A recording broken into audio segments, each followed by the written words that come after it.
How's everybody doing? Hopefully everyone's, I guess, having a good start to their weekend. Shit. Better now that I can actually stream. My, fucking whatever dashboard thing would not work. So, I'll just wait a little while. It's working now. I could not get fucking OBS to attach to the, like, actual stream. And then, like, I would try to do, like the thumbnail, and it would say error. I don't know. YouTube was having a problem for, like, the past hour or so. So I just waited it out.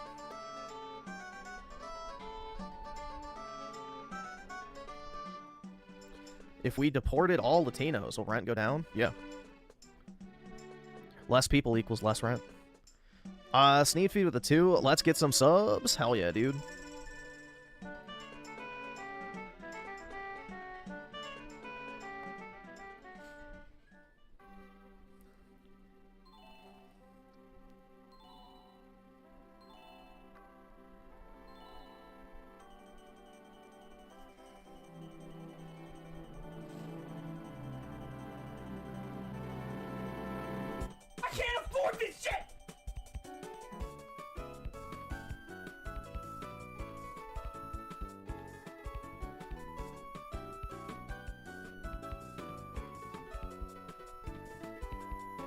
Am I naked?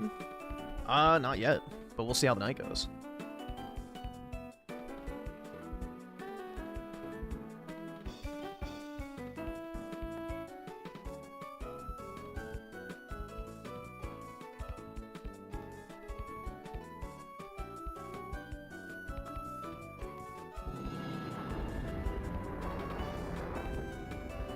I know math is hard. Hold on, it's not You're an making idiot, up but if you're a broke boy, just say so. I don't have any fun stories.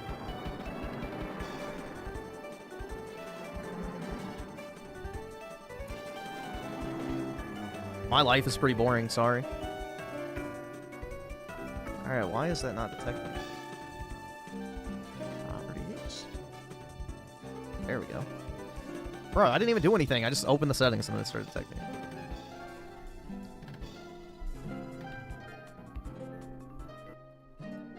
Alright, let me refresh that. Let's see. Oski Woski with a 50. Appreciate it, man. Okay, I've had enough. You know what I mean by that. But can you have this play tonight just once? What is it? Oh, yeah, okay. It's fine. Okay, I'll mute this real quick.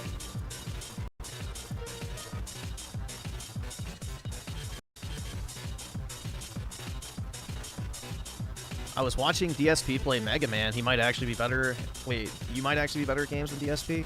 I don't know. I've never played Mega Man, so don't jump to any conclusions.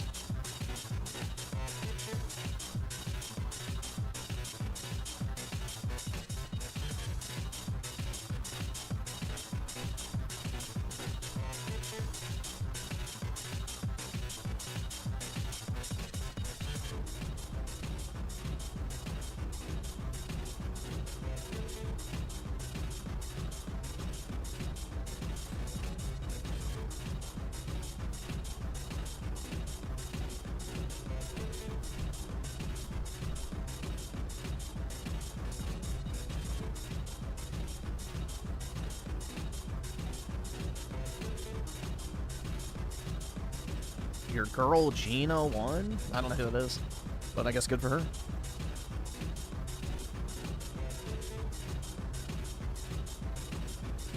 Do a collab with your hero Raymond. On what? Talk about all the sex I'm not having? The UFC fighter chick? Oh, okay.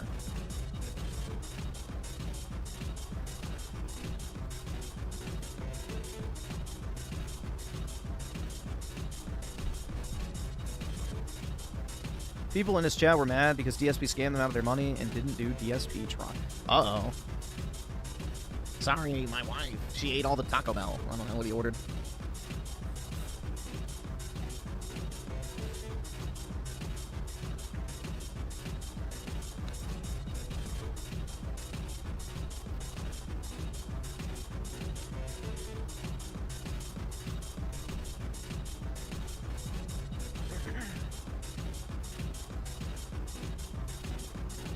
PK, what would you complain about if I didn't exist, bro? Don't answer that, because we already know everything.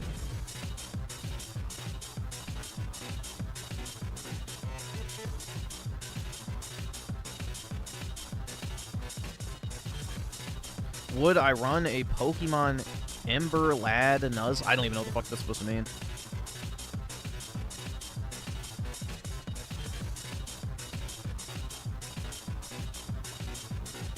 PK is just mad that he lost his membership. Yep. He's broke.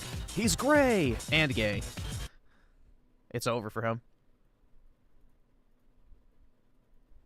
It's truly over for him.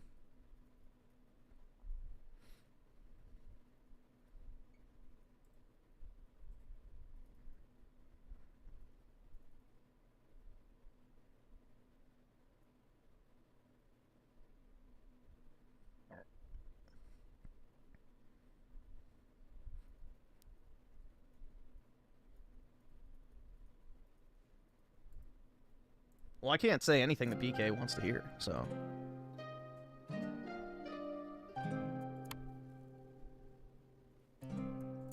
Really good at that.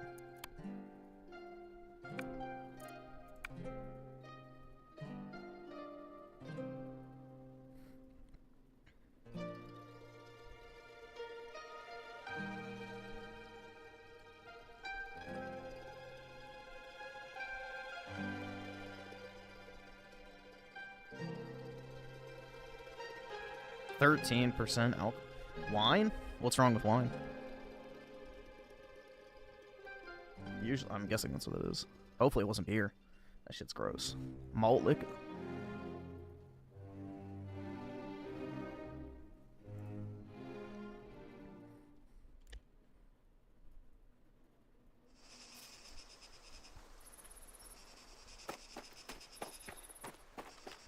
What do you want? Luca sent me. Luca who?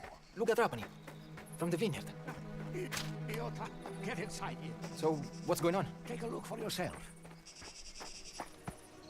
Antisocial much? Ludovici's not home. Looks like Spadaro loaned the crew from the mine to watch his back. Merda. Where's Tino? Never mind. He'll be back later. We don't do a thing until then. Get comfortable. Could be a long wait.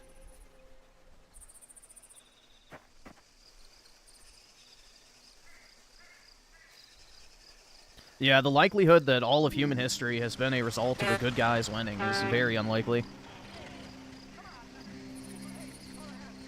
Ludovici. Griff, what I want to hear from you is something that's not actually black-pilled for once in your miserable scammer life. Well, once my life stops becoming miserable, PK, then I'll be the first to let you know. So listen well, boy. Ludovici knows the devil follows close behind. What do I have to be positive about, PK? Is the better question. You will prove him wrong. Bring the word alive to the ruins of the old castello. Just me? Alone? Make a mess of this, and any Drank mistake 2/3 of a don't answer wine me, you'll be bottle. lost. You capisti? I don't know. Maybe it's because I'm seasoned, but a bottle of wine does not get me drunk. I drank a bottle of wine on stream during the inauguration in the morning. So, I don't know, man. Why are you... Oh, I've got it. Wine doesn't hit me very hard.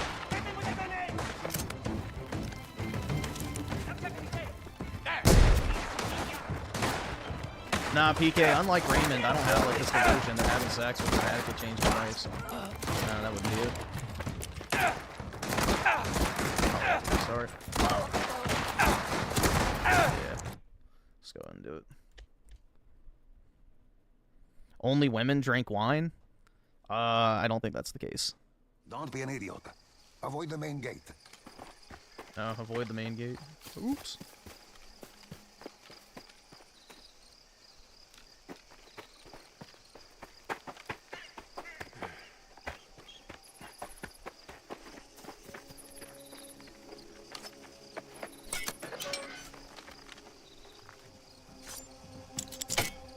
Alright, we'll do it Assassin's Creed style, I guess.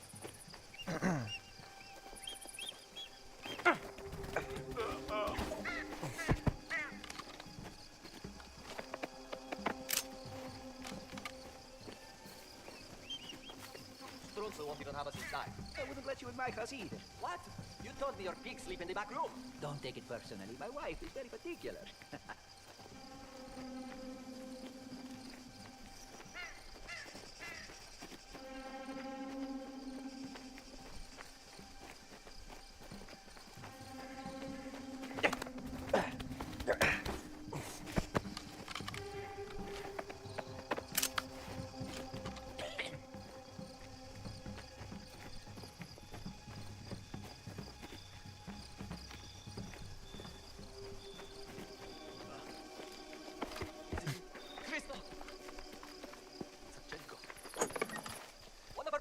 kill.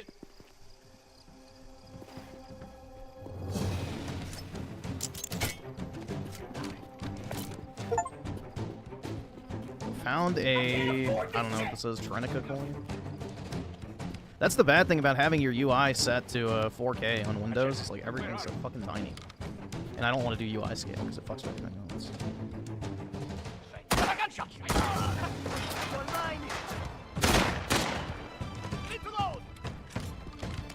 Mamma mia.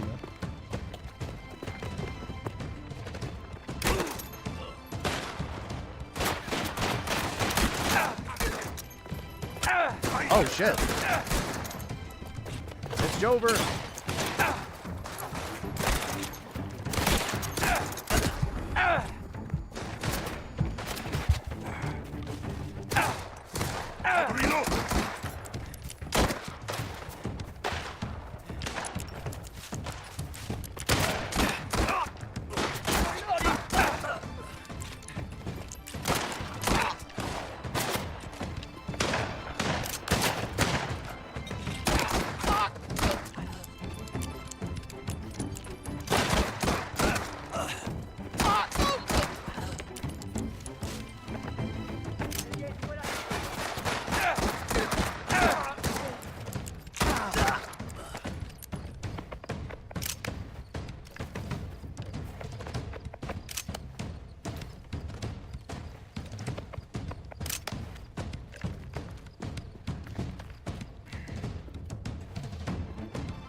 Alright.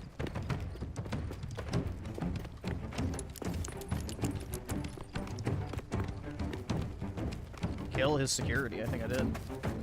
For one time.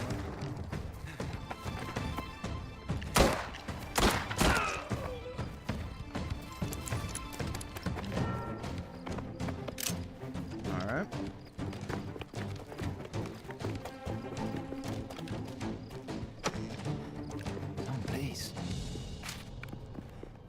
Rich people. Yeah, dude, I fucking hate them. I'm not gonna lie, this is kind of tacky. I don't like the green. Should have better taste. Yeah, not a fan of the paint.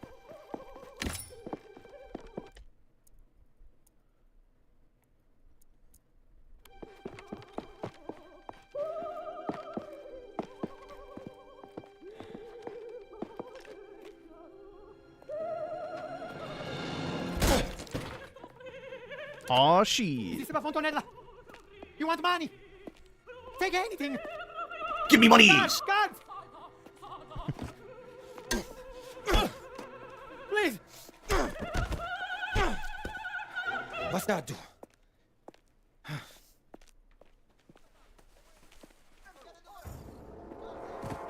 We know you're up there.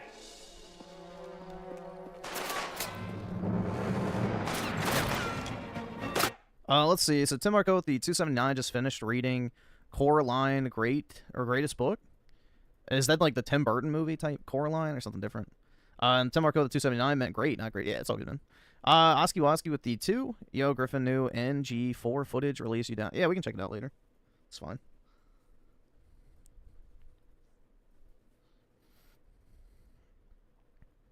Oh my god. Dude, why does this thing keep fucking crashing? You would think at a company with, you know, well, maybe they have Mudashart software engineers that don't actually do anything except make shitty YouTube videos.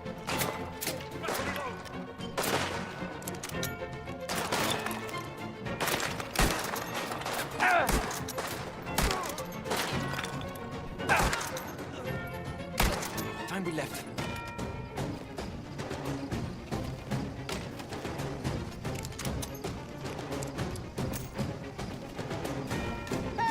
He's going to kill me! God, no! Minchia, where did he go?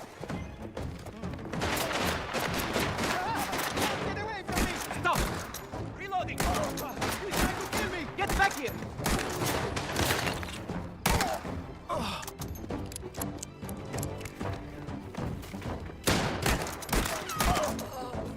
Keep him away from me! Shit!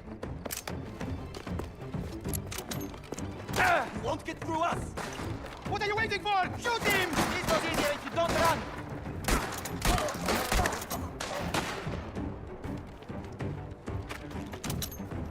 Back there. You, I'm fine.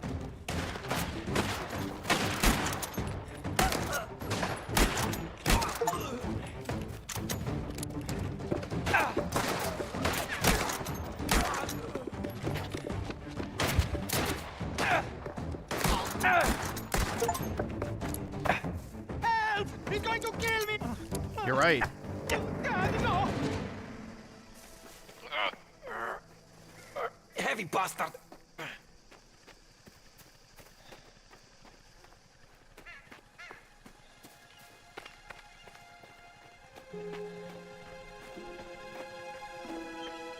All the fine bitches are probably sipping wine and making out with each other, as typical Italian women do, dude.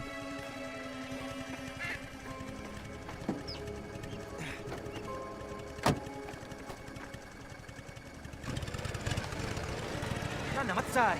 Get yourself together. Your work isn't done yet. Oh, you didn't think to come help back there, huh? Didn't want to leave a nice car like this unattended. Besides, you're still alive, so quit complaining.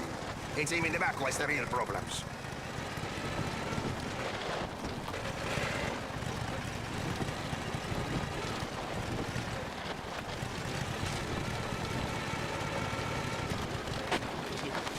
He's breathing. Just out cold. Get him out of the car, then. Stop it. Where am I getting him?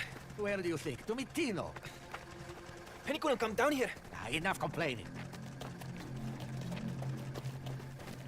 The Italian insults in AC2 were good? Yeah, they were good.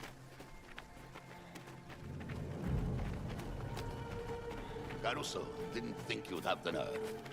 Put him down.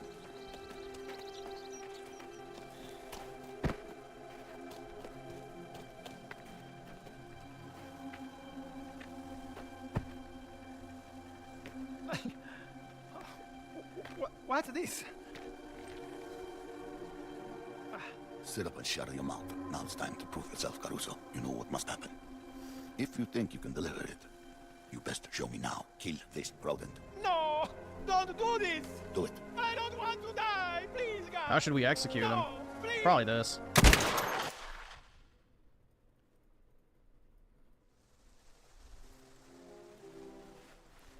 No, Mamma Mia.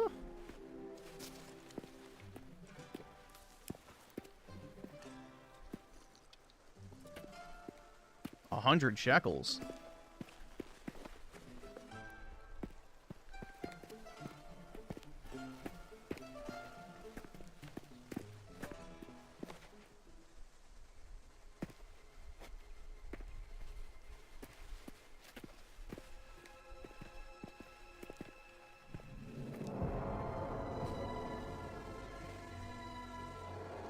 Oof.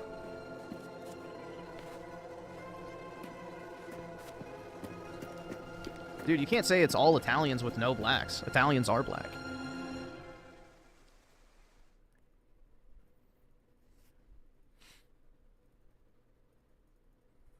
I have a feeling Griff spies on Juthrow's Discord. Oh yeah, dude. I don't even have Discord installed on my fucking computer. I've thought about what you said, and my heart wants that too. But my head tells me you put too much faith in my father. But still I dream of ways things could be different. Closer, between us. Tell me, what do you dream about? Come out here, will you? You're needed.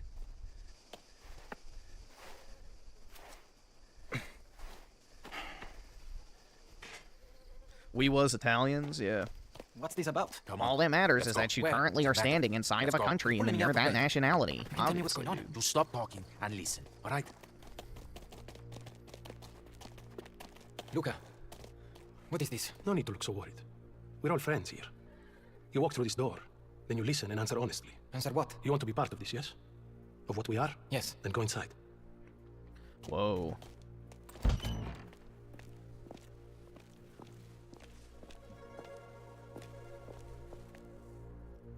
Come forward.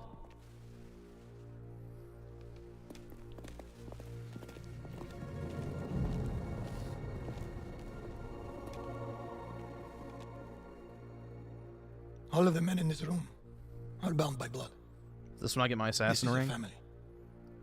And in this family, we follow a code of honor. It's a way of life. A brotherhood. You're here because of your deeds and the assertions of those who stand at your side. This life is one of secrecy. If you Dude, I'm have a joining friend, the Assassin's Creed. a woman, they must not know about our thing.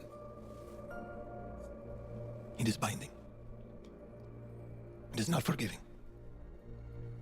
To betray one is to betray all.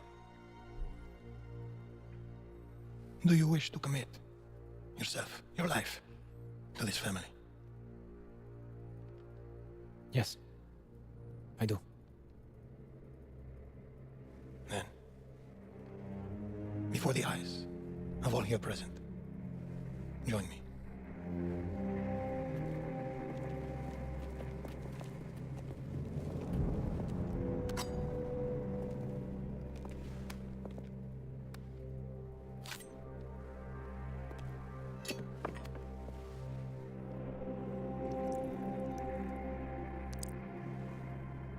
To become a man of honor, repeat these words. I swear my loyalty to this family. I swear my loyalty to this family. My flesh must burn like this saint if I do not keep my oath. My flesh must burn like this saint if I do not keep my oath. What happened to the fire? Welcome, Enzo. Benvenuto, Enzo. Benvenuto, Enzo. Benvenuto. Salute. Salute.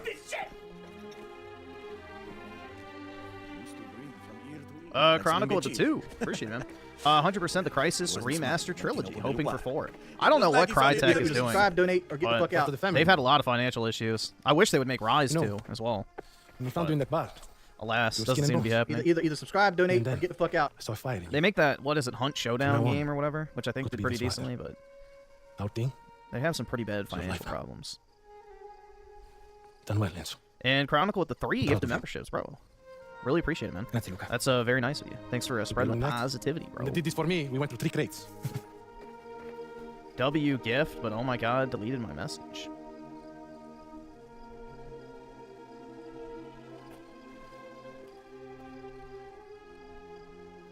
Didn't get the gifted, it's over. Yep. I personally called up the Israeli embassy to make sure it didn't happen. You're welcome.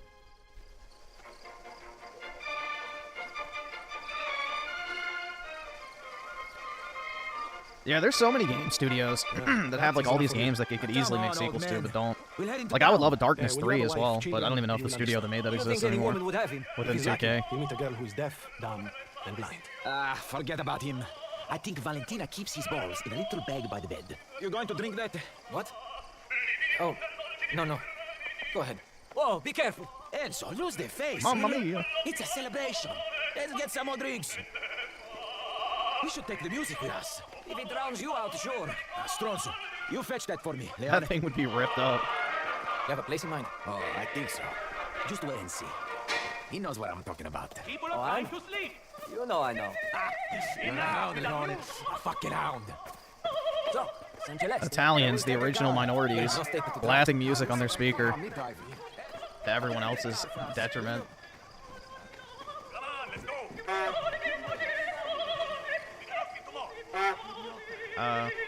They're gonna make me start it? Shit.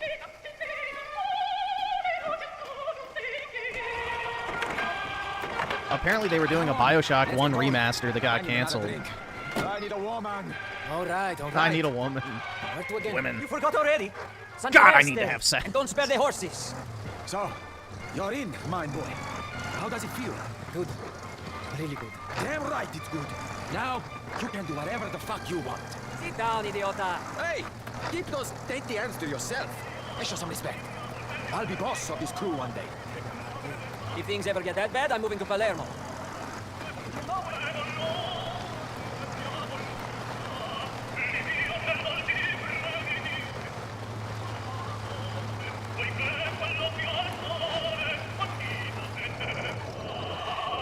Stop the car! What? What's the problem? I need to piss. Jesutsu, didn't your uncle tell you to go before you left the house? Ah, fuck you and wait. What are you doing? He's drooning out! What? Can't you just go behind the bush like everyone else? I'm not everyone else. And neither are you. So don't act like them. Ah, this is ours, boys. The whole valley. All you can see. All I see is an idiot pissing in the wind. Come on, get in the car. Ah, you two need to think bigger. Fuck them. Our thing is our thing. Yeah, you know what I mean? Whatever you say, Don Cesare. Let's go. You sound like you need another drink. Get in before he decides to drive. Let's get moving. I'm thirsty.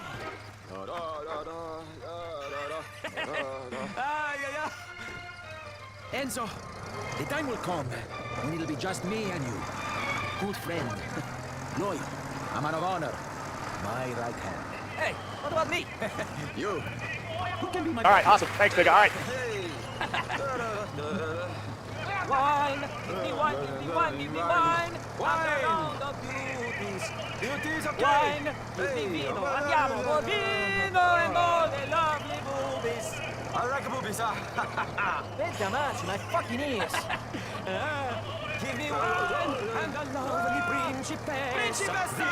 Vino, rosso e bianco e vino e settle for a contessa.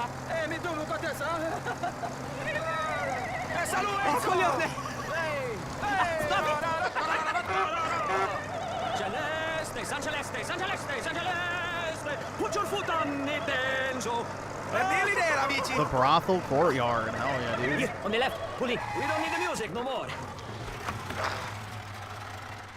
Ah, we're here. Hey, quiet. Love it. Where have you been, stranger? Rosaria, principessa. Business. A man like me has responsibilities. Ah. Hey, I could do with some air. Plenty of air inside. You know what to do, right? It's not that. There's a girl. Weren't you listening back there? Code of silence.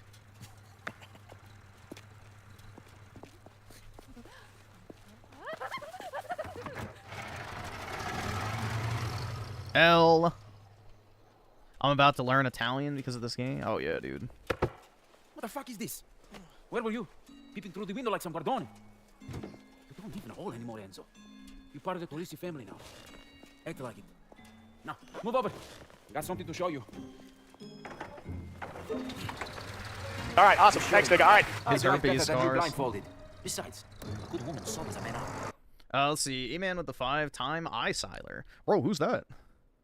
You fucking cuck. I know that's one of your favorite words, you right-wing asshole. Say, come on, cuck. Ask real fucking questions, cuck. And don't be a fucking pussy, because you're a bigoted asshole, too. Fuck you. Vendetta with the 5. Starbreeze made Darkness 1, and Dark Sector / Warframe devs made Darkness 2. Watch YouTube short Black Fatigue by... okay. Sup, how are you doing? More rest? I'm fine, I guess. I don't know. I never feel rested is the problem. I can sleep for like 15 hours and I'd still feel tired. It's kind of shitty, but...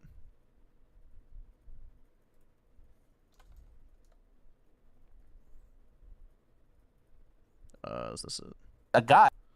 Yeah. I guess this is it. Guy who is at his wit's end and he's very frustrated and things get racial and he says some things. I need to run back home. They should charge whatever it's gonna charge. I'm happy to go back. I am circle around, but then I'll have to cancel the I'm already too far away. So I can loop back around, but then you'll have to reorder it. Oh, because then I'm going to be paying the whole $13 again. Let me know you'd like me to do. I'm going to drop you. Go, drop me off, because that's stupid. I'm not about to pay a whole another $15, $20, $13. You want me to drop you back home or not? I'm telling you what your options are. I'll just cancel the ride. Never been through this that white shit, so please. Okay. I'm going to do with the race, but if you're going to act like a nigger, then be a nigger. I'll be one. All right, Thank you. get the fuck out of my car. I will. Someone said this guy... This man reflects the... I would say probably universal mentality towards these types. $700,000. Yeah. A guy who is at his wit's end and he's very frustrated and things get... He probably... Imagine how, like, waitresses feel. This is what I mean, bro. Like, the whole black fatigue thing, the fact that people are even talking about it is crazy, because it's been an open secret in, like, the service industry for, like, fucking decades that, you know, black customers are the worst to deal with, and servers literally are punished by having to deal with black tables. or, you know, have to service black husbands in any capacity. It's always been seen as like a, you know, basically negative thing, and for exactly that reason. So, always trying to start shit, always trying to be the victim, and always going to the insults immediately, so. Or trying to get out of paying. That's another common thing. But yeah, it's been like an open thing in the service industry for a very long time. Because you just know you're not going to get tipped, if they even pay at all. You were drinking like a fish in there. Enough. Come on. I have another surprise.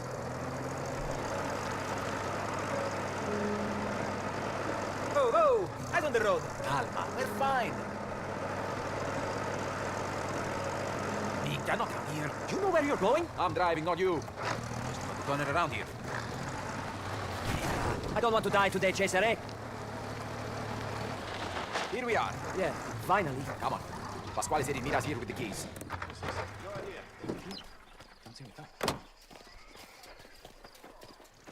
You boys look like you had a big night. Yeah, you could say that.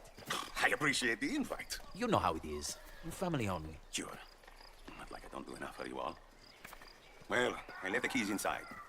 On the table. Should be grateful we do business with him at all. What is this? A man of honor can't still be sleeping in a pig pen, can he? Cesare, you fixed this for me? Hey, don't thank me yet. Let me show you inside. Not bad, eh? And the whorehouse. So close. You couldn't have tidied up first? So, it needs a clean. So what? Go ahead, Enzo. Take a look around. Is this my house, dude? There's still food out here. These people left. What happened here? Is this a blood? Probably ragu. It's nothing. Ragu?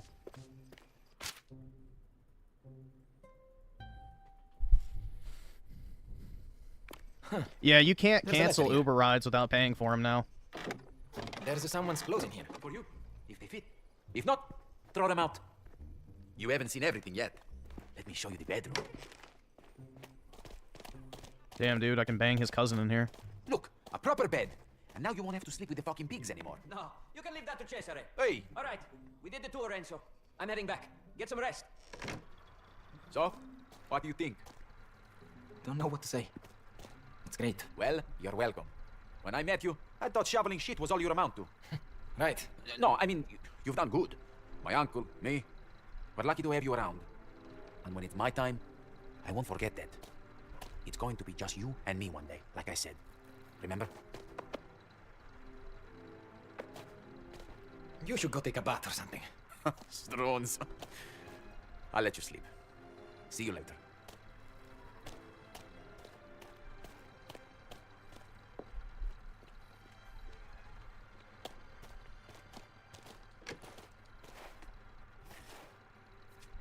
Out of the mind now, amigo.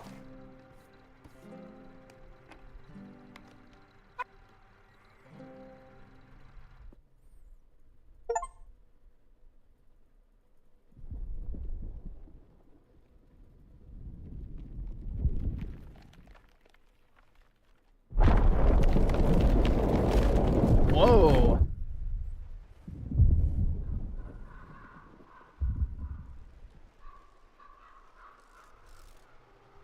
Look at this place. The backwater of a fucking backwater. You sure this is it? I'm sure. You follow the river all the way down. Just like they said. Eek, I can smell it already. Hey, Enzo, let's turn around, huh? I'm gonna be sick if I go down there. Not a chance. All right, awesome. I told you Thanks, we big did guy. last night, huh? And I'm not getting on your uncle's bad side with the move is in late. He's been like that since Spadaro bought Ludovici's share of the mine. What does he care about that? Spadaro gaining power and money upsets the balance. Makes it harder to keep them in check. And my uncle never saw it down. Oh, shit.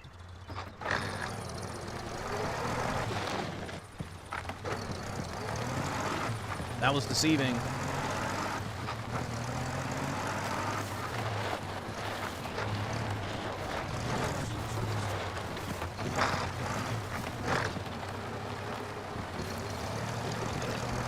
Hey, that's Don Galante's car.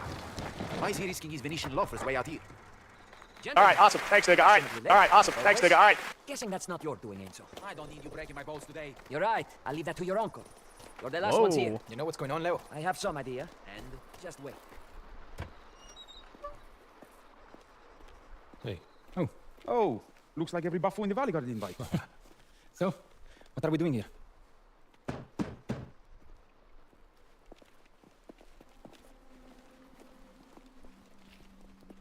Dude, why is he the only one with his chest out? This isn't Italy. Since Spadaro took over that mine, He's been busy. Turning guardia, leaning on the unions, buying votes. Nibbling away like a rat. This cannot be left unanswered. Tensions are building. It's true. But war must be avoided at all costs. Which brings us to a plan. Something between our two families, huh? Something for our future. It's taking preparation and a lot of bona fortuna, but now it's coming to fruition. Every week, ships arrive from America, huh? Every week, they go back. That is a direct line to Empire Bay, which we have yet to take advantage of. If we do, we can match Spadaro, and have the strength to match him lira per lira. Or bullet for bullet. We already export wine to the mainland. Why not America? Good question. But our friends in the New World have, well, particular tastes. This way. Venite.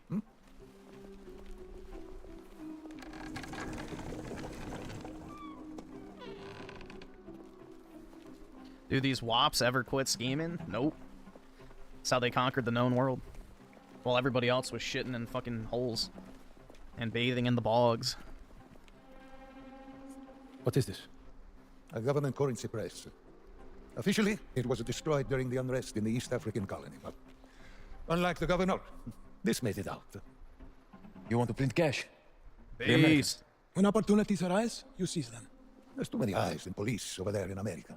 An operation like this would be shut down before it even started. No. Our dollars will come from outside. Controlled shipments, no suspicion. And in return, the American market opens up to us. Maybe they can't trace them to a local outfit.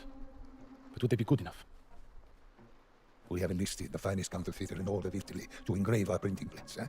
A Sicilian. But he's been all over. His work has never been detected. His ship came in from Napoli, but he got into an altercation in Porto Amaro. Our man in San Celeste town hall tells me he's being held there by the Guardia. We need to free him before those idiotti work out who they really have. Huh? Leone, you know the particulars. Take these two and get it done.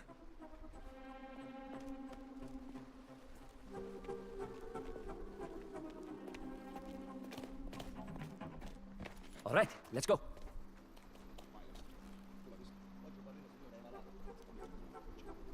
All right, let's see.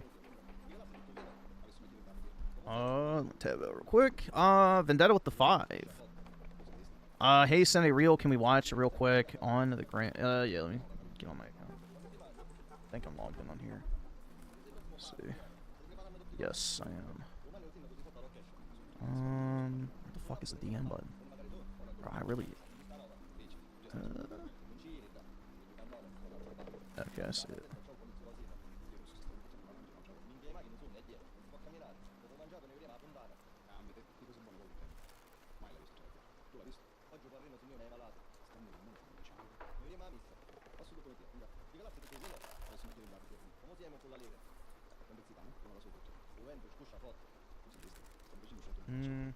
Right.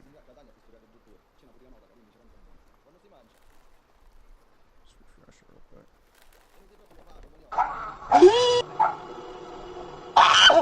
Oh god.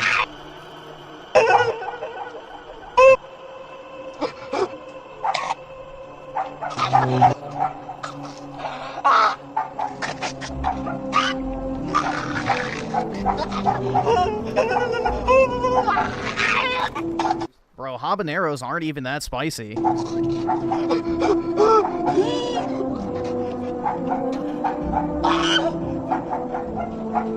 E-man when he eats a vegetable, yeah. Whenever I eat something that's not dipped in fryer grease. And this habanero. Jesus. All right. Let's see, and then we got Creator's Freedom with the 2. Why on decaying Earth are you playing this walk sim? I don't know. All right, awesome. Thanks, nigga. All right. What else is there to do? And we got C with the 5. Watch Nick Fuentes, a federal informant. Very informative and exactly what you were saying. Yeah, I mean it's basically an open secret. Let me see. Okay, yeah, I see it. And let's see, NIN pilled with the 5 and message deleted. I don't know what it said, but Thanks for the 5. Yeah, I don't know why. Usually I can still read the message. Huh. That's weird.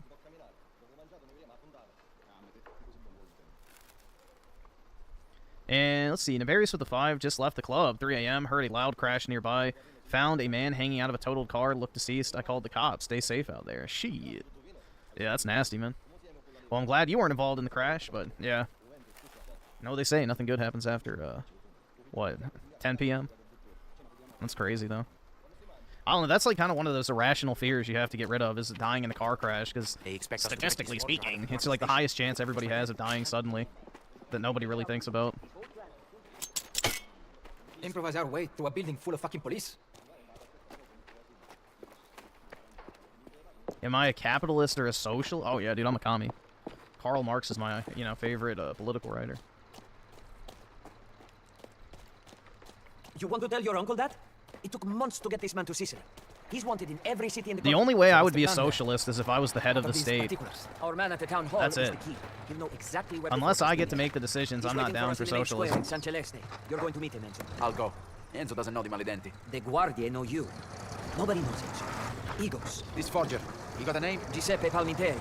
Supposed to be the best. The only way Not the best at socialism staying could out work of is jail. if you had a Not unlucky. truly, Can happen to anyone. I would say, good person in Fine, charge, I'll go. which good luck doing that. What's that man called? So, Don't unless know. I knew for a Anyone fact that I could be in charge, I would not be Do we know who he down is? for socialism. Maledenti. What? Don't you know anything? He's going to wish we left him in jail when he sees that place. Why did they choose him? That stench. Isn't it obvious? Would I ask if it was obvious? Answer me straight for once. It's because it stinks. No one goes there if they don't have to. No bandits, no Guardie, nobody. It's perfect. A real pezzo di paradiso. So, come on. What's this Maledenti? It's a kind of... No, dream. communism's a bad Look up, idea. and you point to your teeth. It literally You cannot point to work. your incisors. What the fuck are incisors? You could make a Look, case this for stupid women, socialism they're working teeth. under I the right already said teeth. circumstances. So you point to your teeth and you say, oh, You need a this tooth is homogenous killing me. society And with equal to his and say, extremely This tooth is strict, killing me too. And that's it. moral Got it. restrictions. But why? If you know the Maledenti, you're one of us. If you don't, you're just another sponge. We've got all kinds of things like this from way back. It's one of the old ways, but it works. That you know you're dealing with the right people. All right, but I can't do that to everybody in the square like some pazio. You don't need to. Our contact will be wearing A a red national socialist? The circus in town. Yeah, I'm like Wings. We need to try it. It's distinctive, which is good for us. We won't be able to miss it. So I get the information about the forger. Then what? The problem with Then we work out national our next move. socialism is it This didn't has exist straight for any written all prolonged over. period I of can time, handle so the you can't tell if it Guardians actually would work Don't get complacent. long term or not. Their new chief's a crusader. Short term it There are worked, a lot but of dead long wood. term you don't know. It's no fool. This keeps getting better. Although, you could argue that the European aristocracy was basically national socialism, so maybe it would work. But nationalism is key to every economic system working, because You see that new sign if for you the just tower? allow In the greed square? to rule Auto you race. Yeah. without caring It's going about to be your big. fellow I man, read that there are then things from things will go to France. shit pretty In quick. America. I don't believe Let's see. Am I going the right way? Yeah. that. Prize money like that brings a lot of interest. No, I don't believe you can read. Minchione.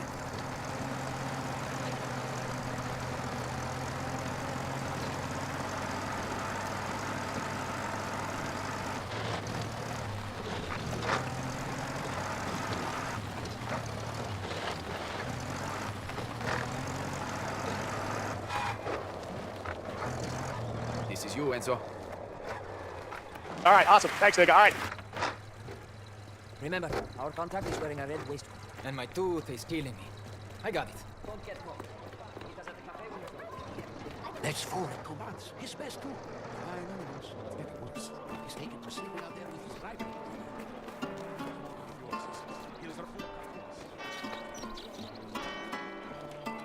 Isabella. Look who I bumped into. Enzo. Quite a coincidence. I'm sure you have things to be doing. No, I know math is hard. That means You're an idiot, but if you're a broke boy, just say so.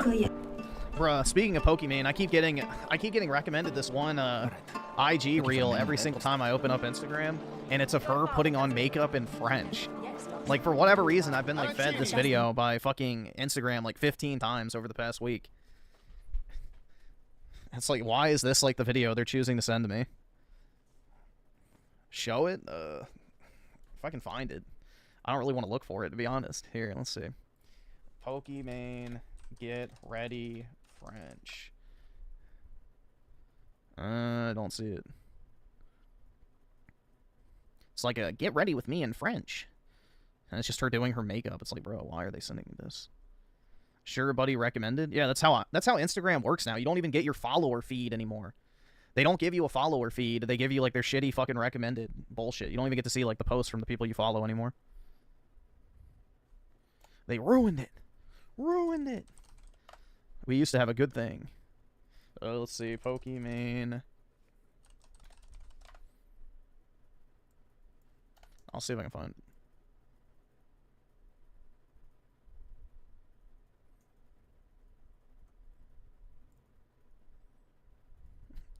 Bruh, people are posting photoshops for fucking... Oh my god. So does the search on Instagram on the website just not work? I guess not. Alright, let me see if I can find it.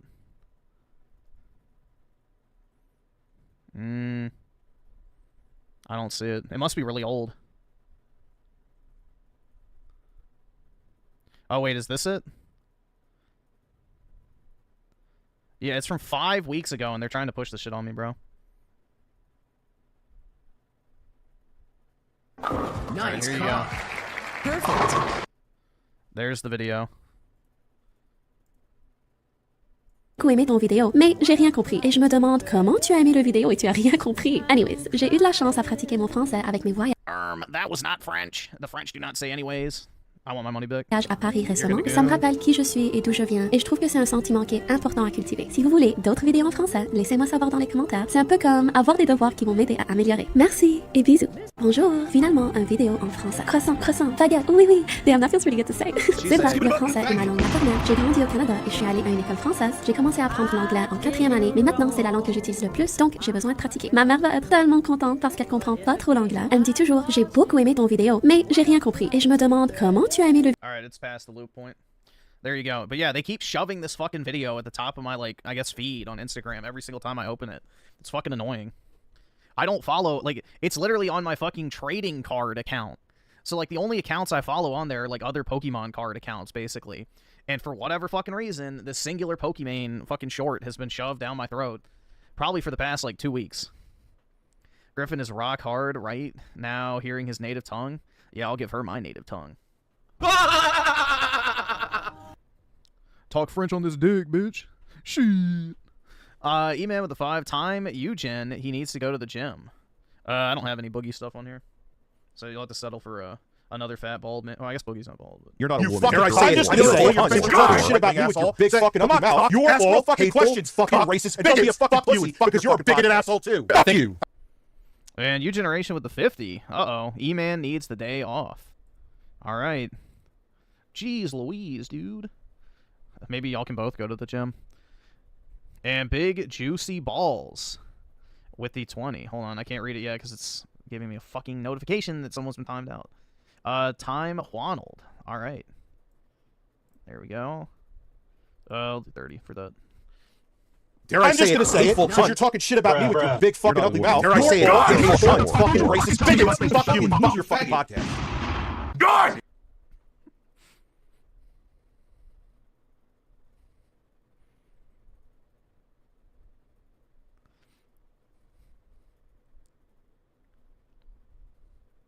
Bro was gooning. Hey, I might be a Pokemon enjoyer, dude, but I would never disrespect a woman like that by jerking off to her social media feed. That's just a step too far, even for me, guys. Valentina, so we can look. We can look. Scusate, ladies. Enzo, it's nice to see you, but we have errands to run. Yeah, run that ass in a circle, dude. Sorry. Do you need any help, signore? No. A decision like this can't be rushed. Latest on the strange death of Girolamo Ludovici. Authorities still won't speak. Some more grappa.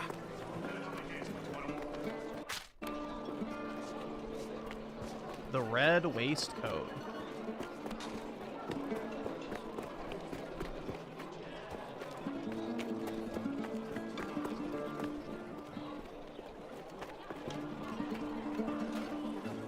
Why can't I talk to him from behind? Just need to find. Ciao, signore. What can I do for you? I'm not here to buy anything. Just looking for someone. Seen anyone wearing a red waistcoat? You mean him? All he does is look. Never buys. Thought he was going to steal something. Grazie. That's a waistcoat? Ah, my tooth is killing me. Ah, this tooth is really killing me. Signore, what do you want? Why are you telling me this? Leave me be. Scusasi, signore. Ah, not him. Must be someone else. Let's go hit on the whores, dude. Hell yeah.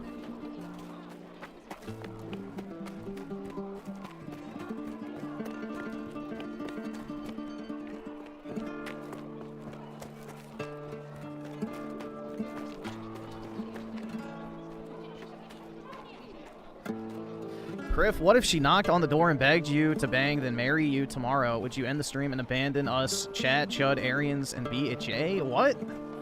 So I have to convert to Judaism if a random woman knocks on my door and says, I'll marry you tomorrow? What the fuck does that even mean? Ah, this tooth is killing me. That sounds like an Impossible scenario. The man I've been looking for. You can help me find someone. In the Guardia station. Yeah, you're not wrong. So? What do you know? This is important to Lontorisi. Come with me. Yes, you must. I mean, this would have to be some woman in order for me to want to marry them a day after I met them. They'd have to be rich. Ciao, Antonio. I didn't know you were working today. Me neither. I should be at home. But do I get any thanks? Not in this life. Ben Shapiro's sister's not rich. Wait. Over It's there. Pokemon? Then it's a done deal, bro. Careful around him. He's not like the rest of them. I feel like I've known her for years, though, guys. All those hours watching her stream, that wonderful little laugh, the way she just always has a smile on her face and is so positive no matter what is thrown her way. How could you not love someone like that? Right. Yes, the ledger. We may have never met, but it feels like I've known her my whole life. There's nothing to. I've made my decision. I finished going through it. Where should it be stored? How many times do I need to tell you? If you got the evidence, it needs to go in a safe. Sorry. I'll get right on. Griffin sounds lonely. That's right, man. I just can't do it. I can't take this shit no more, man.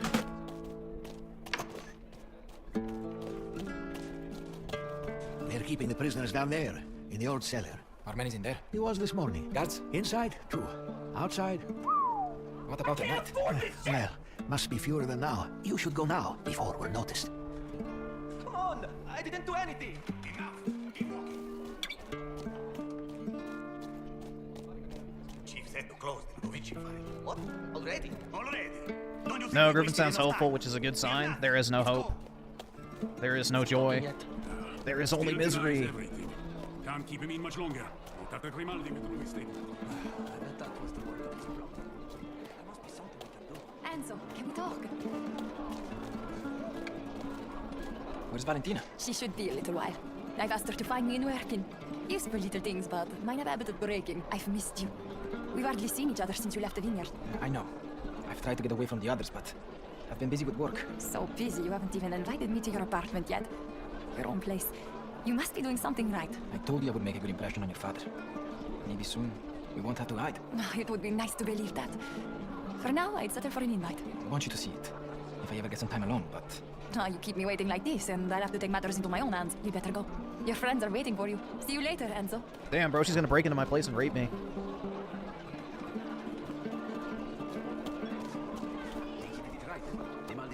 Hopefully doing better than your first time. And that guy punched me for no reason. You my boss now? Yeah, one day. Told him his You better teeth watch were that lip. So, we're going to go over this again, so there are no fuck-ups. As if there would be. Hey, there's 6 months' work on the line here. You want to end up in jail? On the wrong side of your uncle? All right, let's hear it. Maddie J with the 2. In my guys. have a Griff distraction all Dog, lined give up. me the cope Brought on Amico PS and going plenty of Guardier multiplayer. out of there. The How do you know cope. it's going to work? Because I mean, I I've don't got really things think they are figured. going multiplayer, bro, in a You conventional won't sense. miss it. Trust me.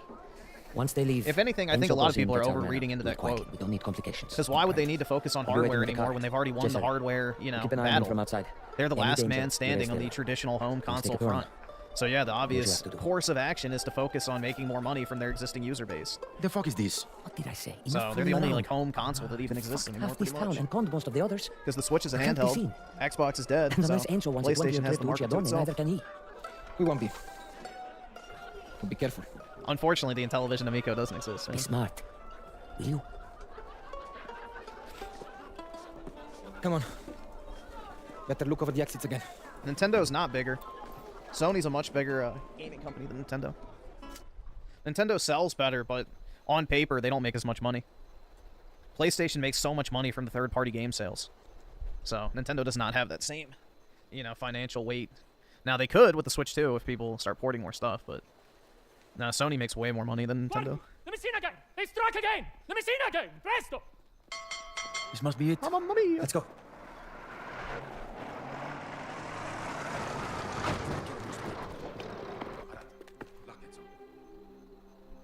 Oh, shit. Avoid detection.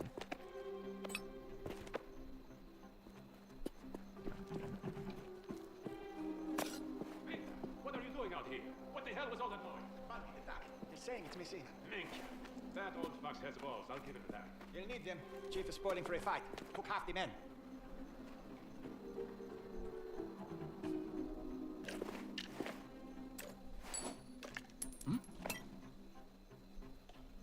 Oh, shit. My lucky day. Fuck. Was worth a look. He just dug his bread this time. Unlike him to attack so close. This is getting desperate. Perhaps.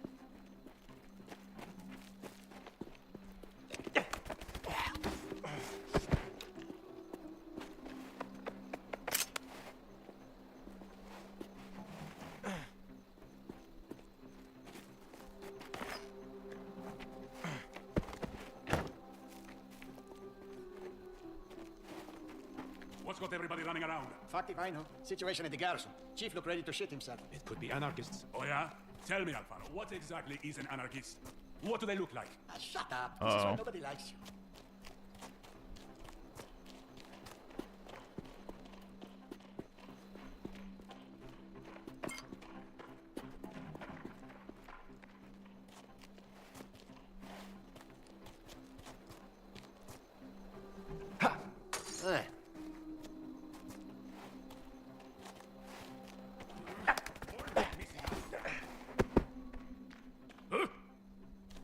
Signorozzo!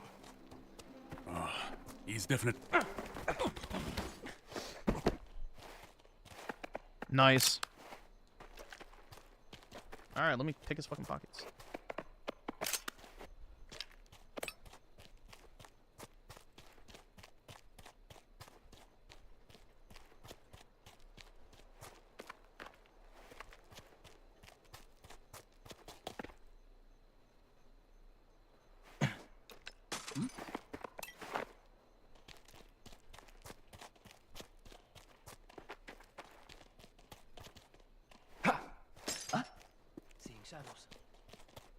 Alright.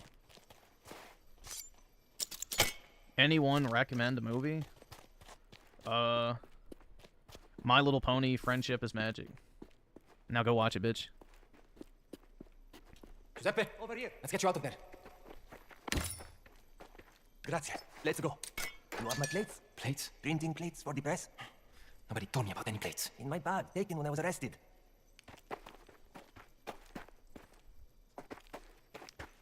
Let me out too, boy.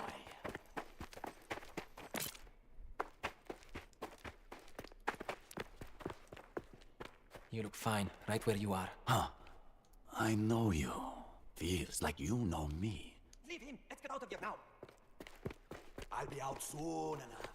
Livia, come to you and Giuseppe. Minchia. I'll get your plates. We can't risk you. Stay here until I get back. Understood? As you wish. Good luck.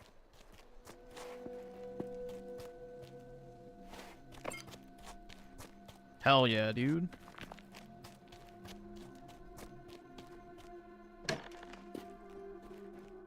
Huh.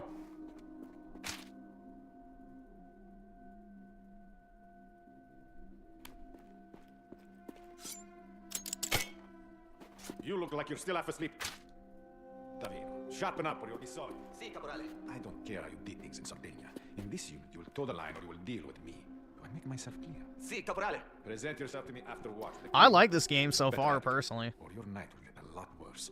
It's a little slow at times, but overall, I really like the setting. I think it's pretty immersive, dude. And while it is a movie game, at least it's a, you know, enjoyable movie.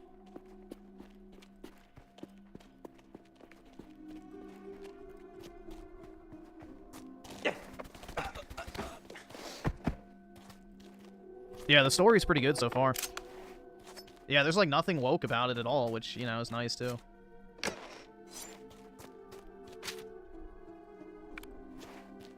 A rarity in today's day and age.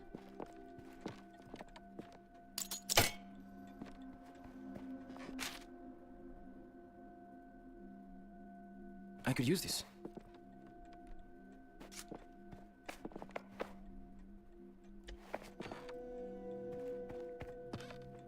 Factory combo. What's taking them so long? Kill him or bring him in.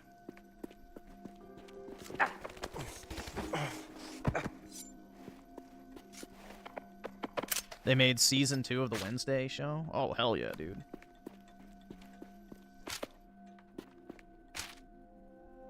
Factory is 0, 1, 2. I'll take this. Perfect.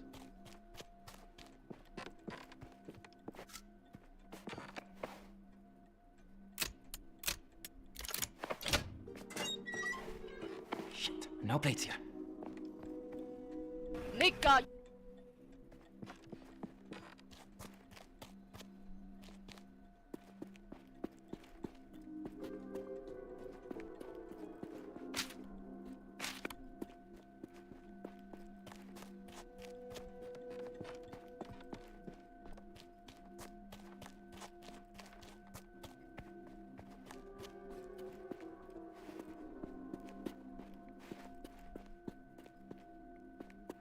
No bottles or nothing? Oh, there we go. The one I brought earlier. Huh? Aw.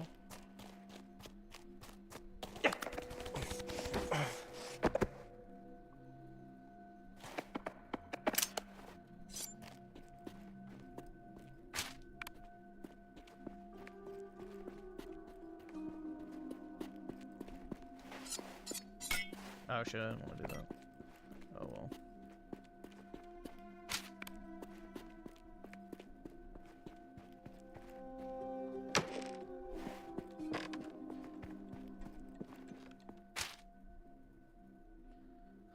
Combination record. Oh, what Seems month? useful. Fuck, what month is it?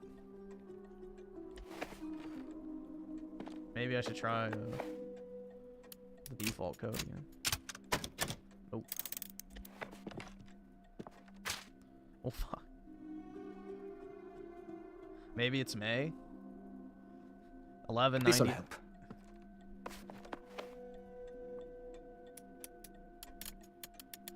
$11.90.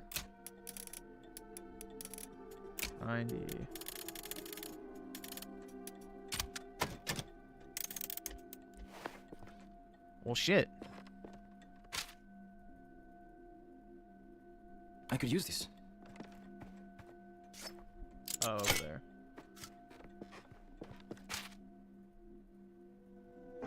Nice cock.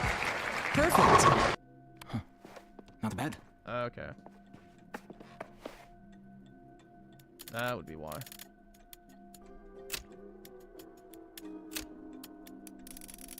$12.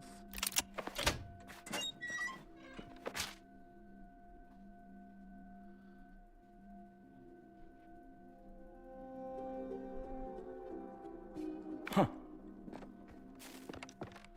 Up upstairs, of course. Shit.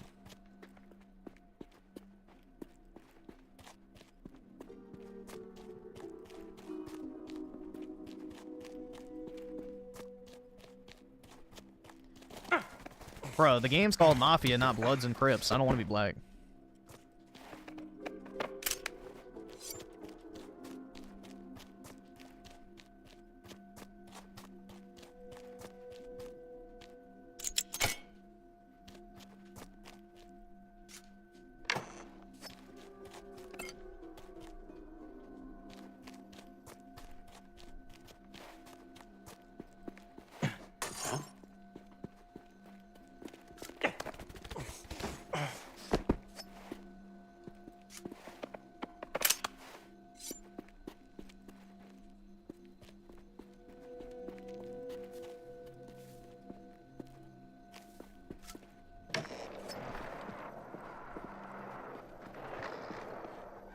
I'll take this.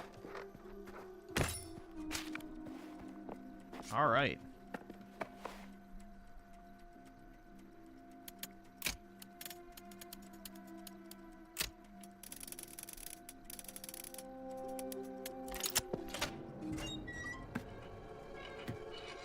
Thank God he's masked up, man. He's saving Grandma.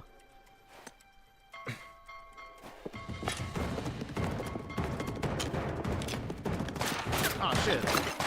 Check the captains on this. How did they get inside? Move him out of position.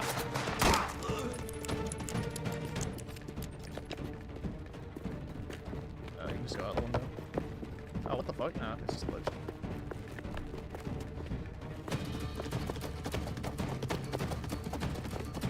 There's an intruder. Search everywhere. You'll never get up there.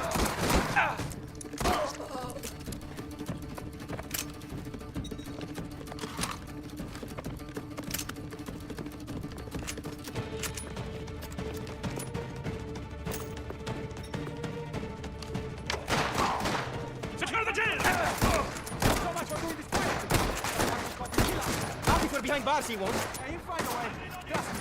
Hey, don't move. But please don't shoot. I don't know what's going on.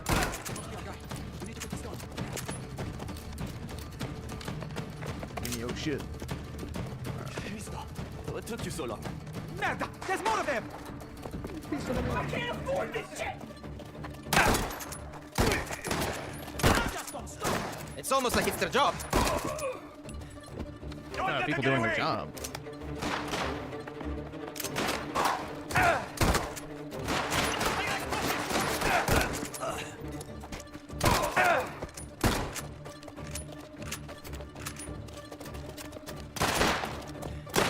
We need to move. Yes, come on. Get to the car. I need this money, dude.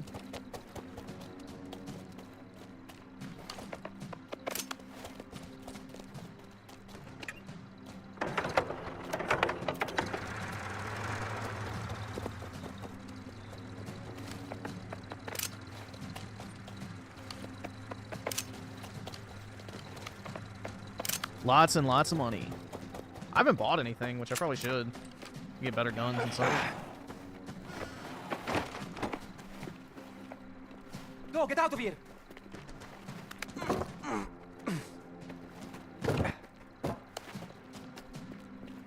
Stop. Turn around. Slowly. Amico.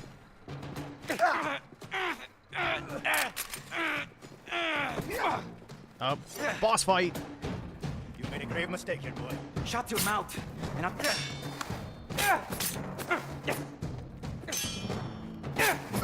Just like in the Coliseum.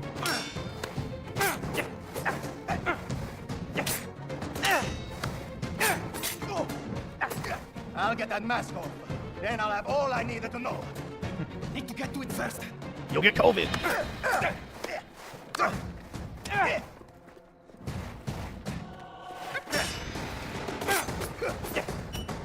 on, fight me. Oh, wrong button.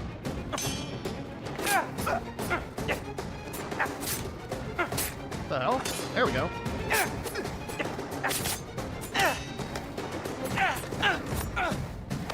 Yo, what?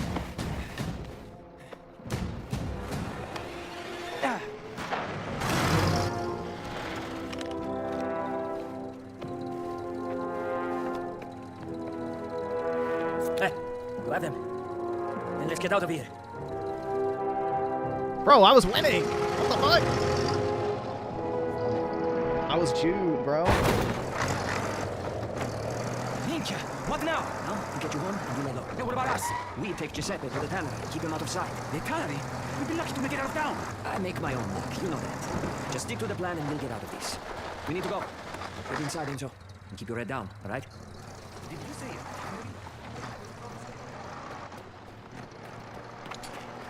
What was that? Oh god, here comes the sex scene. Maybe, I don't know. Hopefully. It's been long enough, man.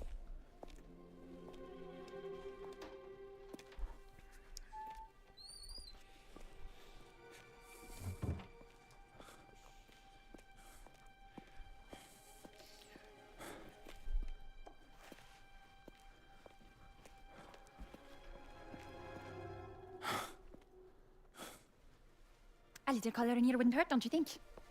Got tired of waiting for an invitation. Oh, you took matters into your own hands.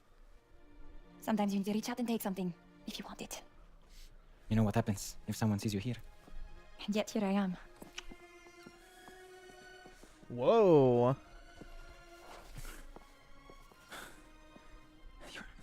You're taking a risk. What's up, You puppy know dog? what I am. And I know who you are. Even if you don't. You're not like the others. You're a gamer. All my life, I've been alone, waiting for something to change. For somebody who could make the world different. Hey, buddy. Good boy. For that, I'd risk everything. Good dog. I've told you what I want, and so... Your Now big, it's your turn. veiny, meaty cock. It's getting hot. That's right, dude.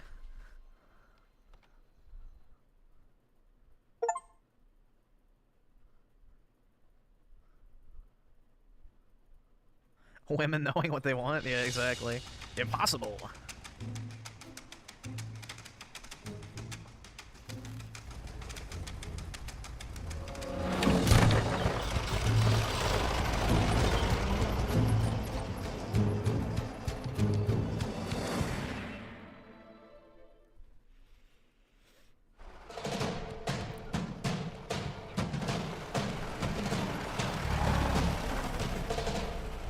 Gentlemen, you're a lot easier on the eyes when I know you come bearing gifts.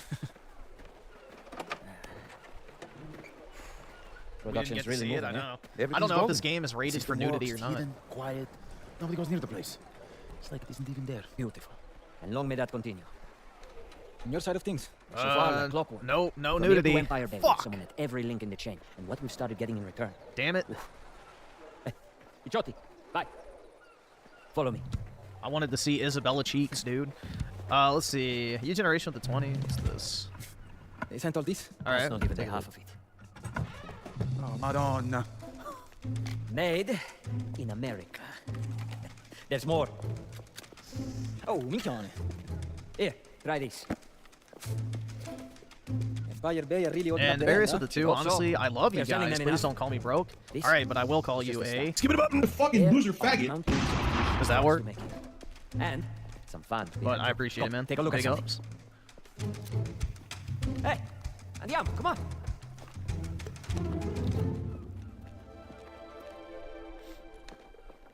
Oh shit, I'm not clicking.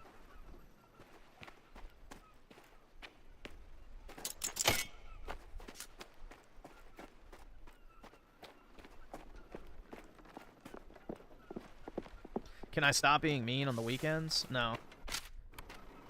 My day is shit, whether it's a Monday or Sunday. So I can't do it, man. It don't matter. Monday through Sunday. My day is shit. It's gonna be shit tomorrow. It's gonna be shit after that. That prize money is going to be ours. You get kicked in the head. That's the Targa Siragusa.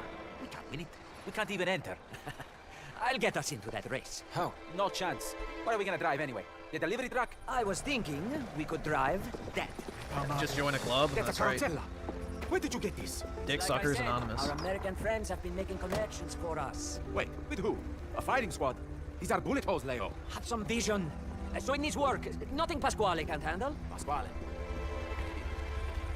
Maybe. Still doesn't get us into the race. First, let's drop the car. Then we can see about getting ourselves into the truck. I'll drive the carrozella. Go ahead. Even you can't crash a car with no engine. What do you know about driving, Leo? I know nobody's safe when you do it.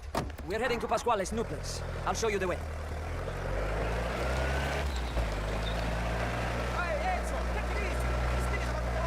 If you shut him up, I wouldn't even mind. This new place, it's a gasoline stand I've been hearing about. Gasoline station, but yeah, an initiative between the families. Well, what do we want with something like that? Money.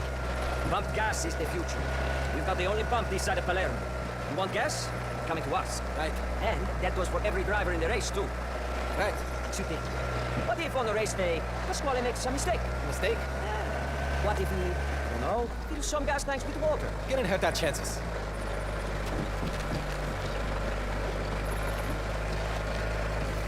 Fill it with kerosene so they all explode.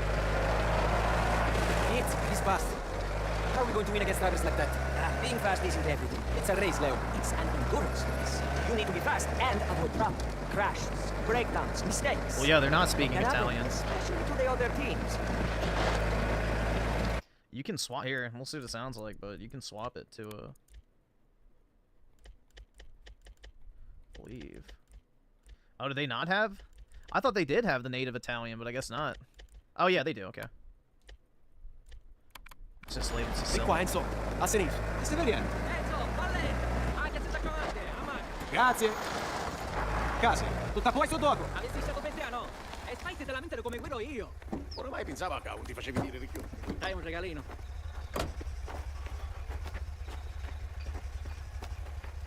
Altro che la pari graffi, Leone. Chissà, come bersaglio la usarono. Io rissa cansata. Even more immersive now, that's right. No, un carretto. Faccia in minchia. Se è una macchina, io la saccio abissare. La farai io, fidati. Ora, nuotiamo a parlare di altre cose.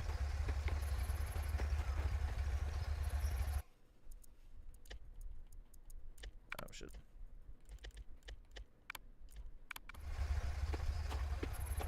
How do we get an entry into this thing? Can't win a race if we're not in. Griffin doesn't even know what a nona is. Yeah, I do. It's a grandma. I had an Italian friend growing up. All in good time. Just make sure you bring your camera.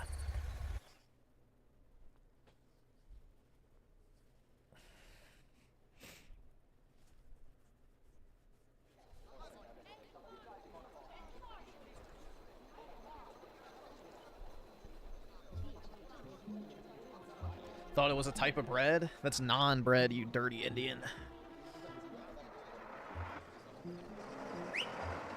It's time. This is him. So, who is that? Marquis Siragusa. Siragusa? Like, Targa Siragusa? That's the one. He organized it. Chose the course, even put up the prize money. Ah, right. So we're getting a photograph of him with the girls. A man like him, a family man, church benefactor, will do anything to keep a photo like that from getting out. Like giving up a spot in the race. Among other things. Hell yeah, dude. I'm gonna save her, guys. You just need a vantage point with a view of the action. You're late, Leone. Yeah, I've had Indian food before, but I don't think it's that great, personally. No, but they're It's not fine, I here for guess, fun. but I don't know. Must be. I wouldn't actively go out of my way to have it, I guess. is a Two got good way here to an put hour ago. The other two, up there, arrived with your friend. Which room is here? That one. Enzo, you'll need to go through the passage over there to get up to the vantage point. Find a way past these men. Either up the stairs on the left or through the courtyard. I'll help if I can.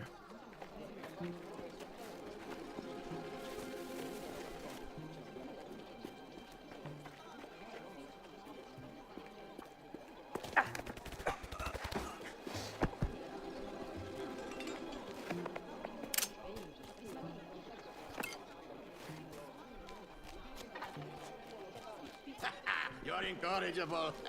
Oh, nice. My friend, I want you like a whole carton of American cigarettes. I could do you a great price. No, come on. You can see the... Now get the move on. Isn't Indian food sauce and rice? Pretty much. It's just like curry, turmeric, saffron. Like, it's just seasoning meat and rice, typically. Or vegetables. A lot of Indians are vegetarians.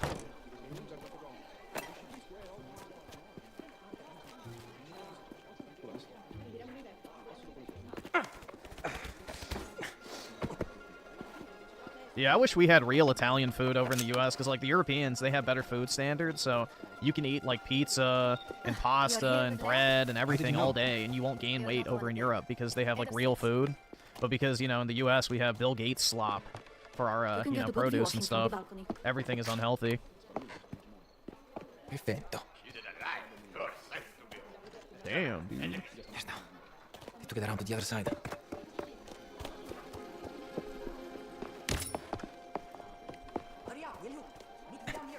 Terrible.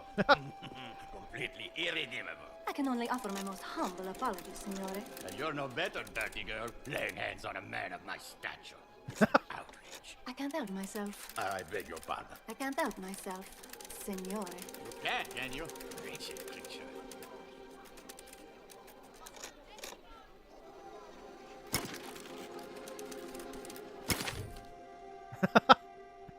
Bro's living his best life, and we're over here hating. She. Time to go. I've seen enough. Why are we trying to keep a white man down?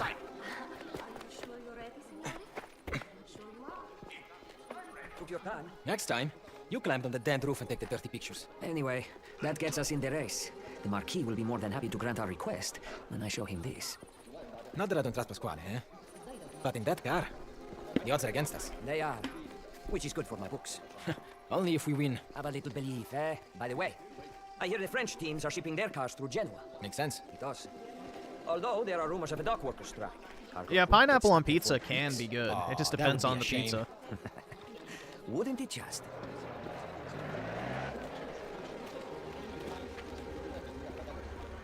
Ah, here's Franco with my A ride. friend of mine came to Austria from the U.S. and he said the food is a lot more cleaner. It didn't make him sick like American food. Yeah. Get some rest. Busy day tomorrow. It's because it's not fake. See if you drive as well as you ride. Like, we have a bunch of GMO shit, which is not natural.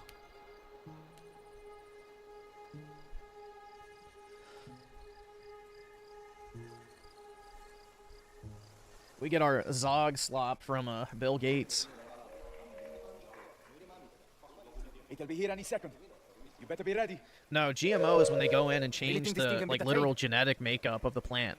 Like they do gene splicing and shit to create like the perfect strain of whatever plant. But they also will put in like pesticide at the genetic level. It's crazy, man. Like look into Monsanto. Thank you. How did I already blow this thing up?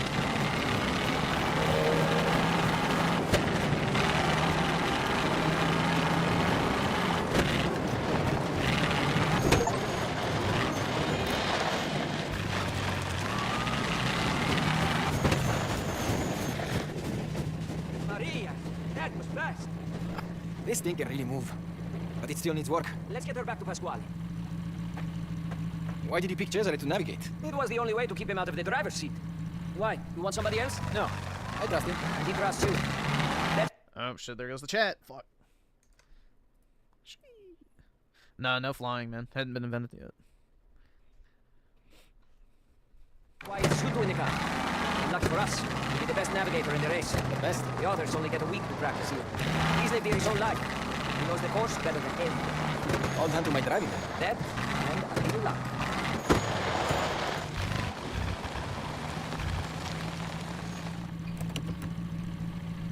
She's a fiery one, no? Fiery enough. She sounds unhappy though. I know the type. Let me take a look. Enzo, Cesare, let's go over the plan. So, as expected, the Marquis was more than happy to register us in the race. What a gentleman. Not from what I saw. He served his purpose. You happy with the car? When it runs smoothly. Leave that to Pasquale. Focus on the driving. And listen to Cesare. He'll tell you what's around each corner. We also need to ban the chlorine baths that chicken goes into. That's another thing entirely as well. Where are they? I'll have girls waiting to mark them out. Here, watch for them. Cesare, you too. Hold on. Let's see if I can find it real quick.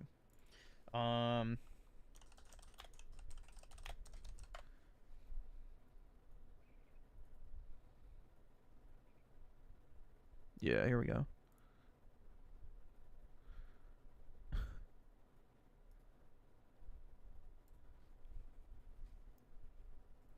If you're like many Americans, you probably have some chicken thawing right now for dinner later tonight, and that mealtime staple is at the center of a global debate. President Trump has said he wants more countries to buy our meat and our poultry, but the European Union says U.S. chicken is washed in chlorine, may be unsafe, and they don't want it. So how do other countries... If you ever see on the label of chicken where it says like 5% retained water, you're literally buying chicken that has chlorine water inside of it.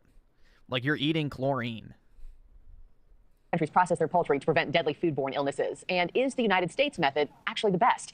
No, it's terrible for you. Elizabeth Franz. You should not be consuming chlorine. Us now with more. Elizabeth, I don't know if I'm just late to the game on this one. I didn't know chlorine was involved here. Explain the process. I use the term I was today years old. Yes, the way we process chicken, right. The way we process chicken is back in the news with all this tariff talk. It's a hot button issue if you ask the president, because we do, in some processing plants, use chlorine after the chicken has been slaughtered. Some of that meat is exported. Some of the meat is sold here domestically. But the global poultry industry is huge. It's worth $32 billion. And of course, Brazil leads with 30% of the exports, according Yeah, the food shit, I agree, is definitely something Europe is way ahead of us on. 100%. Like, we allow literal fucking poisons to be put in our food.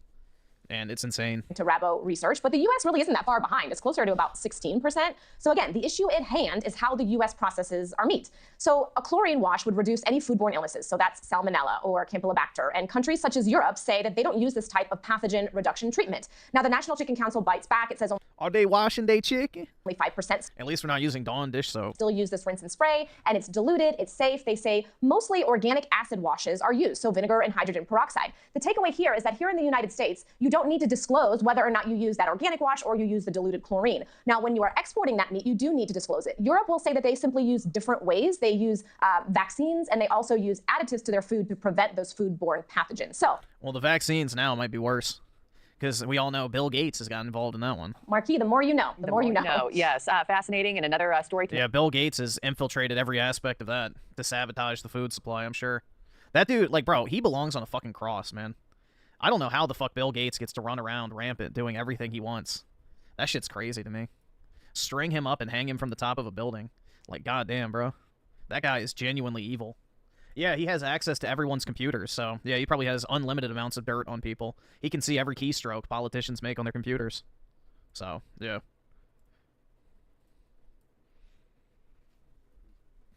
They'll give you an edge. Cheating always does. Hey, you want a sporting contest for play bocce?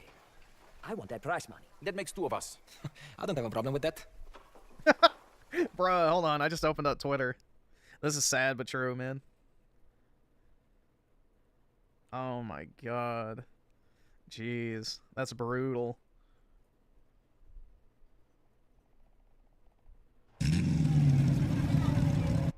Hold on. This shit's brutal.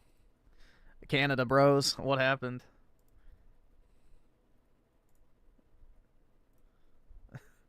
Do you want to vote liberal, conservative, or what's the other one? NDP. Which one do you want to vote for, guys?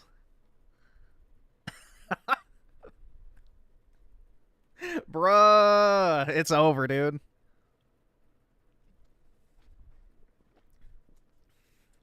Parminder Singh, Sudeep Verma, Guratan Singh, Safdar Hussain, Harjeet, Joshwal, and Sarah Singh. Bro, 3 of them have the same last name. Jesus Christ, bro.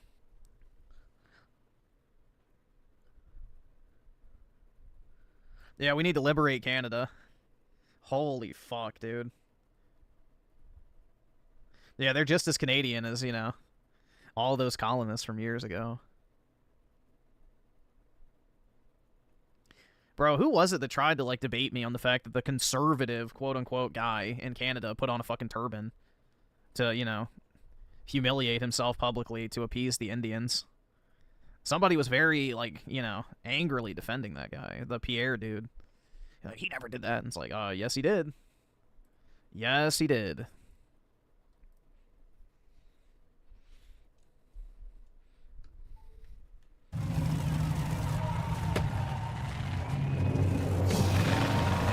Solid, ordinary game. Because everything's ready. So it's ready.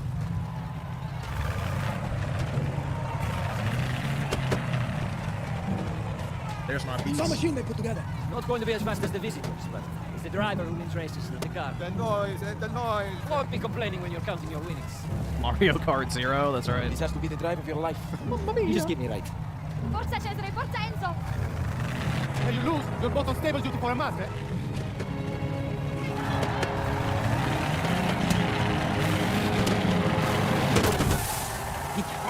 He's never happy with that. Break start. It's about how you finish. Come on. There's a That's what I'm trying to tell the girls, dude. That's fucking right. All right, get your foot down now. No surprises for a while. Oh, shit.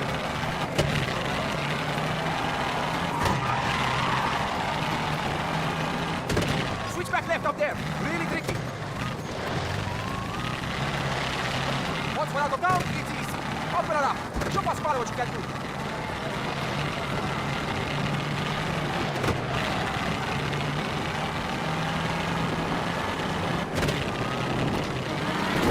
Nice driving. We might win this thing. Oh. Miseria. You're going to kill the car. Fuck. Dude, this thing handles so bad. Oh my god. There's a top left corner down there at the markers. Take it easy. Take it easy. Oh my god. I don't think you can use D-pad. That's the thing. Down there. You see that bridge? There's a light cord hiding behind it. Come on, Enzo. I'm with you. Even a Leo could drive these roads.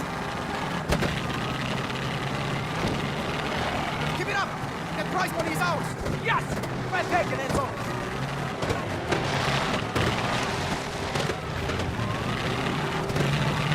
My turn to go around those rocks, right? And then left. Look, lay your tails.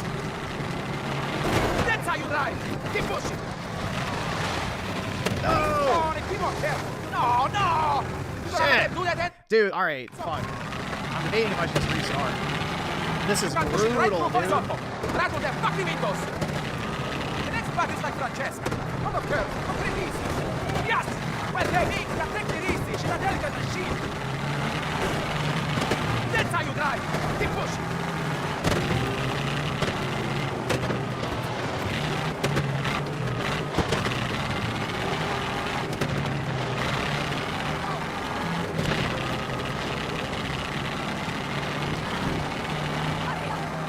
I don't even see the right over that bridge.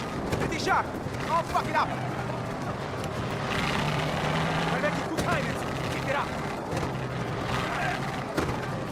Dude, What's where are up, the turn other... through the trees? There's nothing you can't handle. I don't even see the other cars. I may have to restart. This next bit east. You can drive it blind wrong. Believe me. Really hard left and then a right. Watch out. Even I crashed back there. Yeah, once or twice. Left over that hill. Easy. Go right. The riverbed. Right, right. Up a cool. Thank you. That didn't sound good.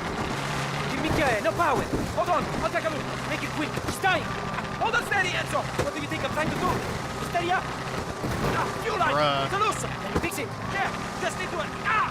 Big down. The red hot. You want me to stop? No. I've got it. Come on. Got it. Stop. You hurt? I'm alright. Let's win this thing. Can get back on the course up there. Right, Enzo. Right. We lost a lot of gas. Got enough to finish. Doesn't know. Keep on. Be more careful. Yes. Well taken, Enzo.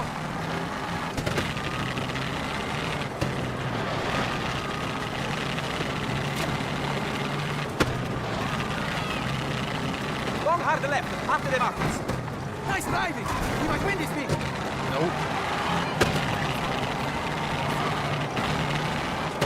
Sharp right after the arch. Oh, watch shit. out! Nope, it's over.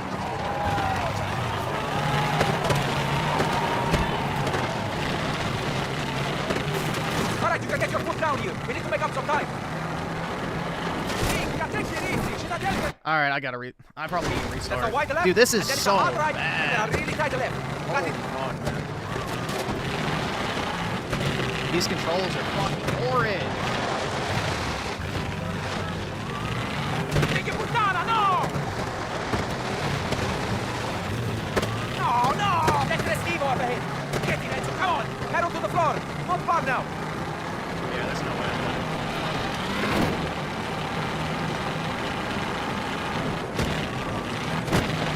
We're making good time, Enzo. Keep it up. Car up ahead. I see it.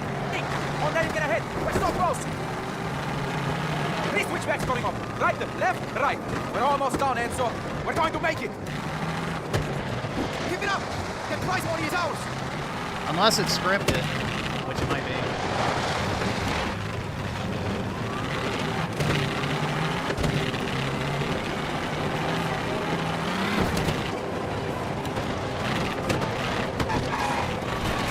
Nope. Alright.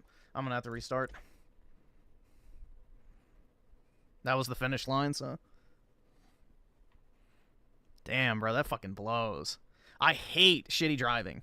And that shit... Oh, the game's gonna crash. Of course! Lovely. Yeah, there we go. Good old Unreal Engine 5, baby.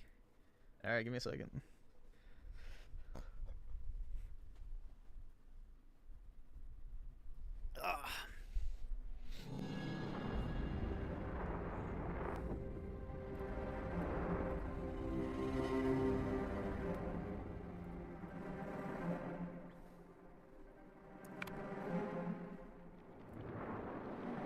And then there goes the stream dashboard. Nice. Hopefully that checkpoint saved.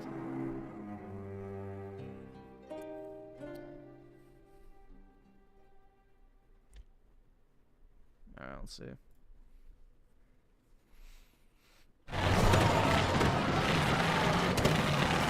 Alright, Yes, get your all the foot down Mafia here. games We need have to make up some background. time. There's a wide left, and then it's a hard right, and then a really tight left. Got it?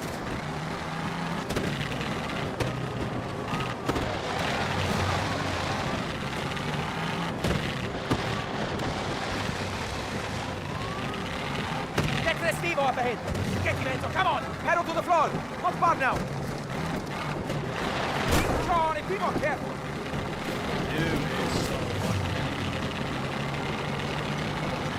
Nice driving. We might win this thing.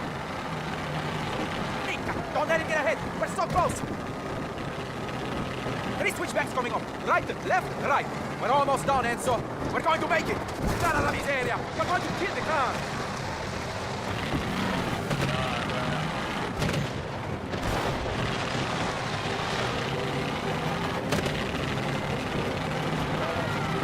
Minka, take it easy. She's a delicate machine. Dalla la miseria. We're going to kill the car. I got it! Oh my god. Barely.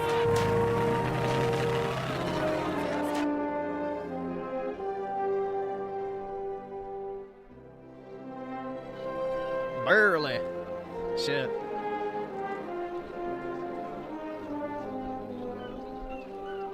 Hey, Enzo, where's the photographer? I want to get a photo. Ah, forget it. He's passed out. How are we supposed to mark the occasion? Not every day you beat the world's richest idiots. What about your cousin? Doesn't she take photographs? Yeah, I think I saw her with Leo. Go fetch her, will you? All right. I'll meet you at the car. The fastest man in Sicily. When's the next shipment? Hey, Enzo! Whole island's lost mine. Every day. Madonna, unbelievable. Look at this fat. Leo, can you... Enzo! Let me introduce Giuliano Bertone and Elio Triccoli. Friends of ours from Empire Bay. Empire Bay? We have you to thank for the car? We move a lot of cars. My memory gets hazy. Ours too. Right, Enzo? Can't remember any car. Listen, Leo. We're taking a photo. Have you seen Signorina Torrisi? She was with her friend. Don't know where they went. I'll see you by the car, all right? Gentlemen, I'll leave you to it. All right. Don't forget what we talked about. When have I ever let you down? It's already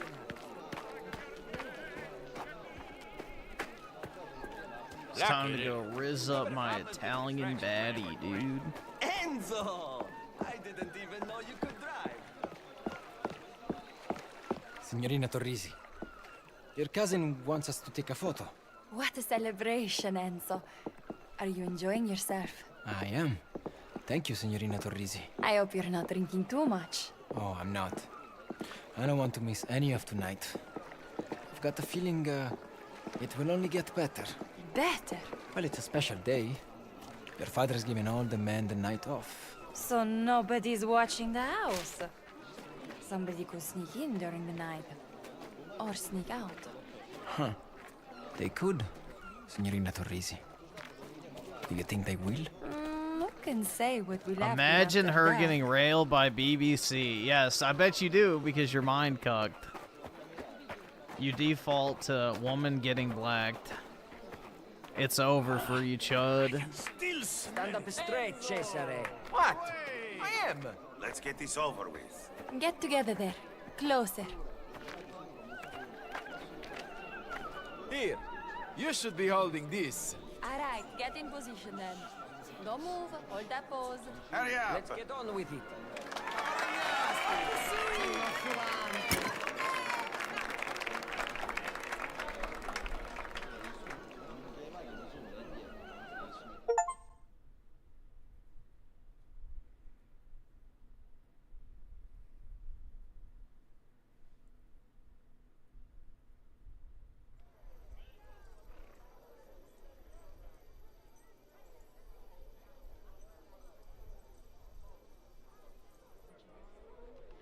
Whoa.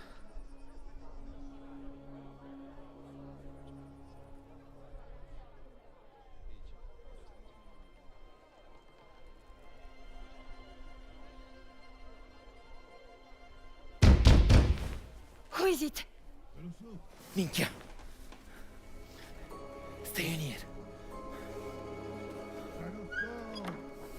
Open up. Caruso, open up. Hey! Never leave me standing on the doorstep. I have to talk. It's urgent. Who's it? No one. Why? You have a woman here. Get her out of here. There's nobody here. Don't lie to me. I said there's nobody.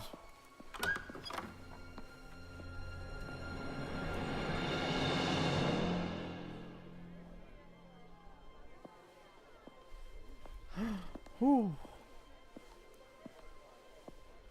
Oh my god. So, what is it?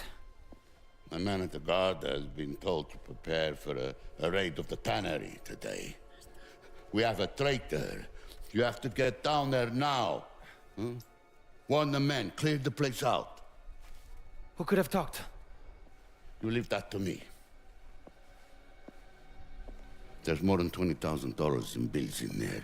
Get everything you can. And don't let the Garda take anyone in. Ugabisti. Si, signore. Shit.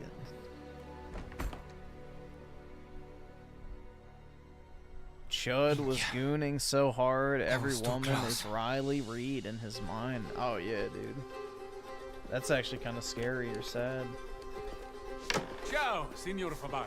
Can't talk now, Flavio. Where did she go? See? What?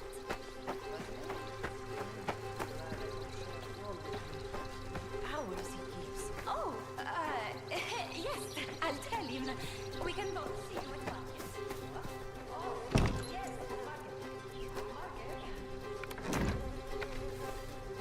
yes, I guess I'll just take the car. Need to warn Cesare before all hell breaks loose. I don't know, do Italian women get BBLs? I wouldn't think so, but I don't know. I'm not really an expert on women, as you guys know.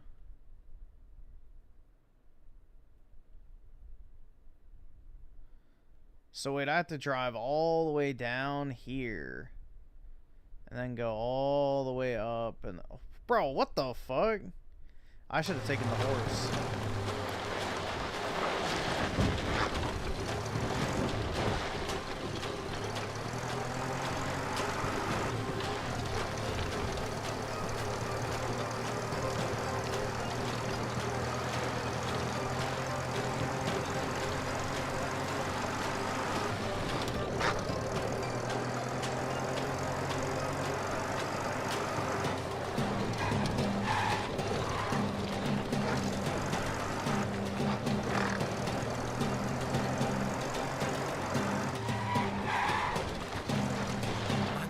Andiamo. To get to the tannery.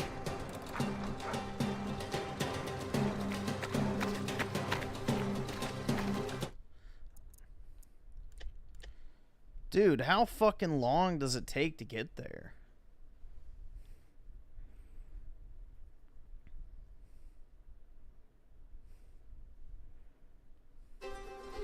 Minchia. That was too close. Ciao, Signor Favara. Can't talk now, Flavio. Where did she go?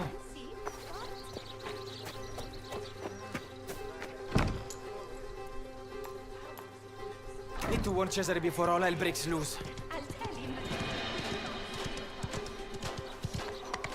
I wish there was like a GPS or something that would tell you which way to go. Okay, there is a road that way. It just doesn't show up unless you zoom it. That's irritating. Okay.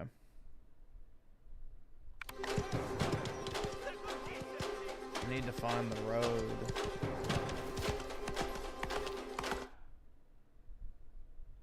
Alright, so up this way.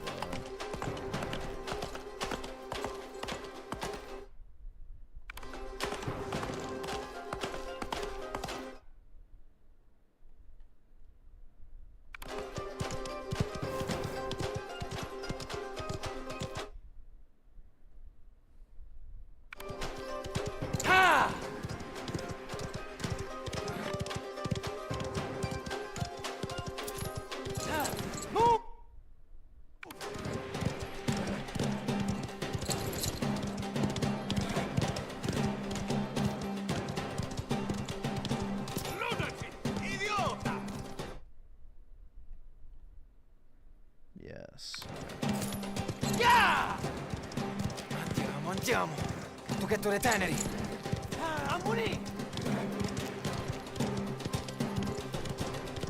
The horse is faster and it controls better. So.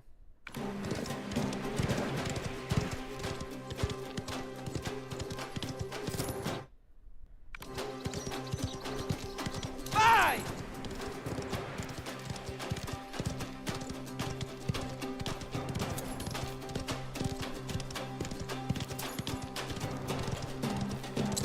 Forza!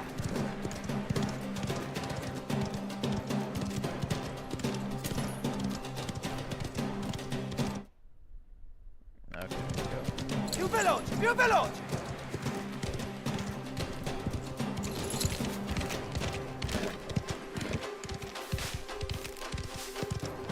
Culo, time's running out to warn Cesare.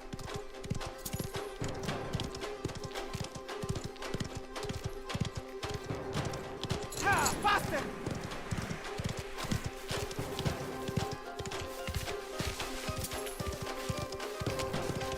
Yeah!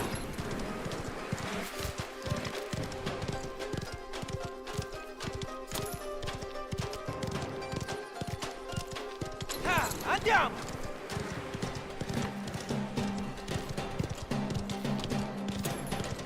Go, go!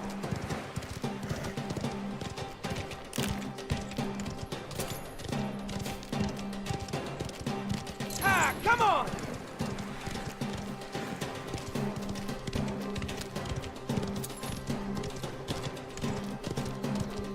You spin! Uh-oh.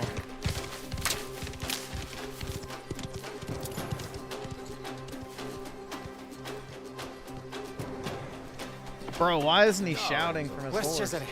He's inside. Angelo, get everybody to the truck and get out of here. Oh my god, get out of the way, you fucking piece of shit. Cesare, someone talked. The Guardia are on their way. We've got to clear this place out. Anytime now. Cesare, me and you are going down there. We're going to get our people out. Right behind you. Looks like they're heading for the tannery. And the press. We're fucked if they find that hidden room. We'll try and get that too.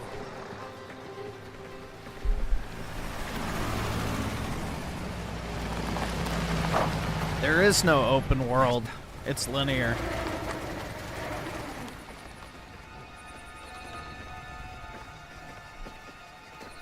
Leave no stone unturned. Seize everything. Round up every conspirator you find.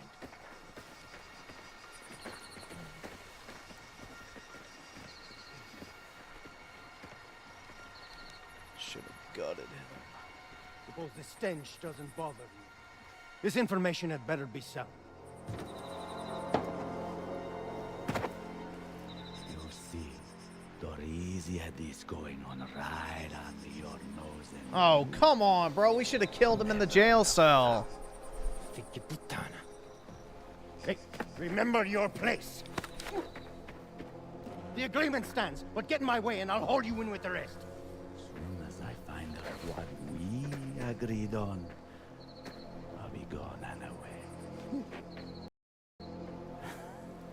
He's after the cash. I'll take care of it. You warn the men. Find the forger. Psst. Hey, Enzo, in here. Criminals, you will face the full force of the law. La Umbra was here.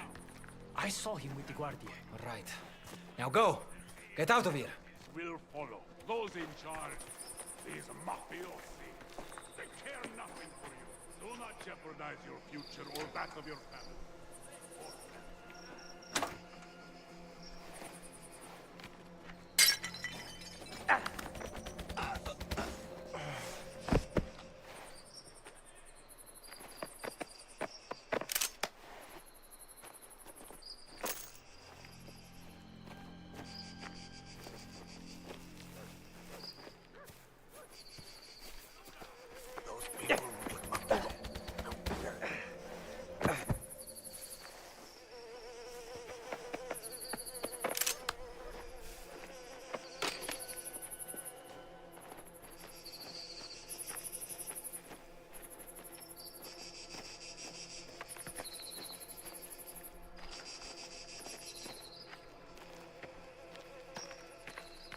It's a good result, but I still have the feeling we're being used. What do you mean? The chief's informant, the one with the eye, he looked like an upstanding citizen to you?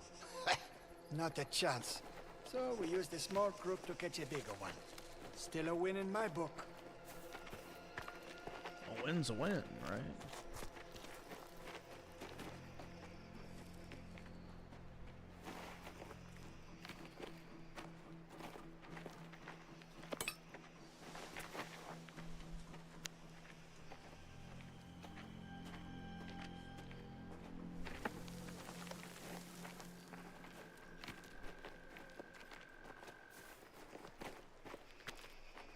All right, stay sharp.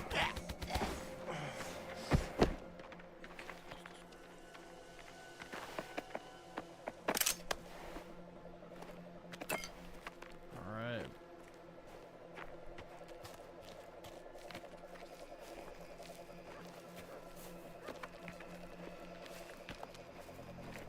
There's two that need checking on the far side of the compound. We've been tasked with those. Got it. Hey, who was that with the chief? Big ugly creature. Civilian informant. Goes by the name of... Civilian informant.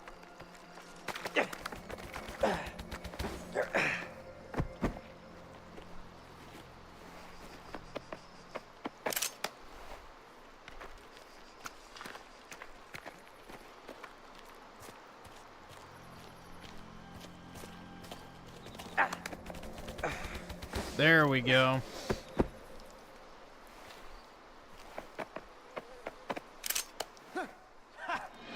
You're mine! Keep the pressure on, ragazzi. We need to take those buildings.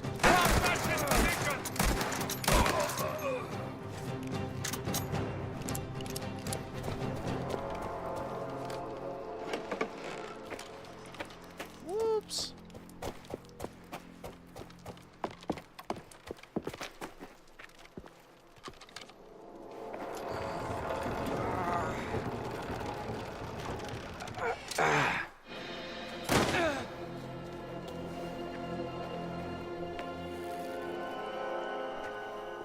Cristo! Thought you were del quartier. You blind now, as well as stupid. Where's Giuseppe? I don't know. He's not here.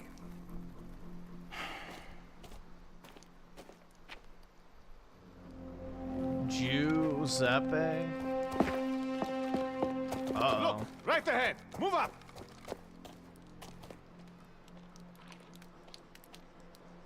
More casualties here, Caporale. All right, eye-sharp weapons ready. Listen up. Whoever did this could still be here. Fan out and find them. Let's go.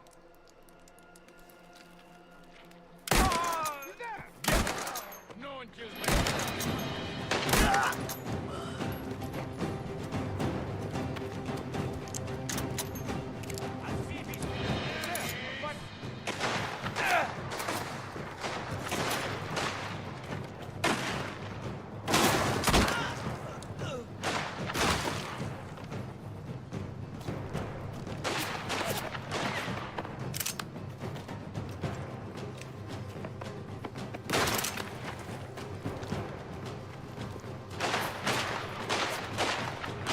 Keep moving!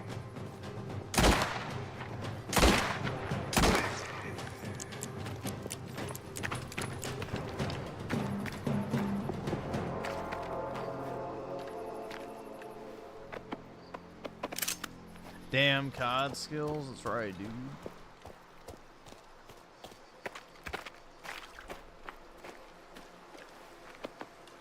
Pick up all their stuff.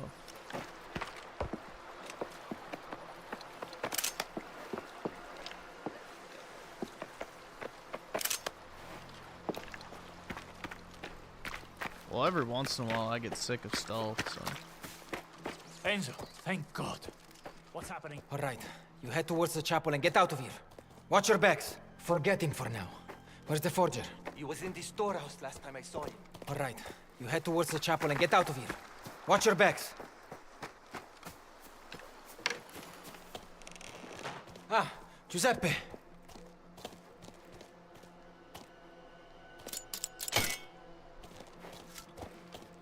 2 against 1.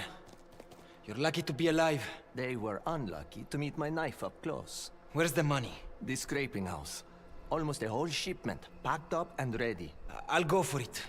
You get out of here. Gladly. Bene. There's another one up there! Top window! Get some fire on it! We need to reach that door! Vaffanculo! You're a dead man! Vattene!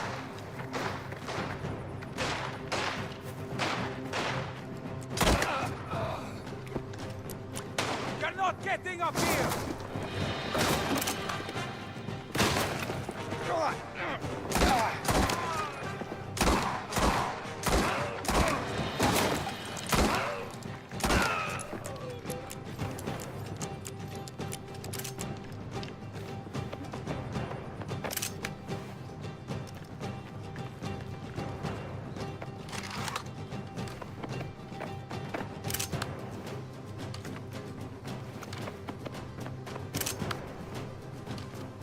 Oh, the rats go to the corpses. That's funny.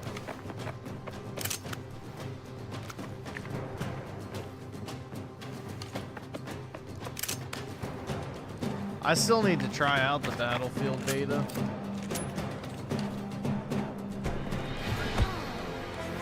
Enzo! Scannolo! Kill him! Oh, come on. Figli puttana!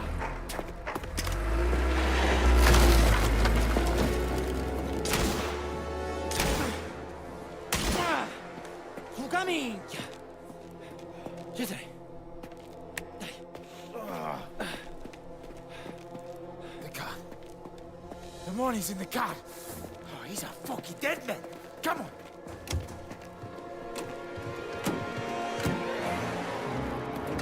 Put down Oh, great. Not getting away from me, motherless snake. I'm going to gut him. Snuck up on me. The fucking rat. He has no honor.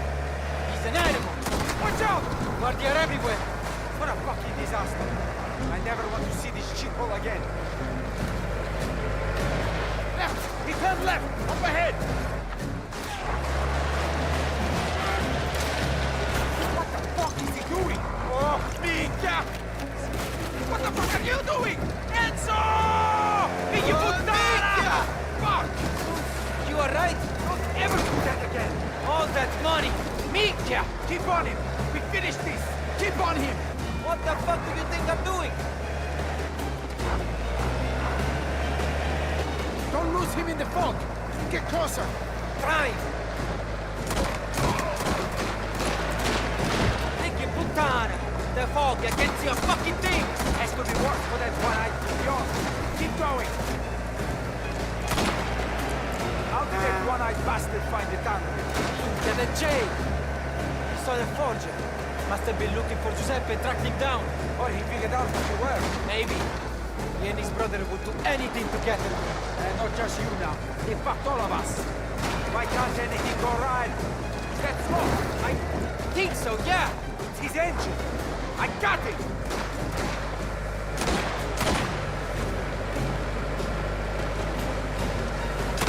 Get your foot down, Enzo! It is down!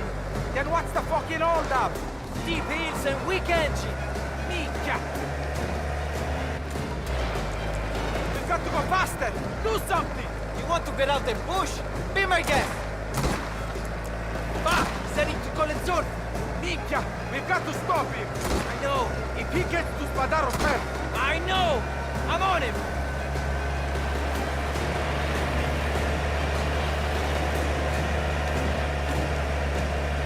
Dude, I thought we busted this I don't in. see him! He's got to be up here somewhere! Where is he? He must be here! Nowhere else to go!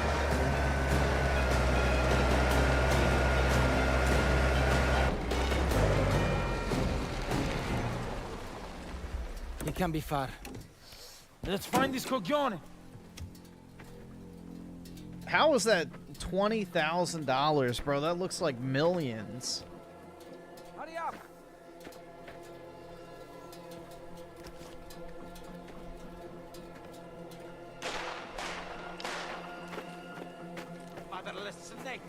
I'm going to gut him! Idiota! Going to get himself killed. Vaffanculo! Where are you? Come and get me, Sucamica!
Drop it.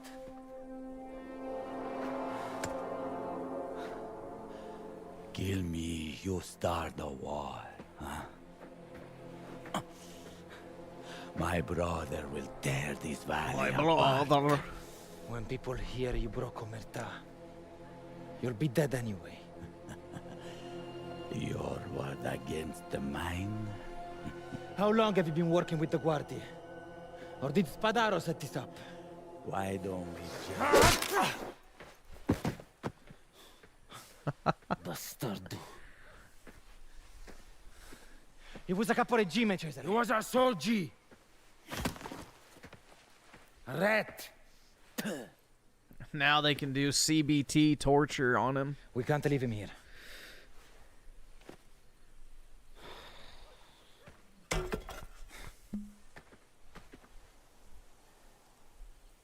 Get the real answers.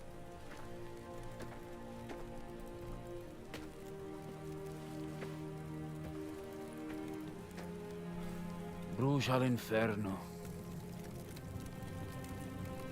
There will be hell to pay for this. Lucky we had nothing to do with it then. I drank too much. Came off the road. Terrible accident.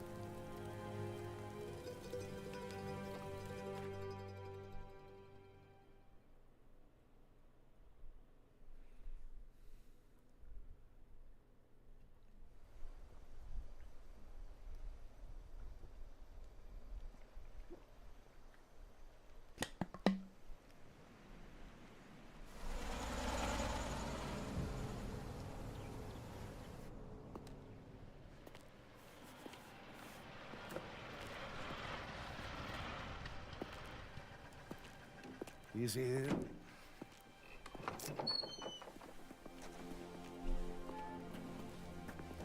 Ruggiero.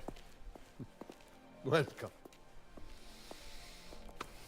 As a friend, I vouch for your safety and the safety of your men. Sit.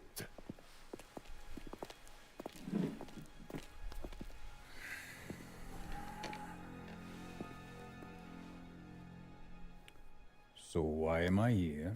You know why. I'm afraid you'll have to enlighten me. This is a time for plain speaking. Bernardo, let's have this out, eh? Ne guarda per an unwelcome visit to one of my ventures. Cost me a great deal. And what does this have to do with me? Corrado Bastone, his brother, led the police to my door. He broke Omerta and stole from me. This is a serious accusation. Who make this claim? Enzo Favara and Cesare Massaro. Caruso, the half-wit. They're both trusted men. That wretch Bastone colluded with the law. I demand that this be made right. That is a lie. If Corrado did this, then he acted alone.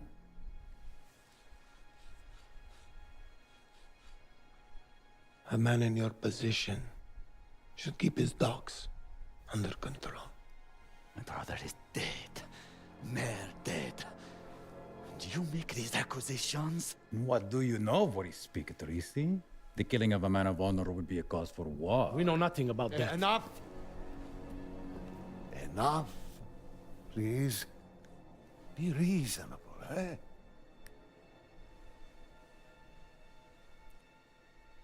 Are you going to make this right?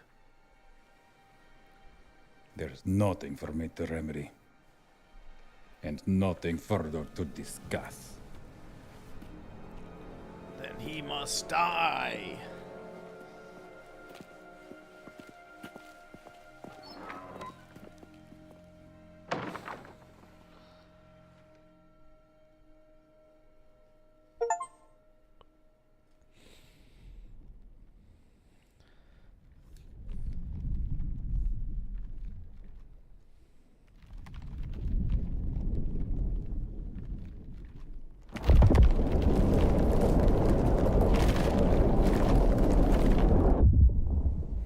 Uh-oh. Mount Vesuvius. Amore mio, we must take care.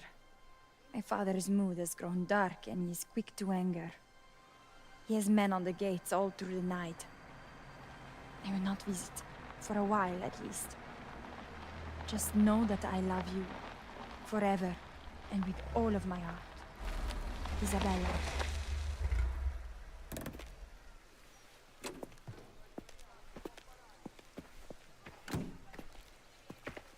Baron Fontanella. Please. This way.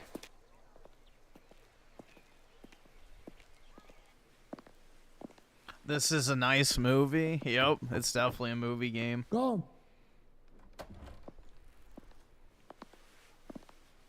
At least, I don't know. I like the plot so far. So Raffaele. it's entertaining Sit. at least. You said it was urgent, so please. Perhaps, Bernardo, we could speak privately. PK, if you want me to do videos, then Give me money! If you wish to discuss, you can say it here. Welcome become to a member again, and I'll Very consider well, it. then. There is a situation at my factory outside of Colezzolfo. And what situation is that? I've heard of no problems. Striking workers are making outrageous demands. Production's ground to a halt. Total shutdown. Something's happened with your man, Lorenzetti. Lorenzetti's a friend, a trusted man. He's kept order there for years. Seems things have changed. Because it is he supposedly behind this strike. That I find hard to believe. Perhaps you'll believe this.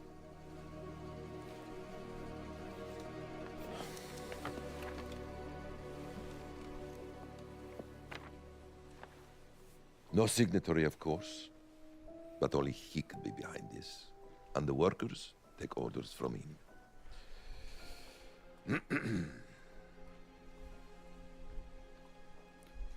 You are right to bring this to my attention. Thank you, Raphael.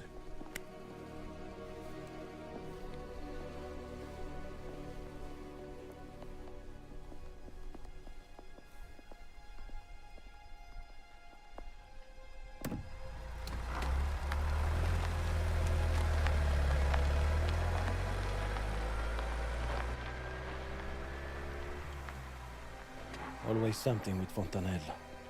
There is.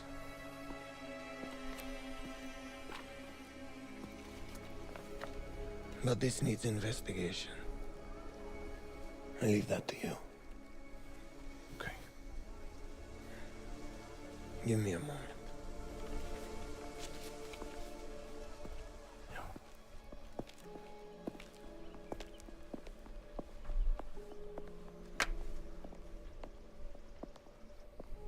At least when the Mafia was around, Las Vegas was thriving. Walk with me. Yeah, Las Vegas isn't doing too well. It's gotten way too expensive. Plus, Gen Z is like the least Vincenzo gambling Lorenzetti. generation He's known the ever. Don since they were just boys. At least in He broke Vegas, strikes sports with me at the betting's probably a Fontanella different factory in thing. the 90s. This is out of character. Do what you can to track him down, but tread carefully. he'll know we're looking for him. I'll find him. We can straighten this out. Ask around. The man may have had something. And talk to Kino. He has eyes everywhere.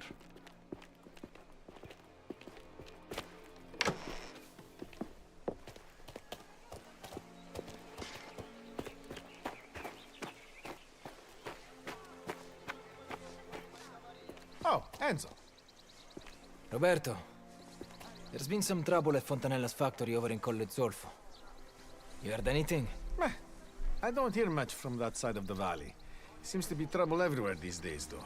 All right. Grazie.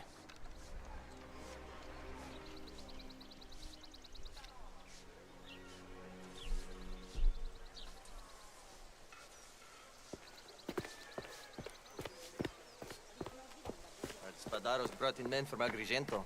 He's impatient. Always has been. Espada, you're from Colle Zolfo, aren't you? Have you heard anything from there recently? Well, I heard the factory's closed. Lot of men out of work. Union trouble, most likely. It used to be bud there. All right. Either subscribe, Grazie. donate, or get the fuck out. Let's see. Lucius Aurelian with the 3 months. Griffin, wake up Juan's cat for the hell of it. All right. Give me money! Open your wallet! Give me monies!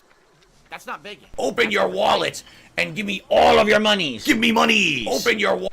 Give me monies! And give me all of your monies! Give me money! Give me monies! Alright. I was about to say, I thought that one was on loop.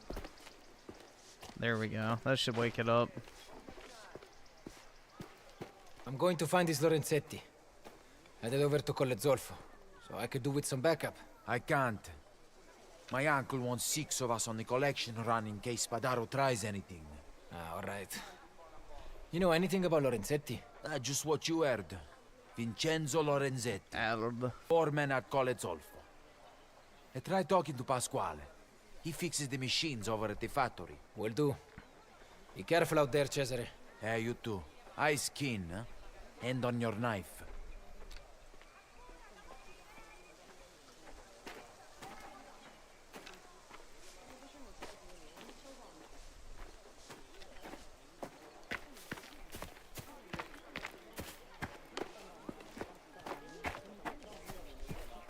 Enzo, buongiorno. It's my hoe. Why does she wear the same outfit every day? Isabella, did you get my note? I did, but I couldn't get out. Too many guards. But I miss you, amore mio. I'll keep trying. I miss you too. Be careful.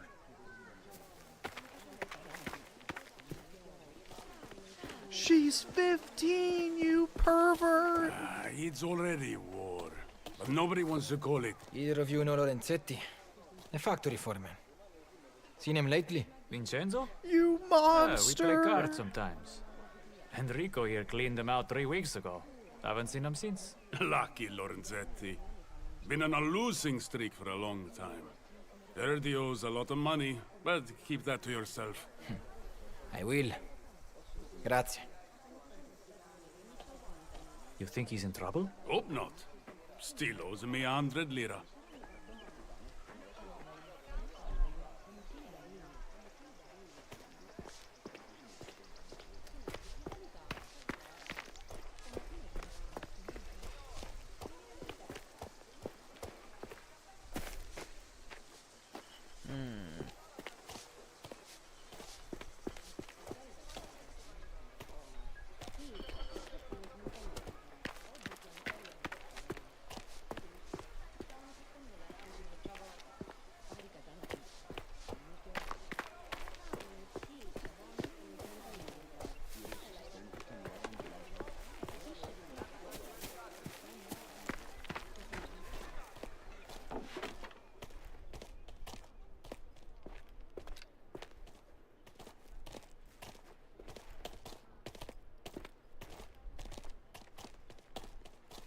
Enzo, come stai? Oh, Valerio. I'm looking for someone. Lorenzetti from Colle Zolfo. You know him? Only by name. But some of the boys play cards with him. They might know more. Watch yourself in Colle Zolfo, you capisti? The Spadaro thing could boil over any day. I can feel it. You want to take something to protect yourself?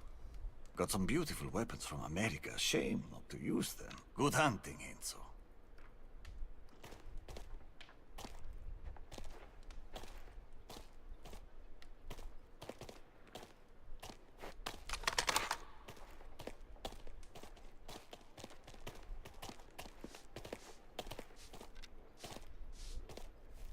Excuse me.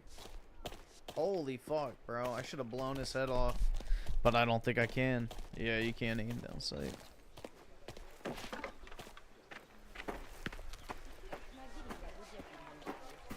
What's the matter? Get going. Hurry up. Be nice to have a house like this. I think you want to discuss our friend the foreman. Luke asked me to find Lorenzetti. What can you tell me? Until today, there wasn't much to tell. He gambles, has a mistress in Colezolfo, an old pot pusher named Angelica Vaccaro. Anything else? His cousin, Camillo Burgio, a socialista, union man. He may have an hand in this. Ask around. Grazie, Tino. Don't fuck us up. Just find Lorenzetti and bring him here. I'll do the rest.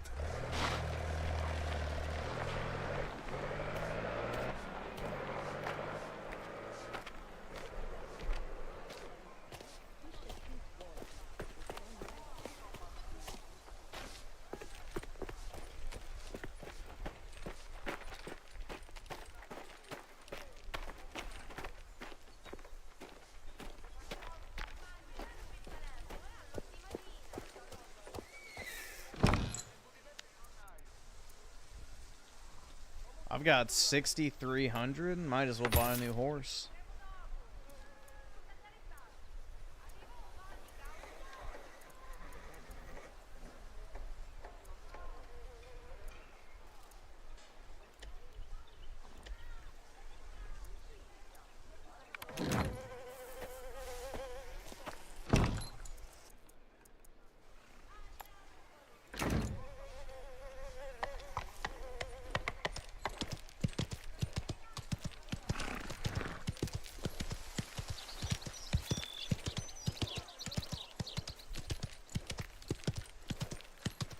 Nah, I don't think you can get goats.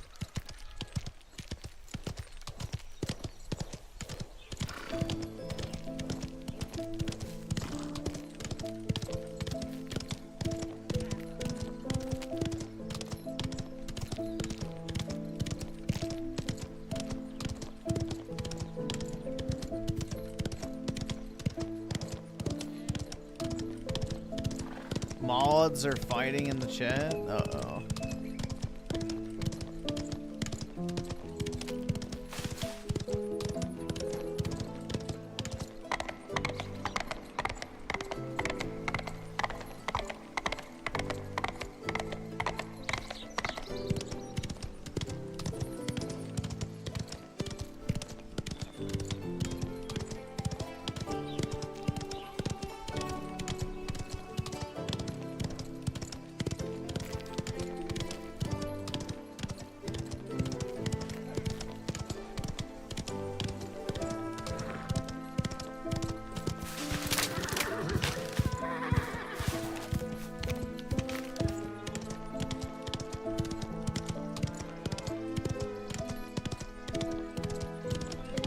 See what this puto wants. Enzo, what brings you out here?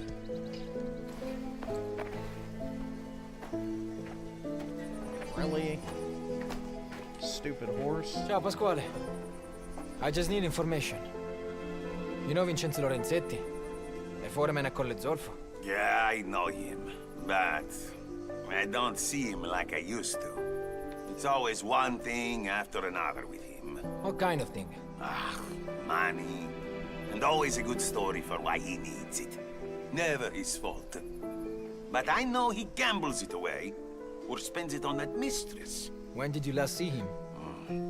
Months ago. Maybe longer. Try his cousin, Camillo Burgio. He lives over in Colle Zolfo. You'll know something. Grazie, Pasquale. Hey, why don't you take a look around before you go?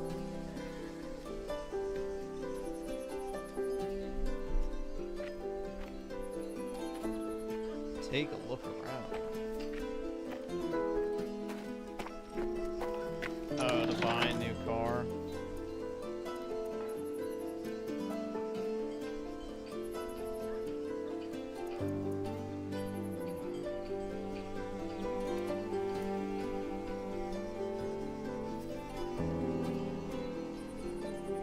The grip.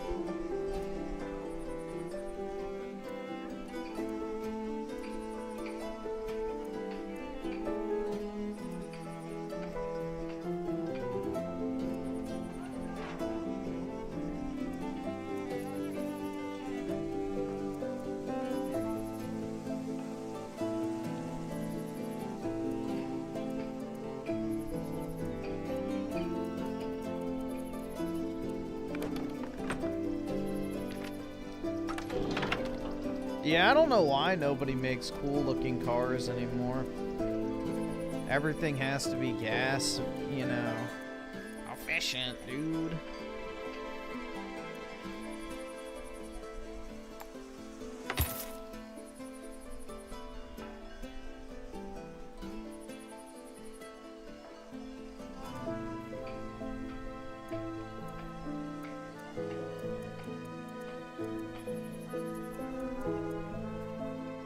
We used to have nice things back in the day.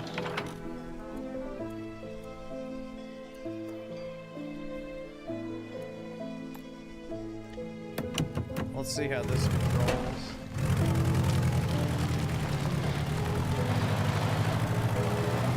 Oh, much better. Wow.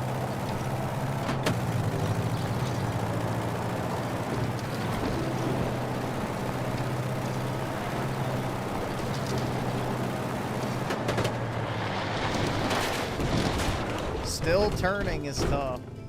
Skip the drive before I die.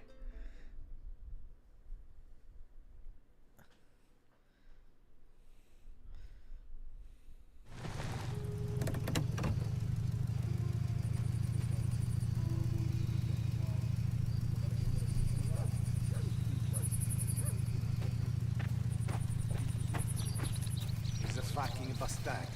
Who are they to tell us what's in our best interest, huh? They're worse than the clans. What do you want?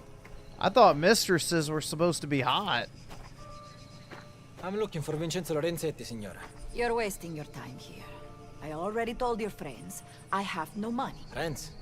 What do you mean? 2 of them. Never seen them before. Rough looking.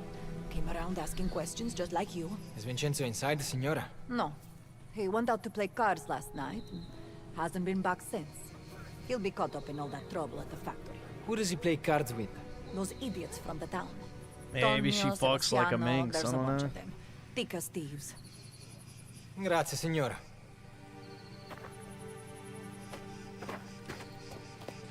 It's not Lorenzetti. This thing goes higher. What's that? You didn't see those... You would have gone with him in a heartbeat, but he didn't. You looking for someone? Yes, that's all. Never seen him like that before. Camillo Burgio? I'm looking for Lorenzetti. I'm a friend. Let me guess. You're with Fontanella? And you're with the union. Did you help Lorenzetti arrange his strike? Wish I had. First I heard about it was him turning the men away at the gate. That doesn't make sense. I'm right it doesn't. Vincenzo hates the union. Barely talks to me because of it. Look, you want answers, go talk to his gambling buddies. Tonio and, Sebastiano. They're together almost every night. Grazie, signore. I will.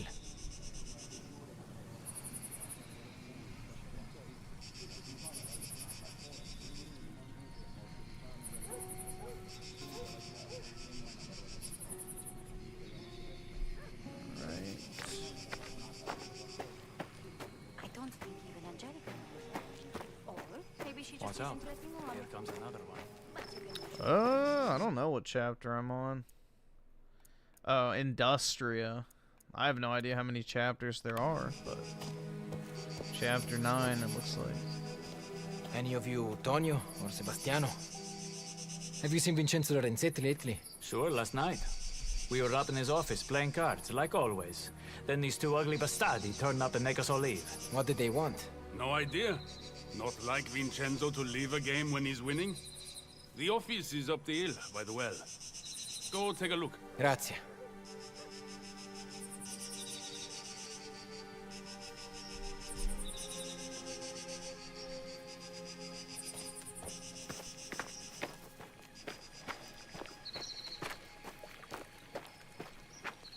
Didn't want us there. And he lied to some of the others. Told them there was no war. And now, no one. Oh. Those are hard to find. I've only gotten 2.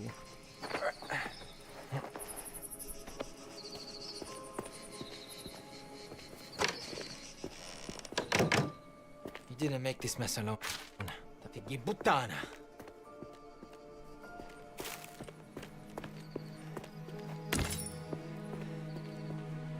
Let's get some subs. We gotta hit the goal. That's right.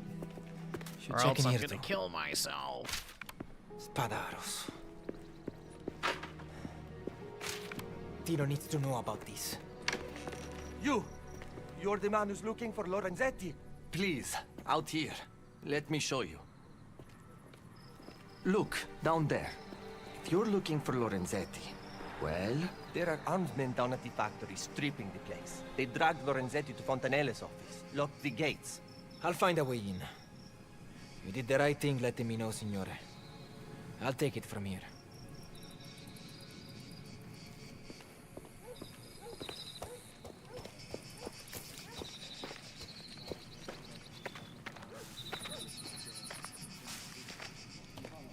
Yeah, no small donations, though. The dollar donations derailed the stream, dude. I guess this is probably a good place to stop.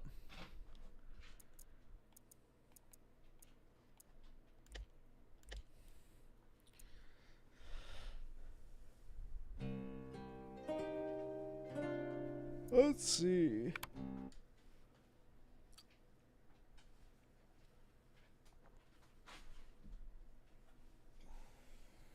What was that other video? Shit.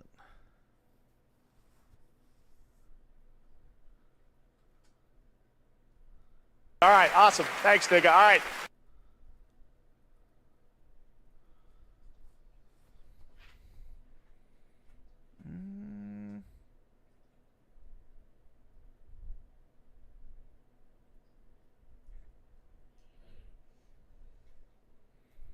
Maybe it was just those two. Oh, yeah, I think it was. Okay. Yeah.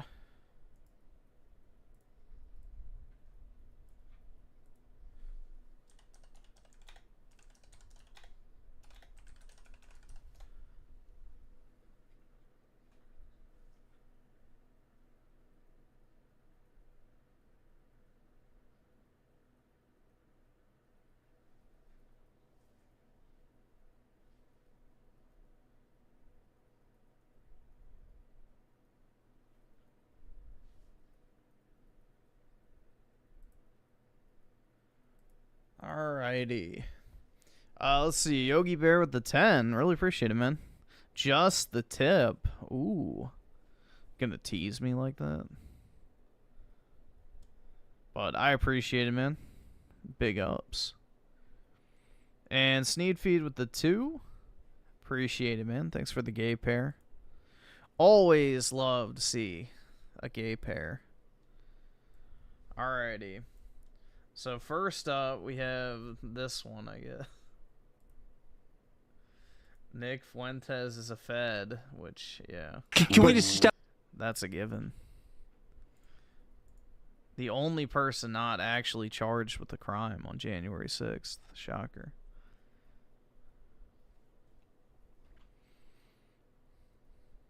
All of his friends were, though. Establish that anybody who screamed, "Let's storm the Capitol," I can think of 2 people who did. who was not arrested, didn't spend time in jail. Was defended by Democrats in the Congress. Yes, but he wasn't alone. There's another prominent person who did that as well, as I know you know. Didn't get arrested, didn't go to jail. I mean, what can we conclude from that? And then lied about it for 6 months, that he had his money stolen and that he couldn't fly anywhere. Keep moving towards the Capitol. It appears we are taking the Capitol back.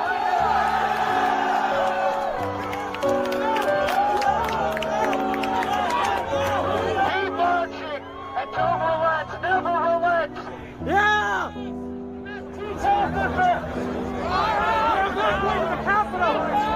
Break down the barriers and disregard the police. This Capitol belongs to us. This is Nick Fuentes on. Look how cringe he is, bro. Like, yeah, this is what fucking mongoloids on the internet consider to be the next Hitler. This fucking effeminate little bitch. January 6th, Oh 1 my month after God. receiving a $250,000 donation from a foreign source that would take his own life that very same day. Wowie zowie, man. Never would have seen that coming. If you're unfamiliar, Nick is a political streamer that could be best understood as the right-wing version of Hassan Piker. While hundreds of regular people, and several far less notable influencers, including those who never even stepped foot in the Capitol, have all been punished for their involvement on January 6th, somehow Fuentes has been able to evade any and all charges. Multiple of Nick's followers, the latest being Tristan Sarter, have been imprisoned after following Nick's instructions to invade the Capitol. Brandon Straka, who never even stepped foot in the Capitol building, had his home raided by the FBI for just filming a video from the Capitol steps where somebody could be heard shouting "Go, go, go," despite the fact that the speaker was off camera, and both Straka and his family deny that the voice was his. He was still forced to plead guilty to 3 years of probation. Yo, I wonder if I'm in this footage. Owen Schroyer of InfoWars didn't even say anything to the crowd or approach the entrance to the building, but still served 2 months in prison for simply standing outside the Capitol. If you don't believe me, you can read through his entire case yourself here. It's only a couple of pages. Yet somehow, the self-proclaimed single largest political dissident in the entire country, who the government has every incentive to throw the book at, hasn't had even a single charge brought against him. The DOJ was actually working on a conspiracy indictment against Fuentes, but for some mysterious reason, it was never filed. A month after January 6th, Nick would hold his annual political conference while failing to inform his audience that he was currently under FBI investigation, putting his followers in extreme danger of being targeted as an extremist by the federal government. And he had a proprietary payment processor too at the time. I forget what it was called. Shit. But it was like on his Cozy website or whatever the fuck. And he had like this alternative payment processor, and apparently part of his plea deal or whatever that wasn't actually on paper was that they turned over all the names and payment information of everyone that's ever donated to him, so that they have like this list of political, like, you know, targets to go after now. His second in command at the time, Patrick Casey, would go public with the fact that Nick was under investigation, rightfully concerned about the well-being of the attendees. Nick would immediately oust him from the movement and launch a campaign of attacks against the man, labeling him a traitor, intent on destroying his livelihood. According to conference attendees, he would verify each person's legal name by having them show their ID, as well as make each one of them take a photo with him, harvesting exactly the type of information that an informant could use to make a deal with the feds. Yep. A few months later, his bank account, which contained the $250,000 donation, was unfrozen. The investigation ended, and the conspiracy case was never filed. Since then... Yet he claimed that he had his account, you know, frozen for 6 months. 6 fucking months. The investigation ended, and the conspiracy case was never filed. Since then, a total of 6... Which was a lie, by the way. It was a week. Of his followers and former members of his organization have been arrested, leaving many people convinced that he must have taken a deal. There are clearly multiple examples of less influential people who didn't engage in explicit calls for vandalism and trespassing, yet were still targeted and punished. Nick and his followers' response to this is that Nick never entered a restricted area, and therefore the feds just chose to ignore him, telling people to break down the barriers and disregard the police. Break down the barriers and disregard the police! This capital belongs to us now! If you know anything about how the feds work, they'll compile a massive list of ridiculous charges which threaten decades of prison time just to force you to plead guilty to a much more lenient sentence. Take FPS Russia as an example.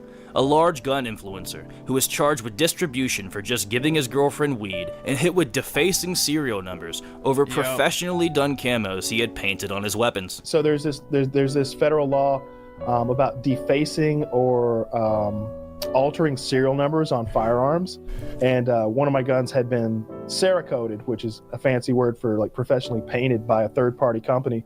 And when they did it, like 2 of the serial numbers now were hard to read. But if you like scratched them hard enough with your fingernail, you could read them again. Like nothing was being hidden, but they were using that as this like modifier. It was like when you're playing Magic the Gathering and you like slap down an enchantment, like add 10 years. they were adding the 10-year enchantment onto my sentence because of that. That was 10 years. They had him facing 30 years of prison time to get him to accept a 2-month sentence. And the government had far less incentive to punish him than they do Nick Fuentes, who claims to be the single largest threat to the system that currently exists. If you think I'm a biased source, why don't you listen to what one of Nick's closest allies, Keith Woods, had to say about the situation? And that they're sleepwalking into catastrophe. Because, as far as I can tell, someone like Nick Fuentes...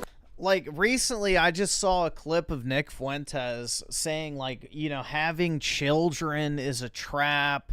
Don't get married. Don't have kids. Don't start a family. You know, only poor people have kids.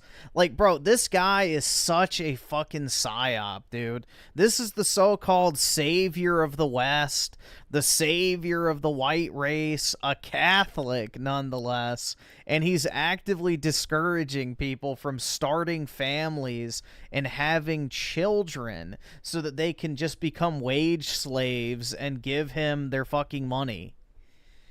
That's that's his entire grift, is basically just leech off of these fucking loser dudes and LARP is like a political leader. It's like fucking insane, bro.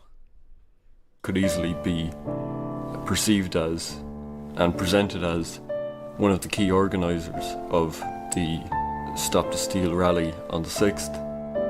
And following those events on Nick's stream, not only did he not distance himself from the criminal actions of the people that entered Capitol Hill, but he doubled down on support for them and said things that would suggest that he supported these kinds of insurrectionary activities.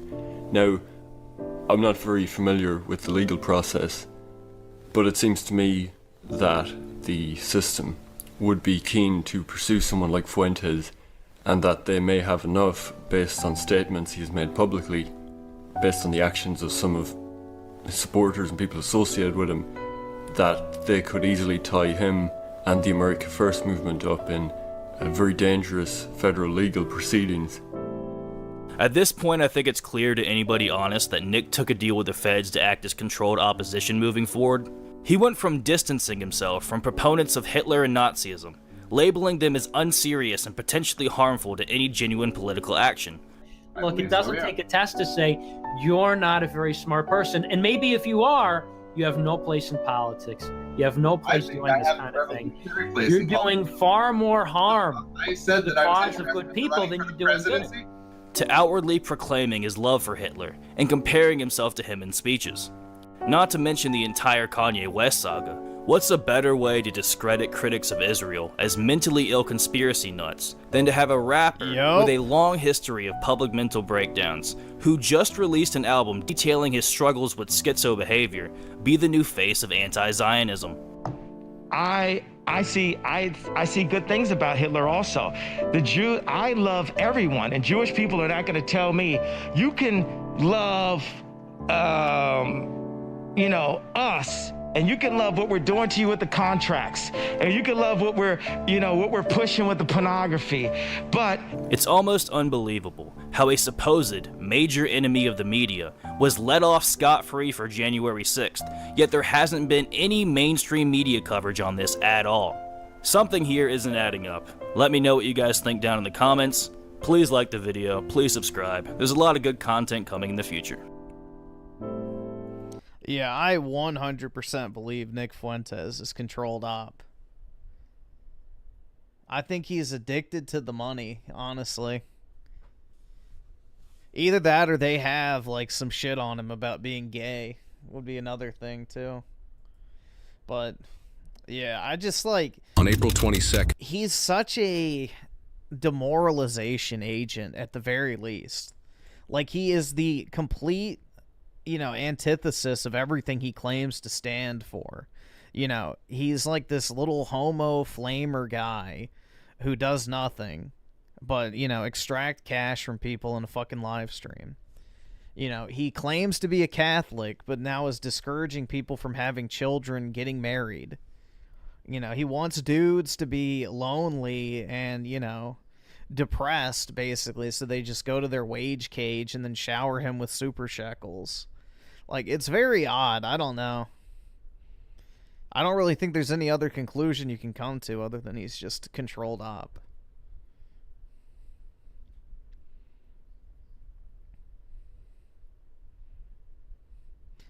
Very charismatic. But that's the thing, though, is like the gaydar should be going off in like the mind of a normal person. I think his audience is probably like severely autistic. Either that or they're not American. That's the other thing where a lot of people don't realize is most of Nick Fuentes' audience is not even American. They're from like fucking Latin America, the Middle East, India, like Europe, and places like that. Like, he does not have a huge American following, which is why he's had to cancel his America First, like, whatever event multiple times because nobody shows up. So, a lot of his so-called movement is not even Americans. In 2024, Becker County Police Department in Minnesota received a 911 call reporting an active break-in. Little did they know, they would soon find out the suspect is an elected senator for the state of Minnesota.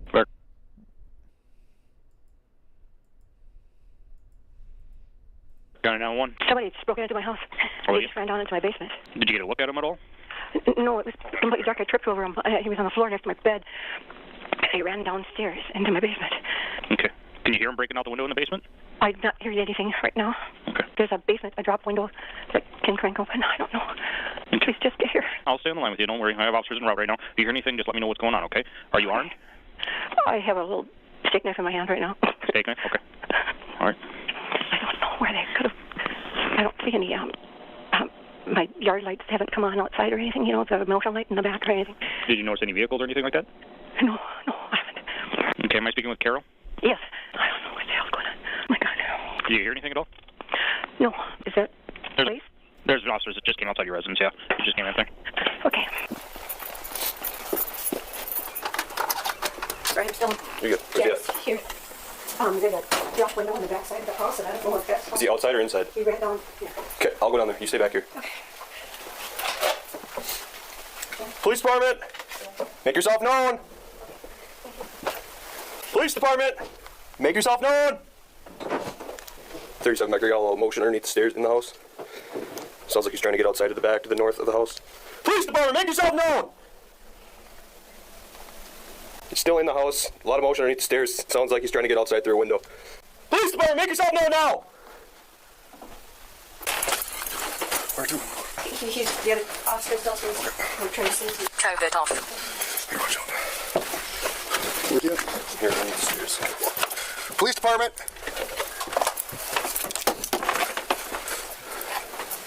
Underneath the stairs? That's what I was hearing motion at. Is there a way to get underneath the stairs? Becker 05, if you come up long, looks like there's a long driveway right to the back of the residence. Another bathroom there.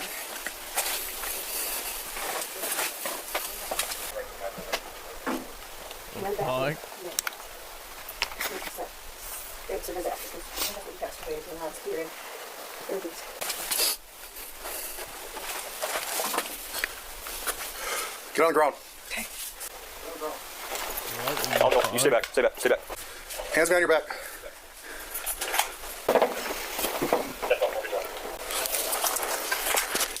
Carol? Yeah? It's Nicole. It's Nicole? I was just trying to get a couple of my dad's things because he wouldn't talk to me anymore. She also stole documents out of the house. She's my stepdaughter. I didn't steal any documents. How did I steal documents? Nicole, what's your last name? Mitchell. Stand up. Bruh. No one stole anything here, Carol. I don't have anything on me. You got anything on you? No. I have a flashlight. That's it. God's sake. Why was she squatting down next to my bed? Who is this to you? Pardon? Who is this to you? She's my stepdaughter. Stepdaughter. She's also a Minnesota senator. She lives in the Twin Cities. Unknown to the officer at the time, the suspect previously was a meteorologist for the Weather Channel and a local news anchor before being elected a senator. She's a senator? Yeah. Yeah. Was. Was or is currently? She is. I meant after this. Oh. My husband passed away, just her father. And the day after he died, her aunt came here and they walked out with all these. It was two of my husband's sisters. She's very close to one of them, Nancy. Okay. They walked out the door with all these forms, and I ran out there and said, "What are you guys doing?" Nancy said, "We're just trying to help you. Just trying to figure out where you are financially." No, it's my partner. Anything else in here? Did you No, drop there's anything not. else? No, Okay. sir. All right. She's gonna do what she's gonna do. Okay. My dad died last year. She's paranoid. Well, now she's really paranoid. But can I just grab my shoes? Where are your shoes at? Just under the thing. 1015 is a senator from Minnesota. Where's he at? He's downstairs with their stuff. Bruh. Women moment. Why are your Yeah. shoes stuck all the way on? Well, because I was trying to get him with my feet. Has she done this before? Not that, but she's insisted that my son should get nothing. She should get everything, all that stuff. Where'd she come in at? Get into my You know? bed. I don't have a clue. You don't know? No. Any doors that are open? Doors, Does she have both of them keys? had those Those sticks? sticks on them. Any windows open that you don't know of? The keys have it run off and so. Okay, any windows in the basement? To the basement? That's the one I think that she must have come in. Where's that window at? Whenever you tried to help her right after the funeral. She's not trying to help me. She's trying to get money. She kept. I can show you my bank Well, account. let's go upstairs.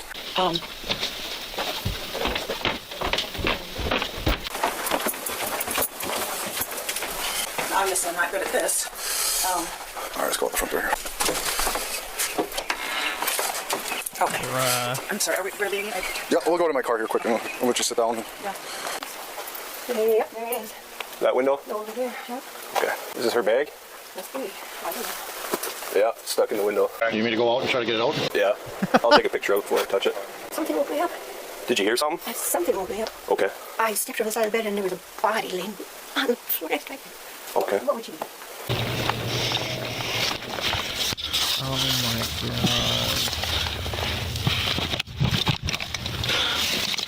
Do you know what you'd be here for? Paperwork, bank account numbers. I have no idea what you Okay. I guess we'll check that bag, see if anything in there is yours. Yes. 37, you can close that window. Yeah. I also noticed a hammer on the steps, and I want to ask what's that window at? 3705, where'd you say that hammer was? Steps, last step before the door. All right, are those tight? Hold on. You just want to make sure they're locked so they don't tighten up on you. This is not my normal life. So you're in custody. I'm going to read you your Miranda rights, okay? Okay. Nicole, you have the right to remain silent. You understand each of these rights I've just explained to you. I do. Having these rights in mind, do you wish to talk to me now? I'm just hoping this mistake won't completely. I know I did something bad. After the funeral, my aunt tried to help her. She thinks they stole from her when they were just trying to get her affairs in order. Okay. She's progressively cut off the family. Can I stop you quick? Yeah. What's your relationship to her? Stepmother. Stepmother? Okay. But she's got Alzheimer's and she's gotten. I know this doesn't help. This Yeah. is just going to prove the point. But she's gotten paranoid and things roll out to get her and won't let anyone in the house. I just wanted to get a couple of my dad's mementos, and that's all.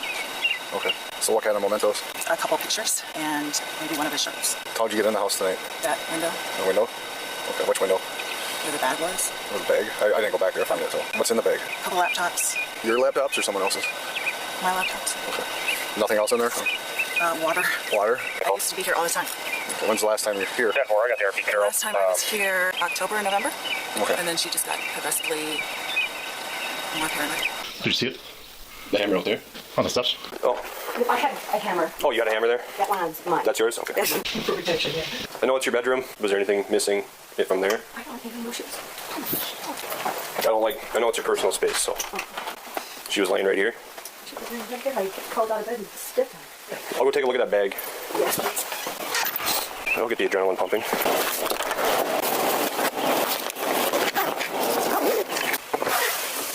So the only thing I found in that bag was 2 laptops. Do you have a laptop in here?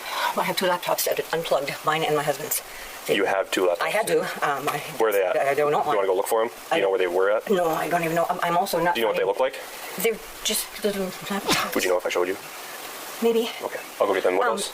I have I call it the tin box. It's a metal steel gray box that's always had all the legal documents in it. Okay. That's what they broke into before. Had her aunt do it and stole a bunch of stuff out of there. And so I was just looking for that. Okay. I can't find that anywhere. But just want to put the knife away for me?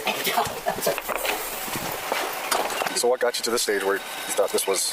The ashes, I think. The ashes? My cousin died in November, and my aunt drove all the way out here to get the ashes per an agreement. Okay. Just to get here to be told, no, never mind. And so you're here to get... A couple moments. You said pictures, shirt, and ashes? Well, the ashes got buried before anyone got them. I just wanted to get a couple things before anything else gets... Have you tried to talk to her before this? We had a fight over the ashes situation, and she at least right now, wouldn't talk to me. It's just gotten progressively worse. How long has it been since you last talked to her? A month. All right, so right now you're under arrest for burglary, okay? Even if I didn't take anything?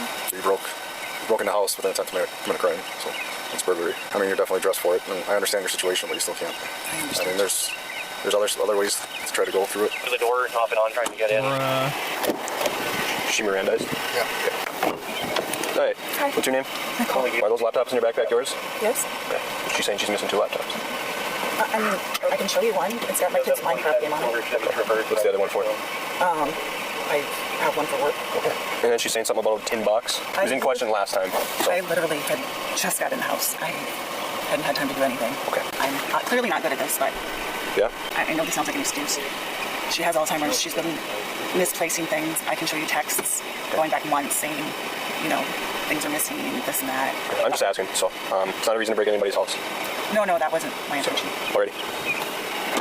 I got an ID, but I don't know if it means anything, but she's a state senator. Yeah. Alright, I'm back. The laptop's the story she gave me is pretty good for work and her kids, but it's going into our evidence, so if something does change, we'll get it back to you. Okay. So last time, she was after papers. Like, can I just ask the significance of those papers? That's when the 2 aunts came here. They took all kinds of legal forms. My husband just died. I had the tin box sitting right now out here because I was going through it, trying to find out what I was supposed to do, and I was totally off. The box was wide open, and when I came out... Why would she even bring a backpack with laptops, though? That doesn't make any sense. Like, I'm gonna steal some shit, so let me bring my fucking work laptop with me? Like... There were papers and stuff scattered all over the floor, and the 2 gals were both walking out with Nancy and Cindy with papers down the front sidewalk to their vehicle. And I said, where are you going? I'm surprised that passed the cop's smell test. What do you got? And they said, it's okay, Carol, don't worry. We're just trying to help you and get this legal business all straightened out for you. We know you're upset. Do you know why she would want those papers? Like, what would benefit her from having those papers? My husband didn't have an actual will. Oh, okay. So you think it's for, like, inheritance stuff? Yes. Okay. It was bank papers. It was all bank papers that checked, basically. Yeah, I might have to get going because there's another active burglary in Frazee, so... Thank you. So there's a discrepancy with the laptops. Are you able to sign into those laptops? I'm sorry, what? Will you be able to sign into those laptops? Yes. Okay, here's the first one. Okay, how come it has Carol's name on it? It was one that she had given me way back when to use for the kids. Well, she's missing 2 laptops, that's what she said. So I'm taking this laptop. How about this one? Okay, that one's got your name on it. Okay, that one will stay with your property, but I'm taking this one. That's fine. Did you try shoving that backpack out and it didn't go out? I don't want to answer your questions. You don't have to, like, you understood your rights, so. I has an addiction. Okay, that's okay. Put you back in here. Appreciate you working with that, so. COVID off. So yeah, she did steal one of the laptops. Still, why would you bring your laptop in either instance?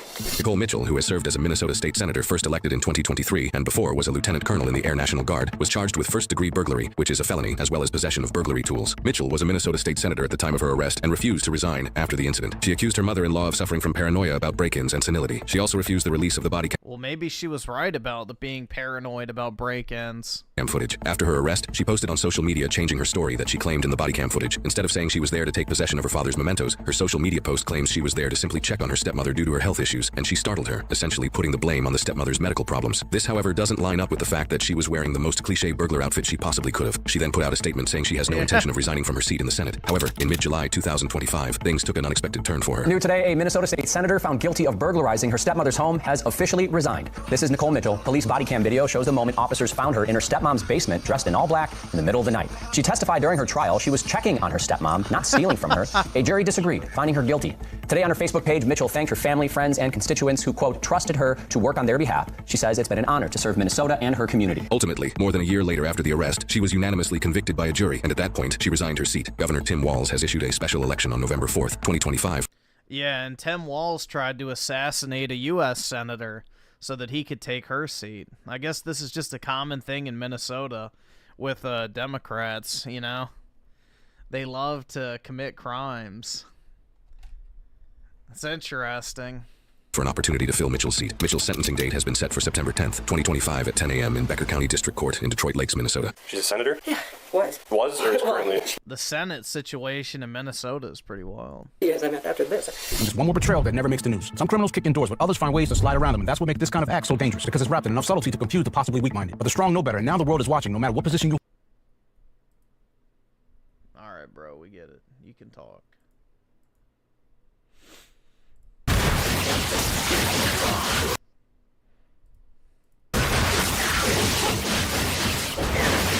Do you think she was trying to transfer files? Possibly. I don't know.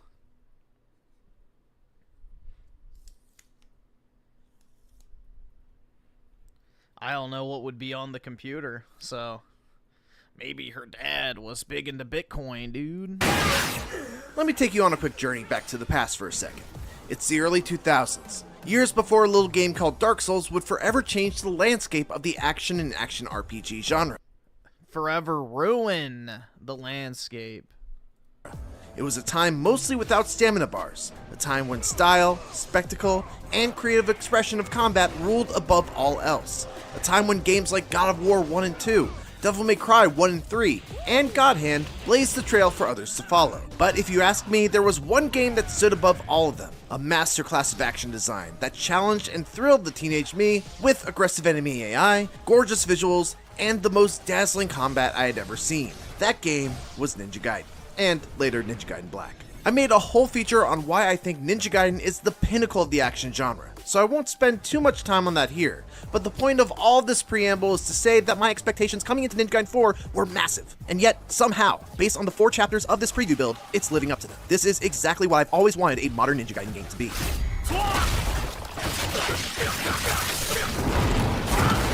Let's get one thing out of the way first. While this is co-developed by Platinum Games, make no mistake, this feels like Team Ninja's Ninja Gaiden through and through, regardless of whether you're playing as Ryu Hayabusa or newcomer Yakumo. There's no split of Yakumo's levels feeling like a Platinum Games protagonist, and Ryu's feeling like traditional Ninja Gaiden. The two characters do have distinct playstyles and movesets, but you'll be doing a lot of the same tricks with both characters, from Izuna drops, to guillotine throws, to quick charge ultimate attacks, etc.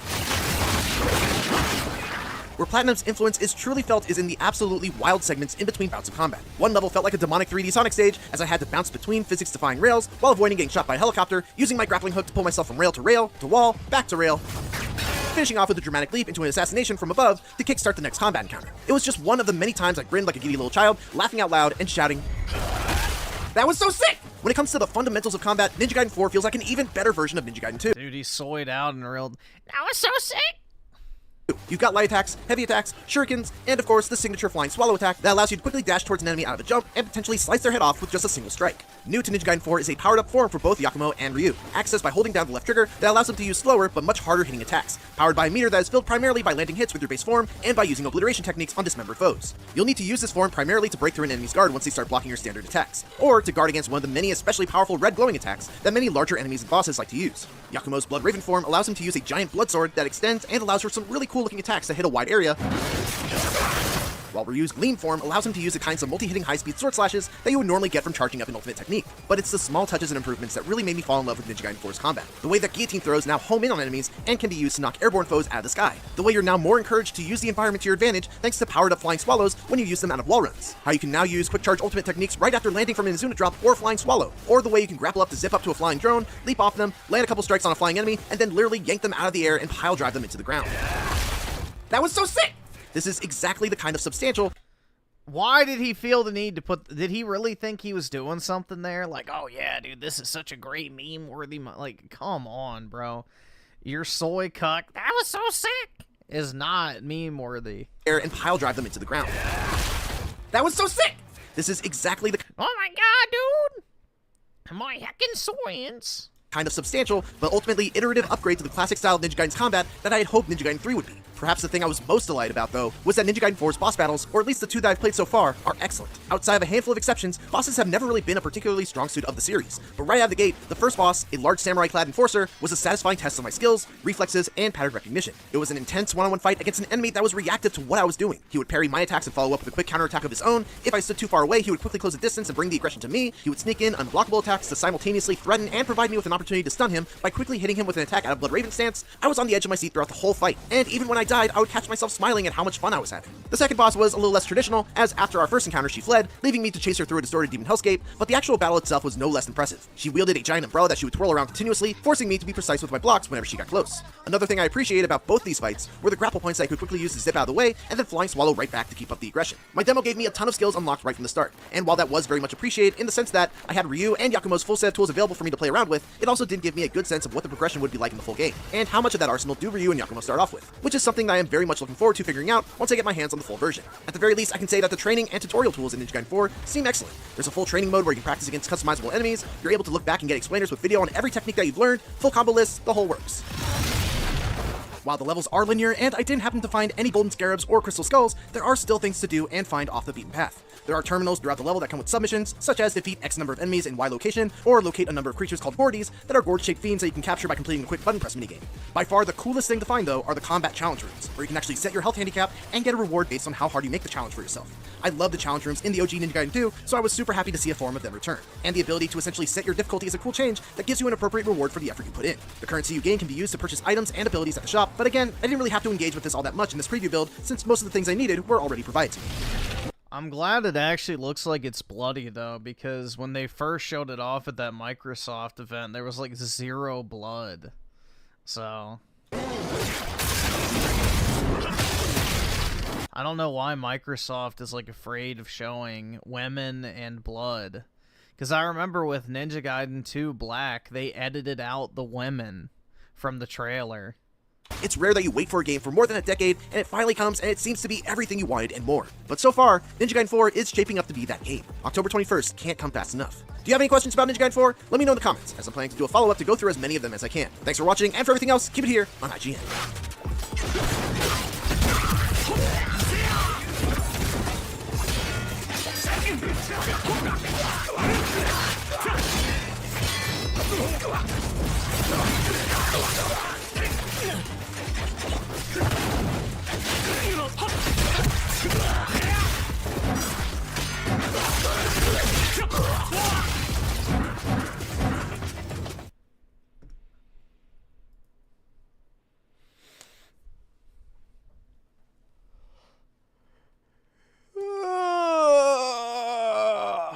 Man.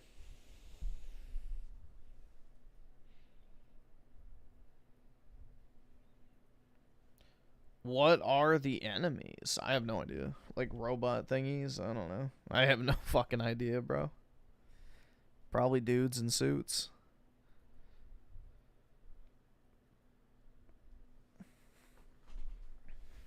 All right, awesome. Thanks, nigga. All right.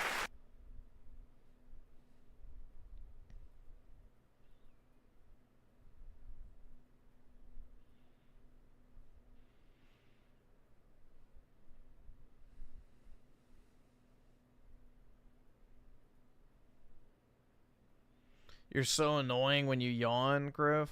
PK, is there anything I can do in this world that doesn't make you just feel the need to ridicule me?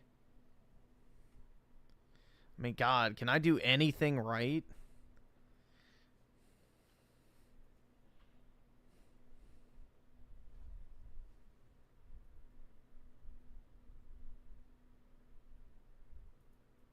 Have sex. What the fuck? Yeah, let's talk about all the sex I'm not having.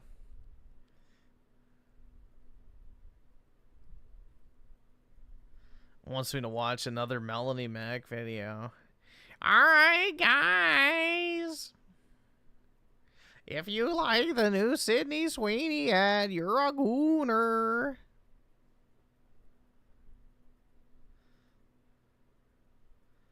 You know, jerk off to my shriveled hag bod that's covered in tattoos.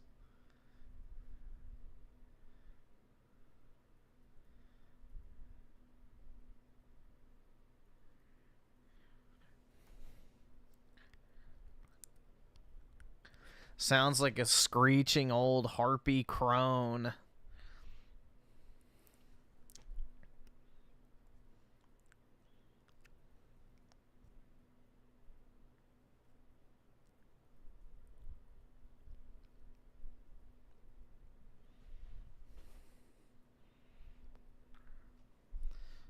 Let's see. Raymond with the 2.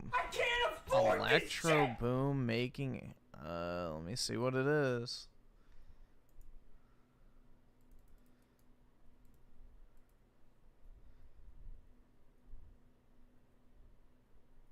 The fuck?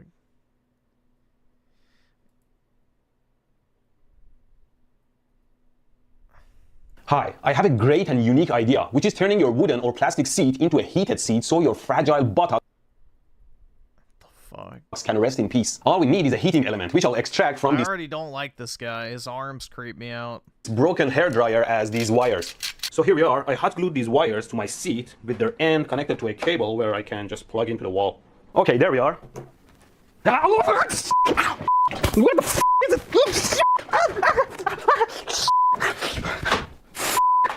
The whole seat is melted. Oh, in hindsight, mounting a heating element with hot glue is a pretty dumb idea because the glue can melt and stick somewhere else. And also, evidently, sitting on super hot live wires is a terrible idea, as my butt can confirm. Where are you? But we shall not be discouraged. There are other heating elements we could use, like the electric oven heating element that we can unplug easily. The good thing about these is that the live wires are hidden inside the element, so you won't get shocked if you touch them. Also, in North America, they run on over 200 volt AC, so if I run it on 120 volt, I should avoid superheating it. So connecting it to power, you won't get a shock, although it's drawing around 6 amps. Now, I don't know what metal it's made of. I'm guessing iron, but it's hardly conductive, so it's safe to touch. Ow! Of course, getting shocked is not the only concern. Obviously, this thing is a heating element and can get very hot even if I run it on 120 volt AC. And it's pretty uncomfortable to sit on anyway, so I went and bought some other heating elements. This one is pretty small. Maybe you can use it to heat a baby, or as intended, electric charcoal starter. Don't use it on babies, you idiots! But this one is pretty nice and fits my seat well and is made for 240 volt 3000 watts, which is very similar to my oven element. I will be running it on 120 volt AC, which means 4 times less power or 750 watts. It can still burn, so I'm planning to reduce the power to it using a light dimmer. It says this dimmer is compatible with incandescent lights as well as new dimmable lights, which makes me wonder what is the difference between this new dimmer and old ones. We have one of these old dimmers. Yeah, it's like basically in the same genre as that, whatever guy, what's his name? The guy that breaks shit on purpose. It's like this, you know, it's Reddit humor in the tech sphere. It's basically it. We have this old dimmer which I'll try to probe using my 4-channel awesome new Keysight scope, which I'll also give away 5 of them at the end of the exhibit. The yellow line is the input voltage and the red is the output. And if I turn it on, you see that when I slide the dimmer, a portion of the output is cut off, with here at minimum and here at... But yeah, it's one of those dudes who purposely fuck shit up for the entertainment value. Maximum. And so this reduces the effective AC voltage output over a resistive load. But things like LED light are not necessarily like a resistive load. Although my LED light seems dimmable and is working fine with this dimmer. It flickers a little bit at low voltage. The old dimmer I tested is made of a solid state or silicon switch, like a transistor, that is a type of SCR or thyristor. And in this case, it's a triac, which is a bidirectional switch. Too many words? Basically, it's an open circuit between the two main terminals until you send a current into the gate terminal. And then it switches closed and stays on as long as you run current through it, even after you remove the gate signal. And then it only turns off when you stop running current through it. It is bidirectional, meaning that the current can run through it both ways. The resistor is zero. I'm not an electrician. Between dimmable and not dimmable LED lights. I'm going to film different lights using my camera at slow motion with dimmable voltage. But the undimmable LED behaves badly on a dimmer because it's designed to have mostly a... Dog, I don't fucking care about how light bulbs aren't dimmable. Holy shit. There, I hot glued 2 pieces of stick to limit... Wowie zowie, man. A non-dimmable light is not dimmable. Crazy. How far you can turn the knob. We don't need more than half anyway. There, now all you need is to shove this thing in a cushion for comfort and sit on it. On the other hand, if somebody accidentally breaks these sticks and set it to maximum, it could overheat the heater or the dimmer and set the house on fire. We could design a very good system where a microcontroller monitors the heating element and sensors and tie it to my can move now. Says the needle works because, I mean, the needle is stuck, but the temperature could be rising. It's just not showing it. I think we need to do better. Here. Dude, it's the perfect example of, you know, information overload. People will sit here and consume information all day and never do anything with it. It's like literally a plague on the internet. People like consume mass amounts of information but never actually do anything with it. Here, I did one more thing. I added a piece of wire here connected to the shaft of this thing that's also shorted to the housing. So now when the temperature rises, the gate shorts the housing to this piece of wire here and acts like a thermal switch. Here's the plan. I have a normally closed relay that drives the heater element, and its coil is driven by my thermal switch and is supplied through a diode, resistor, and capacitor. I also keep the dimmer so I can adjust the rate of temperature rise. Now what happens is that when I plug in the AC, the heater element is on and heats up, as well as my thermal switch that's connected to it. When the temperature reaches the threshold that I set with my thermal switch, the switch closes and energizes the coil of the relay, and the relay switches over and turns off the heater element. Now the heater cools down, and when it cools down below the threshold, the switch opens. Dude, it's like redstone. And de-energizes the coil, and the relay switches back over, and the heater turns on, heating back up again. So the temperature is controlled around my set temperature. Change of plan. I'm going to use a 12-volt wall adapter to drive my coil, because with the relay I have, that resistor would turn into a light bulb. And we plug it in. There we go. Now the heater is on, and you'll see that the gauge will start rising. There we go. The switch is closed and the heater is off. Of course, there is a delay for the temperature to get through to the thermometer, and so the temperature overshoots a bit and drops down afterwards, at which point the thermometer switch should open again. There, the heater is back on and the needle moves back up again. Great, now I can shove all these into a cushion. There, now we just plug it in. Oh, they sell seat warmers for cheap. Was this a good video? Did you learn something? Then subscribe for God's sake! I'm trying to beat this guy Bobby Duke in subscriber count, but he keeps making this awesome looking quality art, one better than the other. He's just a great artist and a friend. My dad would probably understand this video. On the other hand, my dad has been retired for about 20 to 25 years. Well, yeah, I imagine if you know. I mean, it's basic circuitry. It's not really anything crazy to understand. It's just not a useful use case at all. Like, I know how to install, like, fucking, you know, light switches and that type of shit. It's not really any more complicated than that. You're just hooking up 2 wires to different things. So, wiring stuff isn't too bad.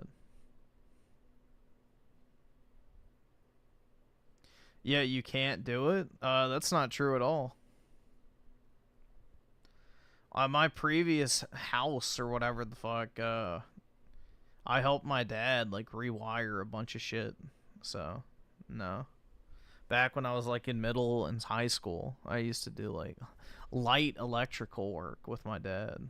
So, he knows how to do all this type of shit. It's like a hobby for him. He enjoys, like, the home improvement type stuff. No, I didn't? Okay, yeah, that's something I would definitely lie about. Yeah, guys, I got the ultimate flex. I helped my dad rewire some rooms in my house. Oh my god. No way, dude. What a flex.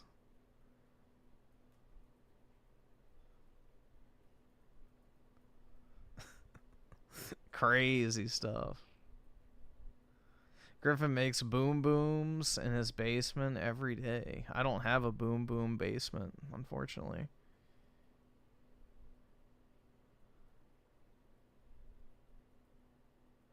You're a fake electrician? That's right. I can put jumper cables on your fucking nips, no problem, though.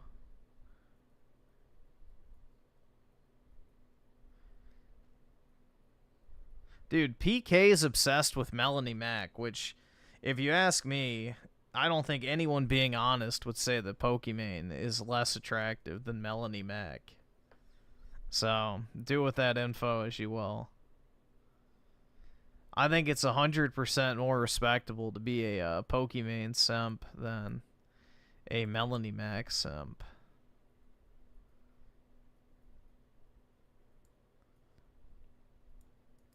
But, you know, to each their own.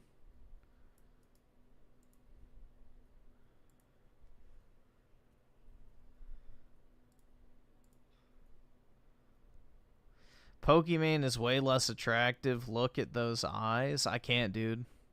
If I look at her too long, I might fall in love. Griffin, you're an Indian. No, I am not. I am from America. USA #1, but India #2. Up and coming economy. Beautiful women. They even have more arm hair, bro. Oh my god. Yeah, what other place could you go in the world where the women have hairier arms than the men? India, baby.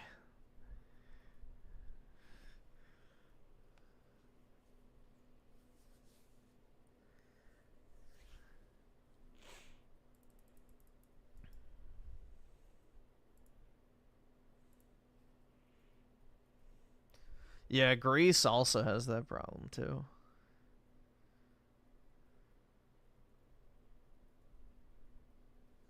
Oh, do I get to pull up my clip? Hold on.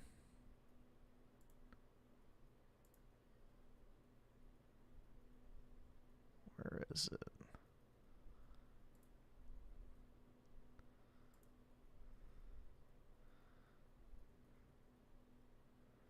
Is this it?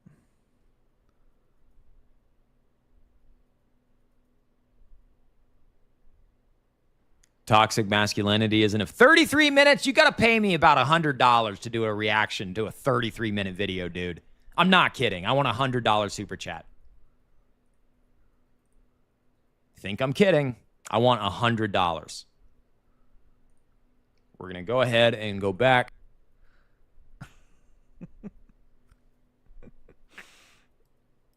Based Raymond, I know. Toxic masculinity isn't if 33 minutes, you gotta pay me about $100 to do a reaction to a 33-minute video, dude. I'm not kidding. I want a $100 super chat. Think I'm kidding? I want $100. We're gonna go ahead and go back. Let's see. So Level Nugget with the 2. The new soy phrase is muttering, that was soy sick. Yeah, exactly. There you go. Exactly. I'm a clown, just former nut of your cell? What the fuck? What does that even mean? Did you just call me a former cum shot of my cell? Like, what the fuck? Bruh. Wild. Level Nugget with the 2. The new soy. Oh, wait, no. I read that. Bro, it's on there twice. Hold on, let me just refresh. It'll clear it.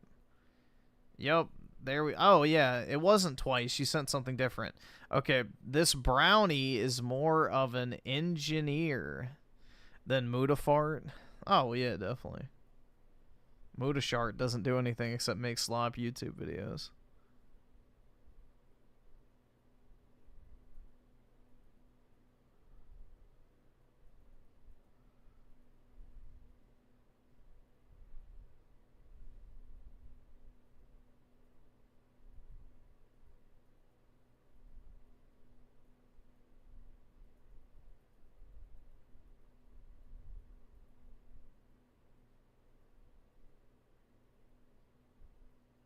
Griffin was a baby sperm that was the Usain Bolt amongst the horde of other sperm.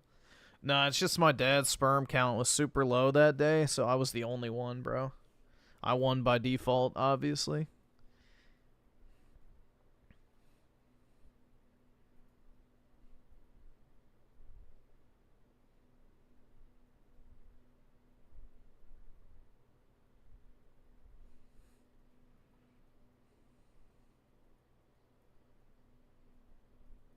I'm from Pakistan? Oh, yeah, dude.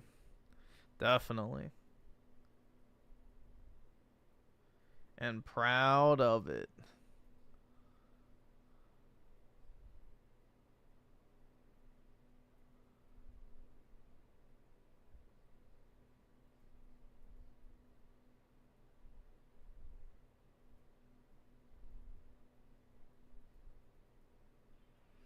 Yeah, I really don't get the appeal for Mudashart at all. Like, I don't understand why people like watching him. Him and Moist Shitical.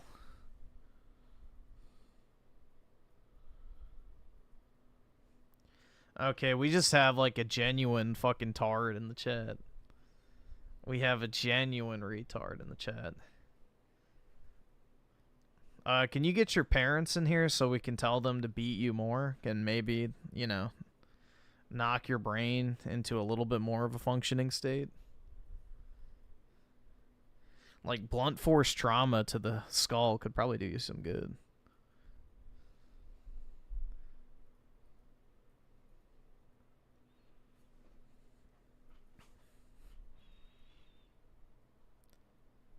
Would you say Act Ma'am is falling into their ranks? I think he had to sell out because YouTube told him, you know, toe the line or get fucking banned.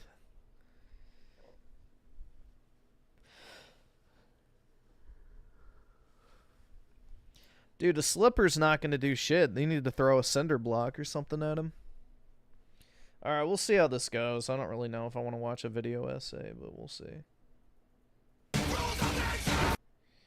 I find this type of video to be kind of meh. It's like saying, oh yes, water is wet. Now watch a 25-minute video about it.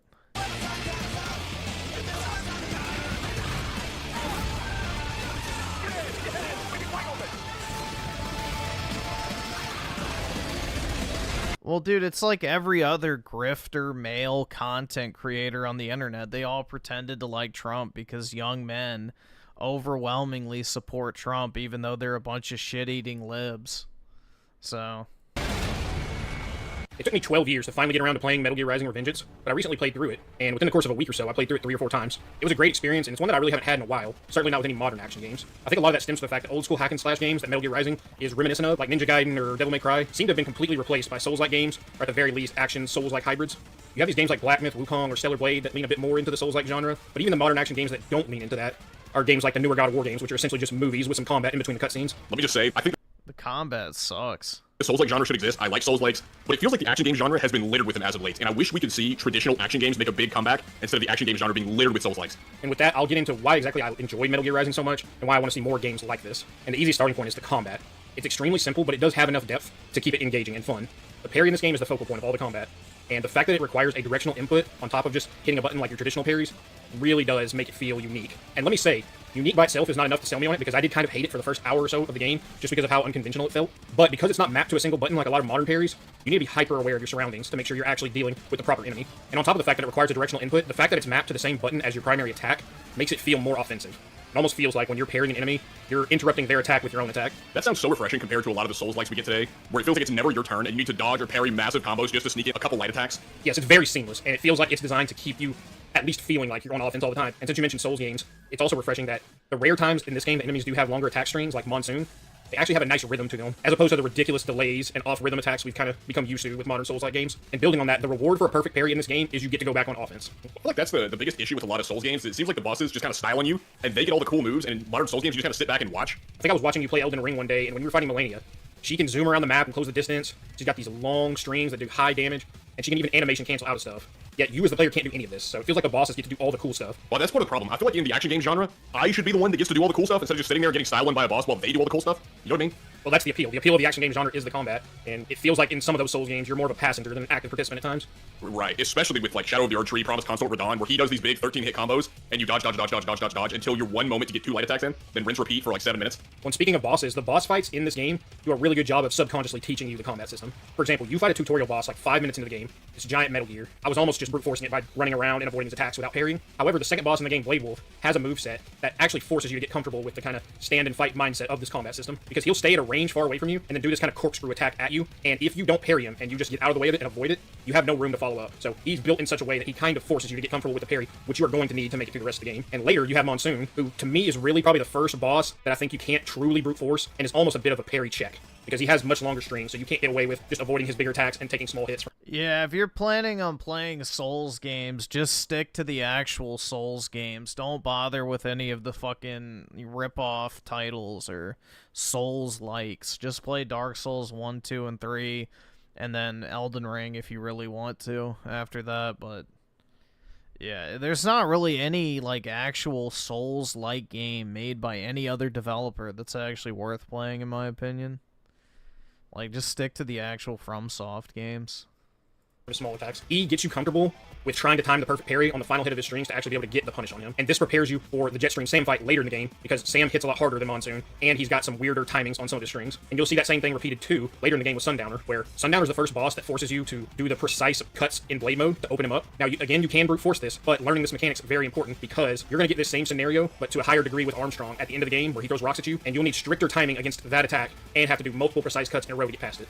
So all throughout the game, the game's bosses are getting you ready for things to come, which is a welcome change from some more modern games where it's just learn the timings of the bosses, so you feel like from fight to fight, you never actually get better. Like, I know it's a totally different genre, but I think Expedition 33 is a good example of what I'm talking about here, where from fight dog shit to fight, it doesn't feel like I'm learning and getting better at skills that I need for future fights, because every enemy just comes down to memorize his move timing so you can parry. As fun as that game was, that was pretty much it. It was rote memorization. And don't get me wrong, obviously enemies in this game have different timings, but the system isn't built off of just that. Well, it also seems more intuitive as to when the parry windows are. It's one of the biggest issues I had both with Expedition 33 and yep, it's just more parry slop. A lot of Souls-likes, is they'll throw in some unintuitive attacks that really seem like they're a bit malicious in order to screw you up and get your timing off, just to sneakily land a hit on you.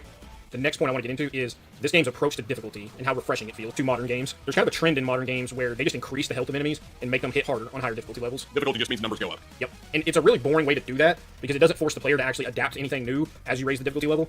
You just do less damage and take more. Right, it just kind of extends the length of the fight rather than demanding more from you as a player, or finding creative ways to do it. And what I like with Metal Gear Rising's approach is that as you raise the difficulty level, they add new enemy types into encounters, which changes the way the encounters function. So perfect example, the very first combat encounter in the entire game, if you play on normal, is just 3 regular soldiers, which makes sense because it's the very beginning of the game. But if you go back and play that exact same section on Very Hard or Revengeance, those same 3 soldiers are there, but they've also thrown in a big gecko mech. And then even on the very next combat encounter, right before the tutorial boss, on normal there's just a few soldiers with guns.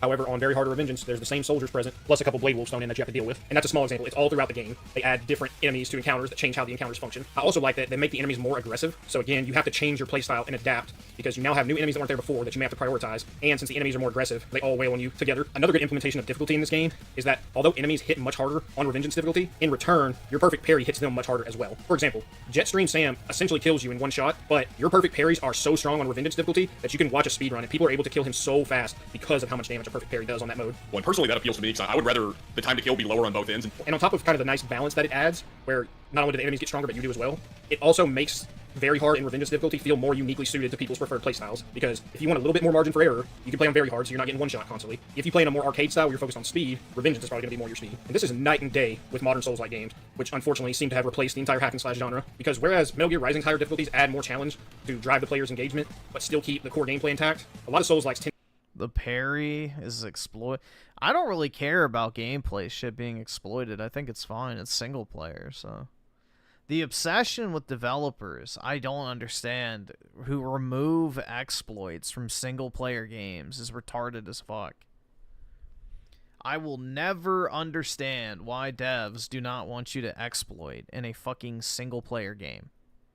Like, wasn't that part of the fun back in the day, is finding an exploit that makes you, like, mad OP? And then you could use that to just steamroll through the game if you wanted to. Now that shit gets patched out because it's like, oh, unless you're suffering, you're not actually enjoying the game. It's like, yeah, fuck off. I don't know. Games aren't meant to be fun anymore. That's the biggest issue. Games are not meant to be fun. They're meant to be difficult. And that's it. Because you have all these people who jerk off over the difficulty of a boss, not the actual gameplay experience surrounding it. To rely on cheap parlor tricks to achieve their difficulty. Things like massively delayed attacks, horrid unreadable telegraphs, and long combos with small punish windows. This is especially true in some of the later titles like Elden Ring or Shadow of the Erdtree. And one of the things that I hate about that is it often results in the Simon Says style of gameplay that promotes rote memorization over a fluid, reactive gameplay sequence. This isn't to say that there aren't some good bosses in the Soul series, because there are. You have Artorias, you have Slave Knight Gale, you have Lady Maria, all of those are great. Hymenus, please go get raped by your fucking pedophile uncle again or something. Like, go do something that takes you away from this chat, because you're just fucking gay. You're talking about sucking cock and all this other shit, bro. Just go get molested by your weird uncle again, or do something. I don't know. Go be of use to somebody. You waste of fucking oxygen. You're not even human. I can't afford Fluffle Nugget with the 2. The one good thing that Kojima gave us was Raiden. I guess. I just think it's ironic that, you know, arguably the most iconic Metal Gear game of all time is not even one made by Kojima. Because I would say that Metal Gear Rising has more, like, cultural relevance than any of the other, you know, I guess mainline Metal Gear games. I mean, for a while, the Phantom Pain theme song had, like, some, I guess, relevance because of that "Why Are We Still Here" meme. But I would say that Rising or Vengeance outlived that by a lot. But unfortunately, those are the exceptions rather than the rule. As we talked about, I really enjoyed the gameplay elements of this game, but surprisingly, I also enjoyed the story, which I was not expecting. The game's story is very effective in portraying the clashing ideologies of its characters, but it doesn't overstay its welcome, which is nice. And clearly Kojima was not involved in this, or the characters would all be fawning over Shay and communism by extension. So I hear Amanda mistook you for Che Guevara, Snake. That's not too bad, huh? Yeah, right.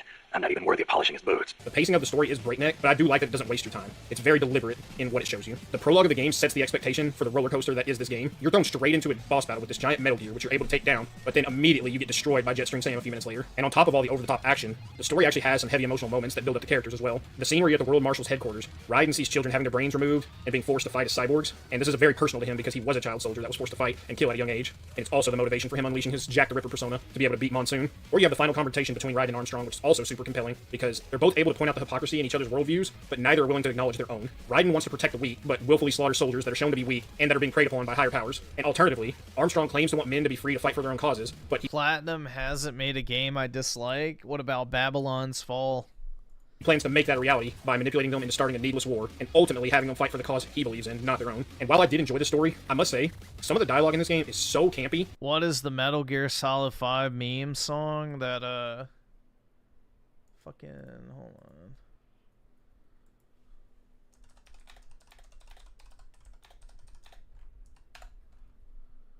This shit.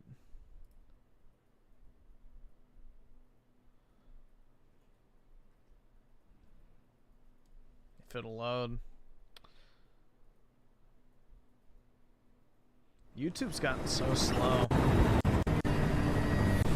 Won't stop hurting. It's like they're all... Oh, this isn't the one with the song in it. Fuck. This is it. This song.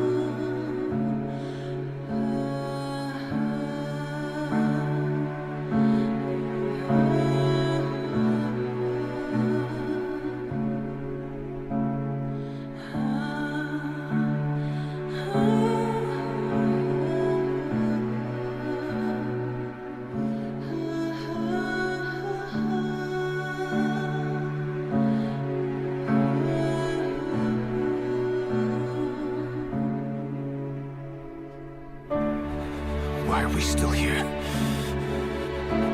Just to suffer? But yeah, that, I mean, it's like one of the few good things that came out of Metal Gear. That's it.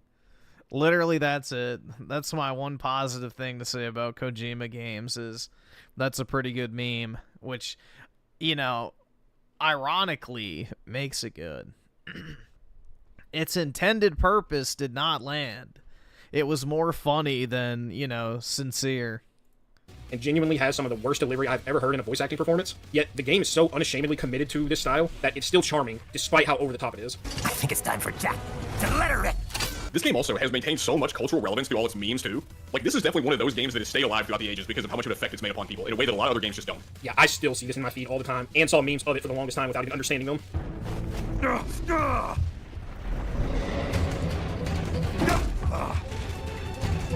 Making the mother of all omelets here, Jack. Can't fret over every egg. Another thing that goes hand in hand with the story are the game's ridiculously over-the-top characters, but again, despite their ridiculousness, they're portrayed in a fun, campy way, which is charming. Like, take Sundowner. He's the type of villain that I would really heavily criticize in a lot of games because he's very much bordering on the evil for evil's sake kind of mustache twirler, but one of the things that makes him work is the fact that he's got an actual belief system under this insane lust for war that he preaches about. He thinks humans are innately cruel, so it does make sense for him to profit off war, since he views war as being inevitable regardless. It also helps he's got some of the most hilariously quotable lines of all time.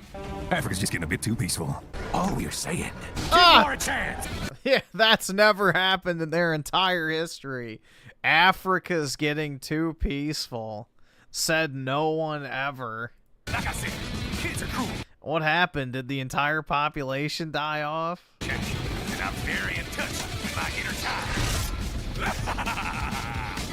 Or take Jetstream Sam. On the surface, he seems like this generic agent of chaos archetype that you see all over the place. He's a mercenary but doesn't seem to care about the money that much, so it's kind of unclear why he's doing what he's doing. He exudes this crazy amount of confidence outwardly, but when you listen to the recording of this... That's like saying the Middle East is peaceful. Yeah, right. ...conversation with Blade Wolf, you realize he was actually doubting his convictions and wondering if Raiden was right. 2 years I've been working towards this, and on the last day, Blondie has me doubting the whole thing. Which he ends up ultimately washing his hands of the responsibility by saying fate will decide who's correct, depending on who wins the fight to the death between him and Raiden. He also works as a great foil for Raiden, because Raiden's constantly yapping about protecting the weak, but Sam forces him to confront the fact that some of those soldiers that he's mowing down aren't fighting out of free will, but out of them feeling like they have to survive. It's also interesting to note that you discover after killing Sam that he's actually the ultimate Giga Chad, because only his arm was cybernetic, and yet he still kept up with and almost killed Raiden, even with all Raiden's insane upgrades. And we couldn't talk about the characters without hitting on everybody's favorite, Senator Armstrong. Man, if only American senators were even half as based as Japan seems to think they are. That's the goal for all Americans, is to be as based as the Japanese think we are. Well, their idea of an American senator is this giant, hulking, former football star who's preaching about strength and fighting for the individual, and in reality, we get Mitch McConnell and Chuck Schumer. That's our reality. Our reality. Yeah. Keep voting, boys. He's the murder turtle himself. And a string of, I'm glad this fucker's gone after this next year. Like, we live in the gayest timeline. Well, Iran is a mostly white country, so believe it or not. That's why a certain nation in the Middle East doesn't like them. Schumer can't even cook a burger. He was serving up raw burger patties at his cookout. Dude's an alien. Actual lizard man. And one of the reasons Armstrong is so compelling is that although his plan would be viewed as insane to most people, he's shown to be... I have never voted for Mitch McConnell, nor would I. Very smart and capable. He plans out this false flag attack to assassinate the current president at a peace meeting in Pakistan, but Raiden shows up to it and kind of throws a wrench in his plan, and he's able to very quickly adapt and make it look like the attack on the American base was done by these extremist groups to galvanize Americans to push for war. And on top of being smart, he's super charismatic. I'm just gonna put a clip in of his speech while he's fighting Raiden, and you can easily see this guy has what it takes to get elected. I have a dream. What? That one day, every person in this nation will control their own destiny. A land of the truly free, damn it. A nation of action, not words ruled by strength, not committee.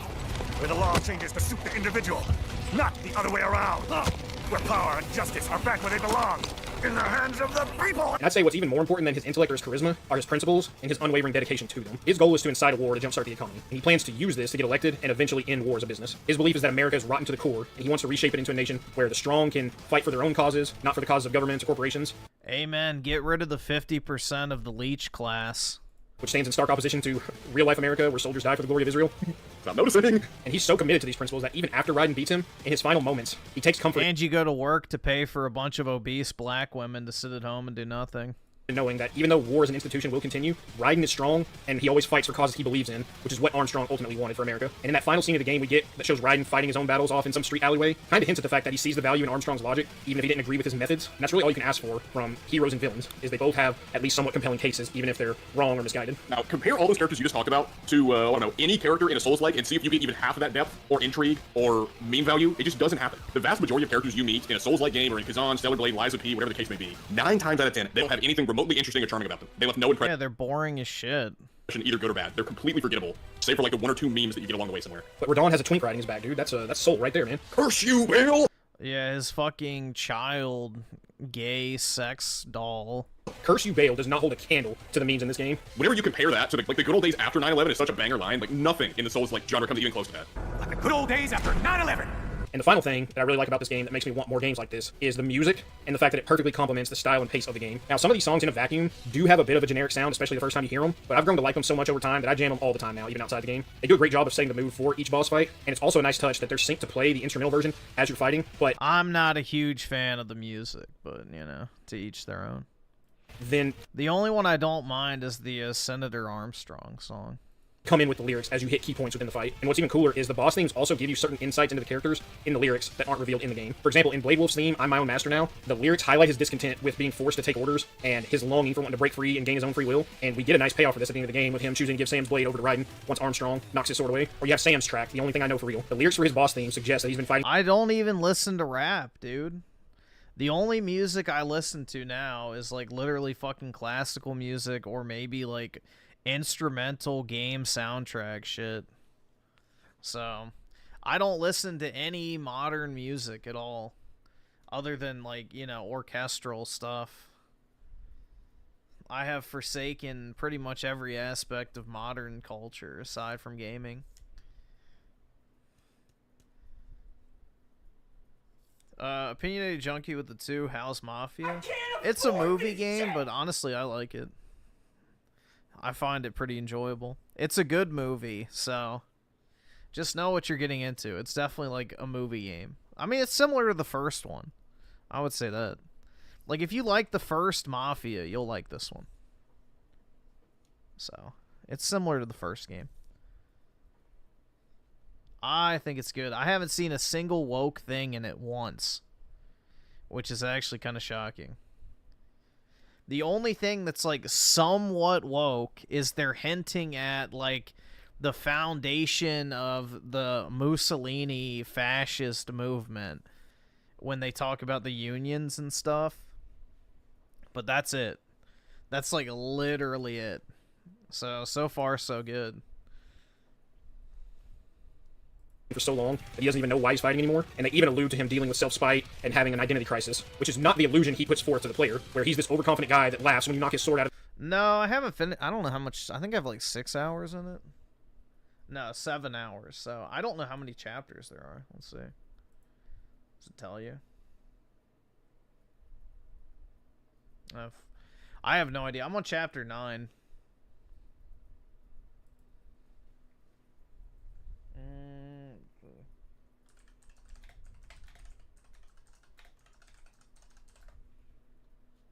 14 chapters, so I'm like 2/3 of the way through it. So I got probably another 3 to 4 hours.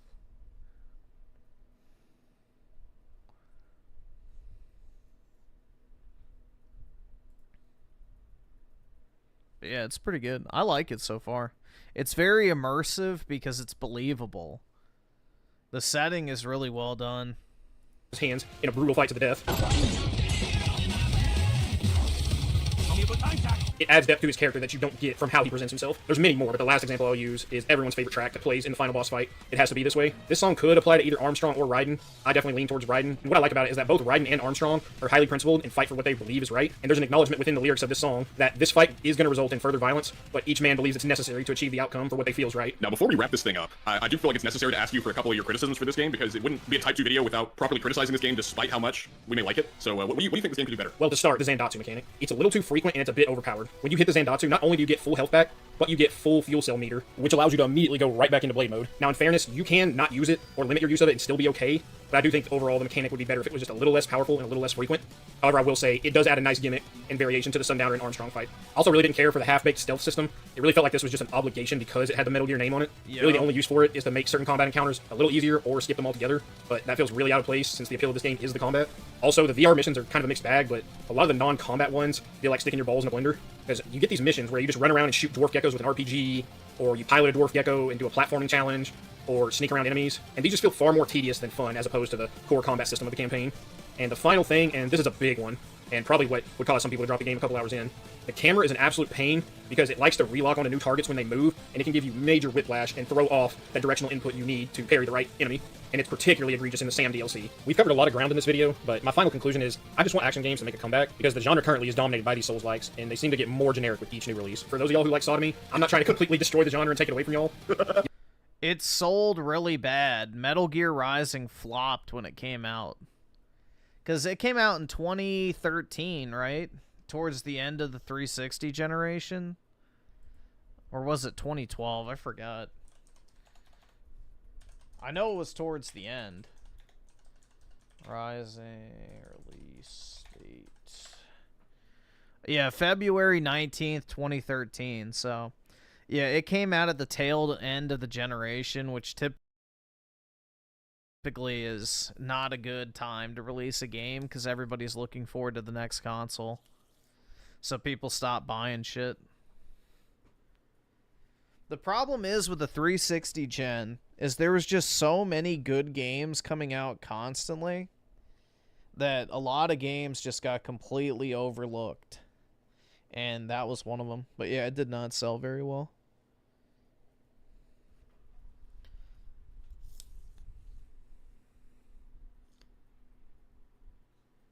MGS purists also hated MGR. Yeah, there's also that too. So, it's one of those games that everybody's like, oh my god, I love this game, but I only paid $5 for it.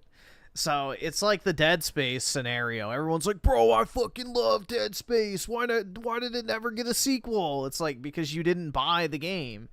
You got it on a 90% discount, 5 years later. Like, no shit, they're not going to make a sequel.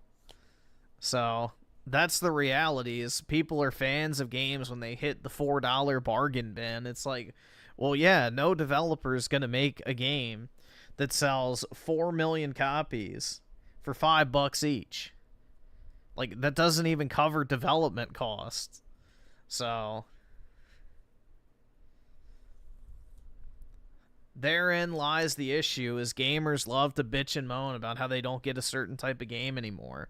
But then when they're actually asked to spend money on said game, they're like, oh, well, I can't do that, dude. It's too expensive.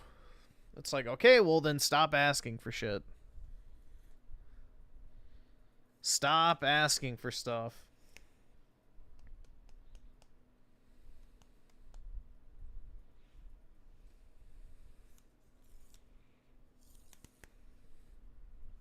So you got to put your money where your mouth is the moral of the story.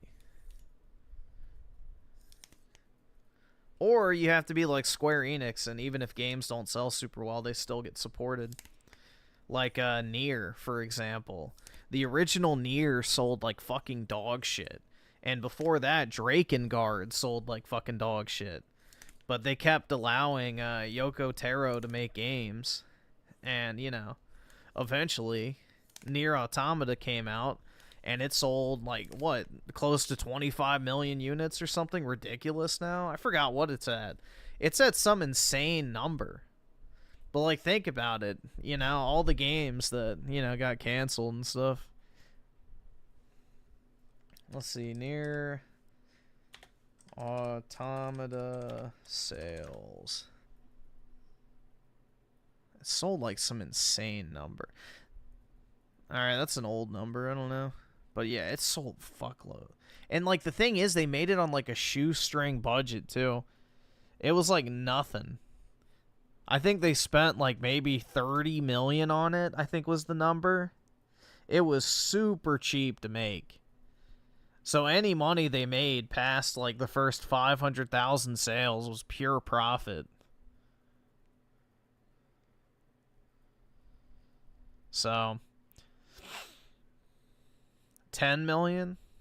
I thought it was more than that. Maybe I'm getting it mixed up with something else. But yeah, still 10 million, bro.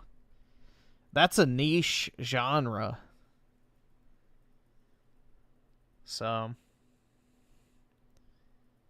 Drakengard is so bad. Yeah, Drakengard is a D-Gen fucking game. A massive D-Gen game, especially 3. Jeez. Yeah, those are expensive games now, because, the lovers of Nier went back and started buying it up.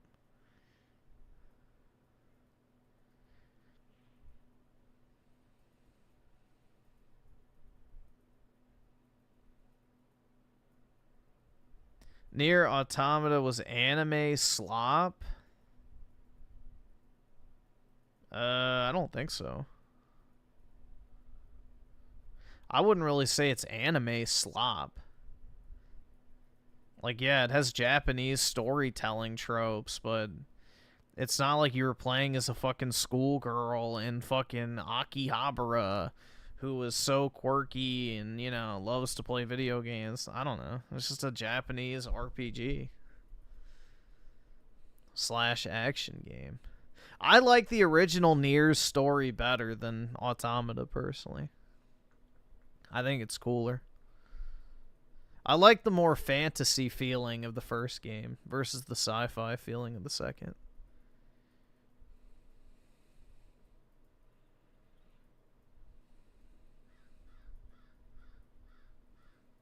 Oh, yeah, dude. Yoko Taro hires strippers to fucking promote his game. Yeah, that guy's a fucking dog, bro. He literally ran an official Rule 34 group for Nier for years. I think they finally shut it down after a while, but, like, he had, like, an official, like, porn group or something for Nier fans. I think they finally shut it down because it broke, like, pornography laws or something. But, yeah, he, like, had a Square Enix-sponsored Nier porn, like, group. Like, dude, yeah, the guy is a fucking dog, bro. Like, he makes no, you know, hesitations about his gooner nature. Which, you know, respect, I guess. Y'all can still have your masochism, just also let me have some stylish action games too. We can peacefully coexist. I think it's also telling, you showed me a video the other day that came up in your feed from Moist Critical, who's the self-proclaimed, you know, king of Souls-like games, their favorite genre, and even he's starting to feel the Souls-like fatigue. Well, I can get it, because it's like every other month we're getting a Souls-like game instead of just an action game. And Souls-likes are fine, I have no problem against them, but whenever they feel like it feels like they're replacing the action genre, then we've got a real problem. So please, can we balance it out a little more? Help us restore that balance, and together we'll make America great again!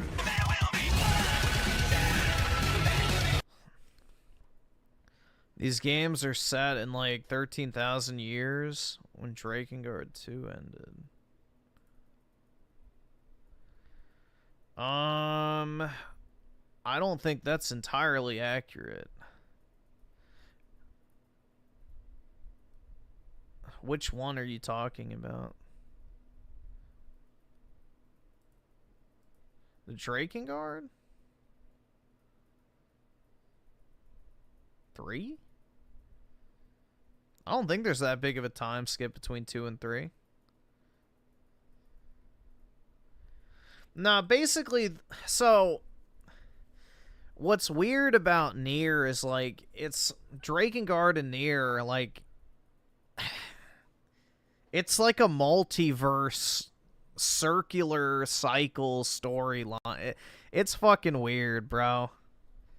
It's fucking weird. Like, basically, the ending of Drakengard 3 and 1 are the events that set the Nier universe down its path. Like, it's very fucking odd. There's a 6-hour lore video that breaks all this shit down if you want to, like, you know, invest heavily in your Nier lore autism.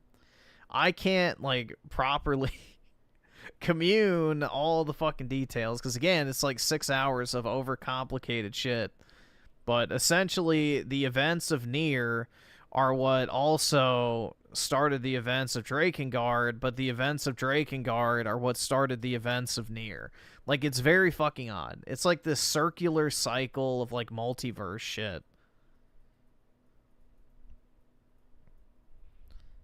So, essentially, like, the dragons in Drakengard come from Nier, and the disease in Nier comes from Drakengard. Like, it's this weird, like, you know, cyclical thing that the Japanese are, like, fucking obsessed with. They love that shit. Hence why From Software games are all about continuing the cycle. So, the Japanese like that type of shit of the inescapable fate, and you're just a bug man in his fucking, you know, ant farm doing your daily life and shit, and you have no direct impact on the world around you. It speaks to the modern Japanese condition. Sad, but true.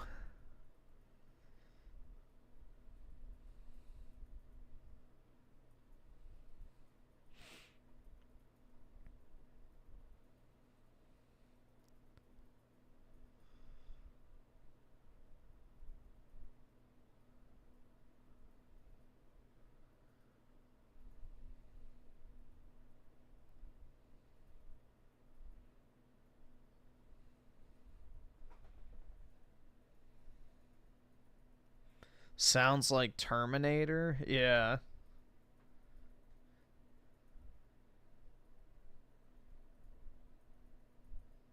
Somewhat.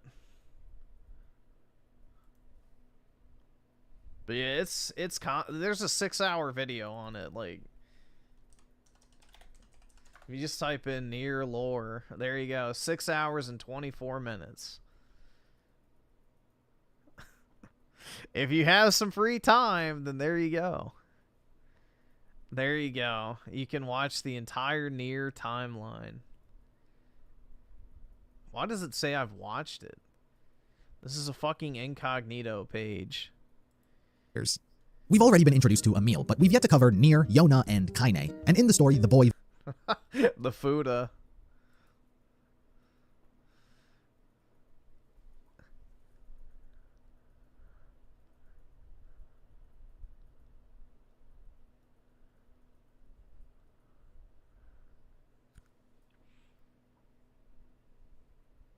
$2B or A2? Definitely A2. 2B, like 2B ain't really all that. I'm just gonna say it. A2 is the superior version of 2B. She has long hair, a better body. I don't know. Time to Griffin to drink his matcha tea. I've never had matcha tea. Watching video on incognito. I've watched it on my actual account. That was one of those videos I watched like during a work day. I just had it on in the background while I was doing shit. But no, I watched that on my actual account. I don't have watch history turned on in my account, so. What's weird is I don't think it should say... What was the video we just watched? Yeah, see, it doesn't remember my watch history on this particular video, so that's kind of fucking weird. So it doesn't remember my watch history for this video, but on the Nier lore it does. Yeah, that's odd. Oh, that's why. I know why. Because the timestamp it put me at is what I searched. That's what it was. So see, right here, it's pulling in this timestamp from the description. Okay, that makes sense. It's matching it up with the timestamp. Shit. Yeah, I was confused. I was like, what the fuck? I have not watched that on this tab.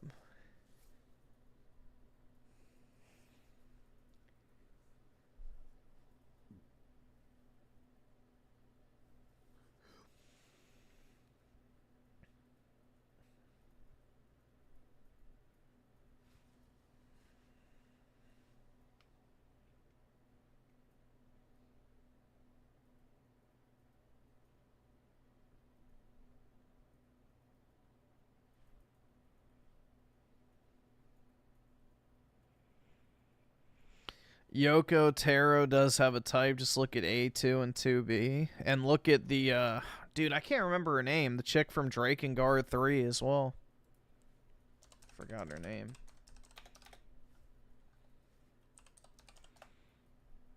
Oh, Zero. Okay. Yeah, there you go. See? He has a thing for white-haired women.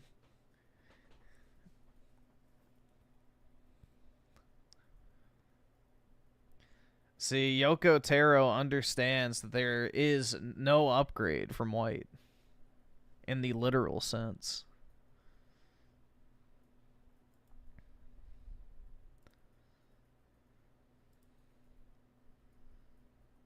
Before Siri? Well, Siri was the best chick in The Witcher 3, and I'll die on that hill.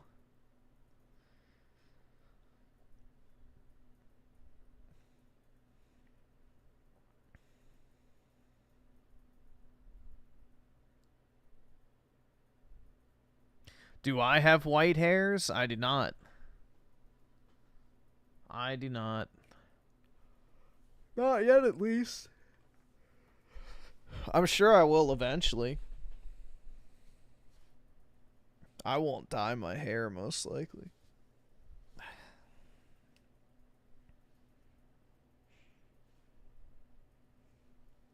Yeah, I'll try out Battlefield 6 at some point. I have it installed, I just haven't played it. So, I have it.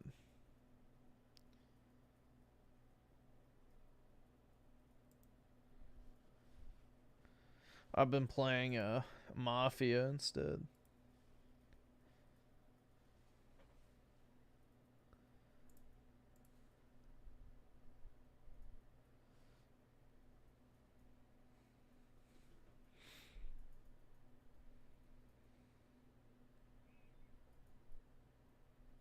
Griff said Siri and it activated your phone. RIP.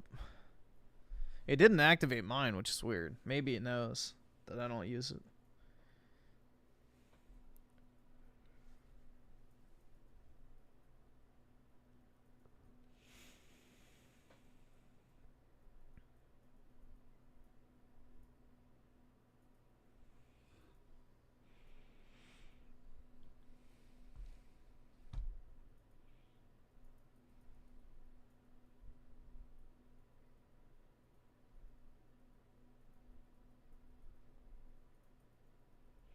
Yeah, you got to be careful about dyeing your hair, though. Like, go get it, like, actually professionally done.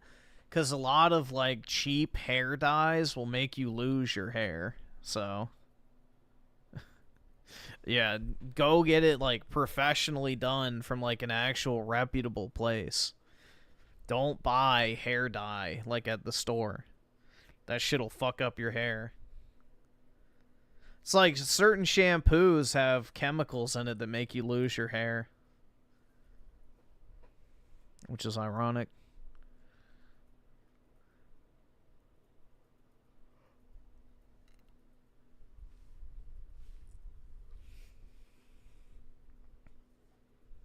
Griffin dyes his hair? Oh yeah, dude.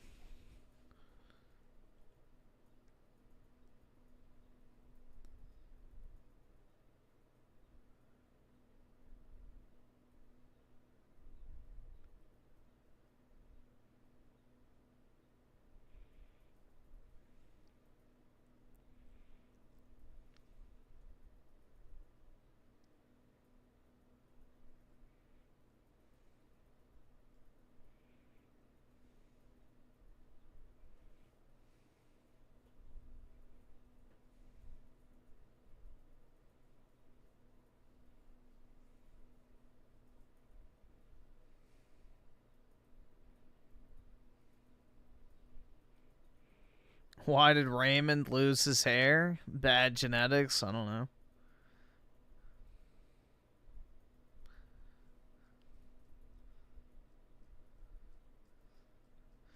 Maybe he has bad genetics.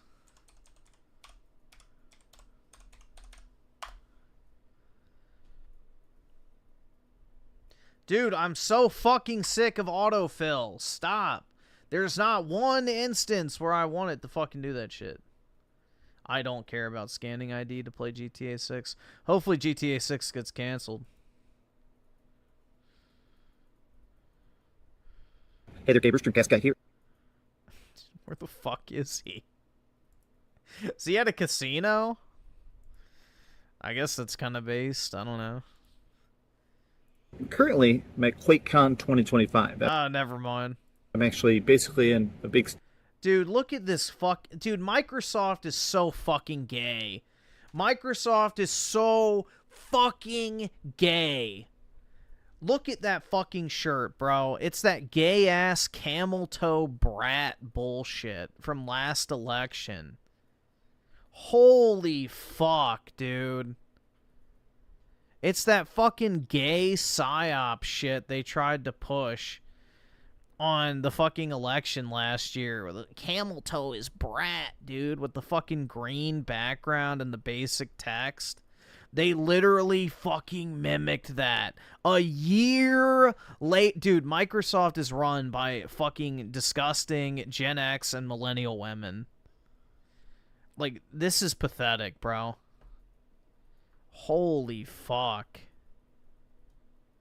That meme, or whatever the fuck you want to call it, was literally relevant 12 months ago. And that's the shirt they're giving people. Wild. Dreamcast guy here. Currently, I'm at QuakeCon 2025. I'm actually basically in a big stadium with 4,000 computers around me. A lot of people playing games. But since it's currently quiet, I'm going to secretly film a video. At the end of this, I'll stand up and show you how big and crazy this room is. But I want to talk because yesterday, Sony did this strange investor call. Q&A, a lot of stuff about the future of PlayStation and the future of PlayStation games. And something they really hammered home, and they directly said, is that the future of PlayStation isn't hardware, which in a fancier, flowerier way is basically saying... Yeah, because PlayStation's done competing in hardware. They already won. They're moving away from PlayStation consoles. Now, we've been talking a lot about Xbox slowly going third party, about the fact that they're... Slowly going third party? They went balls deep. That, at least mathematically, makes sense, in that if they're doing all these acquisitions, buying Bethesda... Dude, I'm sorry. That shirt is genuinely pissing me off. Like, everything wrong with Microsoft can be summed up in that fucking stupid shirt, bro. Some disgusting, roasty bitch probably gets paid $200,000+ a year to come up with that shitty fucking design. She's like, oh my god, I remember this from last year. It was so funny when they said that Camel Toe was Brat. So, like, what if we took that and put QuakeCon on it? Oh my god. And then all the fucking fat cat moms go, oh my god, that's such a great idea. I love when you come up with creative ideas like that. Good job. Oh my god, I fucking hate. Genuine hatred, bro. I fucking hate Microsoft so goddamn much. I genuinely fucking do, bro. What a disgusting, disgraceful shell of a once great gaming company. Jesus Christ, dude. That is just everything wrong with them summed up in one fucking item. A bunch of millennial women running the fucking show. Buying Call of Duty. Microsoft is spending tens of billions. Only a fucking woman would come up with something that dumb. I'm sorry. Like, that literally was a woman meme. It's close to hundreds of billions of dollars trying to get the Xbox fire to ignite. What the fuck should women have anything to do with Quake, Doom, and id Soft? Like, I'm gonna go full misogynist, dude. I don't fucking care. Women should have nothing to do with first-person shooters. Get these bitches out of the fucking room. They should have zero input. It's our genre. Get the fuck out. And it hasn't really worked out. Nobody fucks with your Animal Crossing dog slop. And so it makes sense that their penny pinching accountants basically said, hey, we have to go third party. We have to put Xbox games everywhere. But with PlayStation, the PlayStation console sells. The PlayStation console is way, way, way out in the lead. So I want to talk about this mostly because even from just a baseline standpoint, I'm fascinated why it sounds like PlayStation is in a big hurry to get away from the PlayStation brand. What the fuck is he talking about? They're in a big hurry to get away from the PlayStation brand. No. Jesus. Let's talk. Hi. Good morning. Hope you're having a great day. If you could please get this. This is the definition of people reading into something way too fucking much. When a company that basically has zero competitors says, yeah, we're not really focused on hardware as much anymore. We're more so focused on engagement. You know what that means, right? Yeah, we've already basically, capitalized on the entire hardware market. So now our main focus is to get the people who buy our hardware to spend as much time and money on that hardware as possible. Like, is that really hard to grasp for people? It's like, that would be like if Apple came out and said, oh, we're not really too worried about selling iPhones anymore. We just want people to be engaged. Like, yeah, with their iPhone. They're not saying that they want people to buy a fucking Android. Like, it's just, this is so retarded. Like, stop trying to assign unnecessary meaning to shit where it doesn't exist. Video a like and subscribe if you haven't already. Now, this is the main quote I've seen going around, and I want to give credit here. GameKey is an account we've quoted a lot on this channel. He did this translation himself, so props to him. And why is he winking at you? I don't know. Maybe he wants to suck your dick in an Olive Garden parking lot. he sort of further clarifies how they phrase this and stuff. Sony vice president says they're gradually shifting the gaming business from a hardware-centric business model to a community and engagement-based platform. Now, Yeah, they don't have a direct competitor in hardware anymore. I always hate this term, engagement-based. I've played a lot. Dude, this fucker literally lives on his game consoles, and he goes, I hate the word engagement. Bitch, you are engagement. You are the definition of engagement. You fucking consume every game that comes out blindly. You are the engagement they're talking about. A lot of World of Warcraft. Anybody... Griff, because of you, I am now going to beat my wife when I come back from work tomorrow. Nice, bro. Who has ever played a lot of Blizzard games, this is how Blizzard, in their own economic paperwork, describes success. Engagement-based. Basically meaning it's not how much fun you had, or how cool your games were, or how good the Metacritic was. It was just... Make sure you do it open-handed so it doesn't leave a bruise. Hey, how many hours did you stay logged in? That's all that matters to these corporations. So, I don't exactly like that phrasing, but in the gaming business, we are moving away from a hardware-centric business model more to a platform business that expands the community and increases engagement. Now, this to me still just sounds like such an oddball thing to say, in that how is it an oddball thing to say? They've already dominated home consoles. What is the next step? Well, to get the people who buy and play your games to engage with them more. No way. Historically, PlayStation has been, more than pretty much any other company, very much about sell the system at a launch. Get people to love your platform, right? Get all your friends on PlayStation. Now you're socially locked into it. If you want to play multiplayer with your bros, you got to buy the PS4, 3, 4, 5. Oh, if you love this series, we're going to get you hooked on... Why is it called QuakeCon? Quake has been dead for... Because they still do Quake LAN parties there. That's what it is. It's just basically a big LAN party. These characters. If you loved Uncharted 1, 2, and 3, well, you got to see how it all ends in Uncharted 4. Oh, an extra chapter with Uncharted Lost Legacy. PlayStation, I feel like, more than anybody else, has really sort of gotten into that idea of selling you the car so you'll pay for the gas. They always try to make PlayStation as cheap as possible, so you buy it, and then they make all their money of every time you buy any game on a PlayStation, you get 30%, right? That money to them has been a money printer. The fact that they're acting like moving away from it is... They're not moving away from it. It's still going to exist. Why can people not understand that? Xbox is no longer a competitor. Nintendo is a handheld console. Sony is not in direct competition with Nintendo. Therefore, they don't need to compete in the hardware space anymore. They already have it locked down. So the next logical area to move to is expanding the amount of money and engagement people have with the games that you sell. It's not really that hard to figure out. I don't know. Doesn't really seem too complicated. This doesn't mean they're abandoning PlayStation. That'd be all right. Awesome. retarded. Thanks, nigga. All right. Vendetta with the 5. Pedro Pascal would be in 4 movies in theaters right now if he wasn't recast with Josh Brolin in the newest that came out. Yeah, they're trying really hard to push him. You're broke! He's a pro-trans, pro-immigration, feminine male that, is perfect for the goy women to fawn over so that they demand that other men act like an effeminated cuck.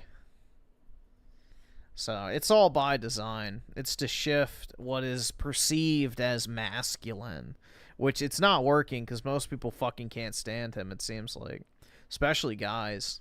He sets my gaydar off majorly.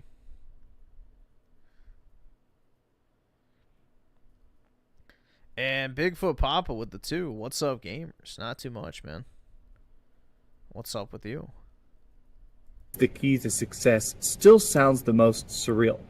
He says overall, Sony are making a shift to creation as a company, as the segment of games, music, and pictures makes up 60% of Sony's total revenue.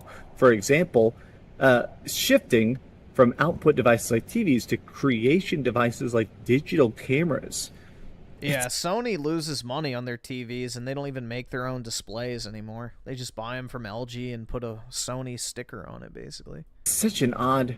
For further context, the question was asked from the media was that Sony are aggressively investing in IP content creation, such as investing in Bandai Namco. Sounds like Microsoft in 2018. Oh, God. Oh, no.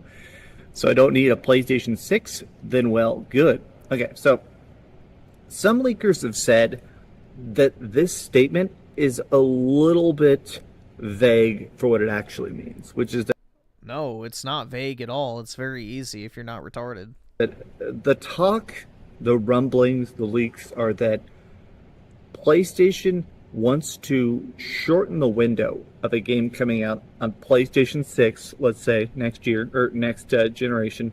They want to shorten the amount of time from PlayStation 6 games being exclusive on PlayStation 6 to them going to PC. It sounds like, from the leaks... Okay. Is that... Are they abandoning PlayStation then? No. Okay, there we go. That the goal isn't necessarily we're giving up on PlayStation, it's that... That was completely different than what was implied at the beginning of the video, but, you know. Hey, there was so much money on the table. Like, even right here, I'm in a room with 4,000 PC gamers. I've not seen a console. Everybody here is PC. Wow, guys. I wonder why at QuakeCon there's not a single console. It really makes you think, doesn't it? Why wouldn't there be a console at QuakeCon? I don't know. I just can't put my finger on. Jesus Christ. Right? So, oh man, it's just wowie zowie. The people in this room, how many millions of dollars have been made from just this group of people by putting Spider-Man on Steam, putting everything everywhere, even if it is, in this case, Helldivers 2 going to Xbox? How much money does that end up making them? Okay, next slide here. I do think it's funny that everybody's sort of just freaking out about the freak out. I am laughing just about this. Reset Era on suicide? Dude, the world would be a better place if every single person who used Reset Era just committed mass suicide. Honestly. Yeah, every single person on Reset Era, if they just simultaneously shot themselves in the head in Minecraft, of course, with a bow and arrow, the world would unironically be a better place. Everybody is like, man, it is. Reset Era is a PlayStation fanboy / hardcore leftist forum. Essentially, they are like the biggest shit-eating lib PlayStation fanboys in existence.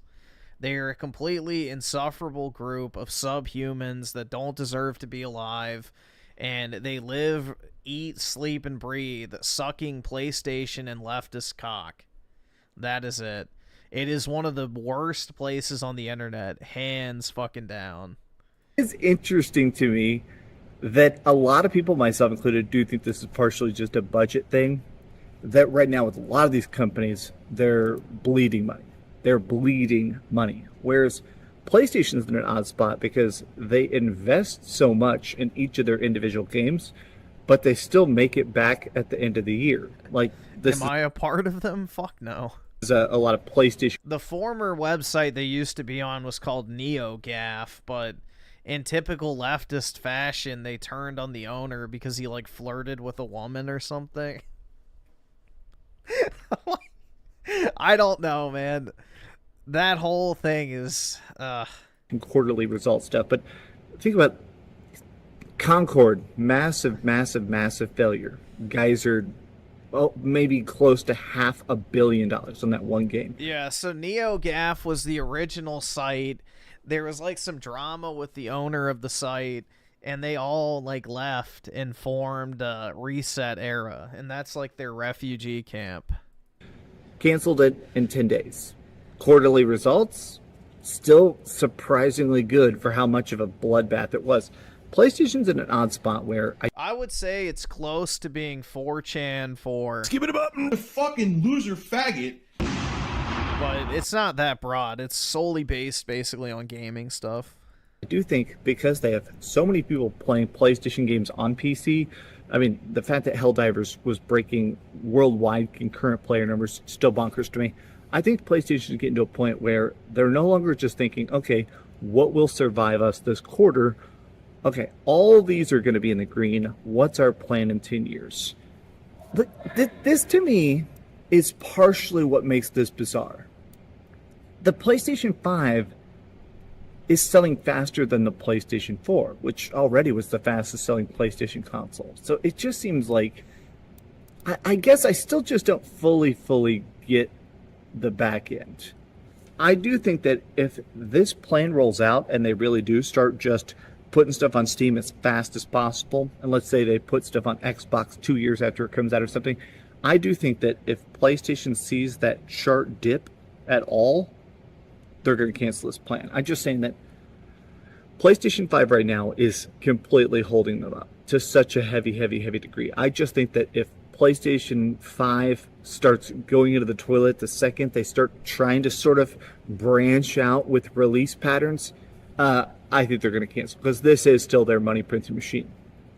PS5 hardware sales increased, Game and Network Services up, operating income profit climbed 127%. Griffin is a 4channer. He just doesn't know it yet. I've never actually been on 4chan at all. Not even so much as click the link. So, no, I'm not a 4channer. Sorry, PK, to break your heart, but it ain't gonna happen. I don't use message boards and shit on forums and all that type of crap. Not really for me.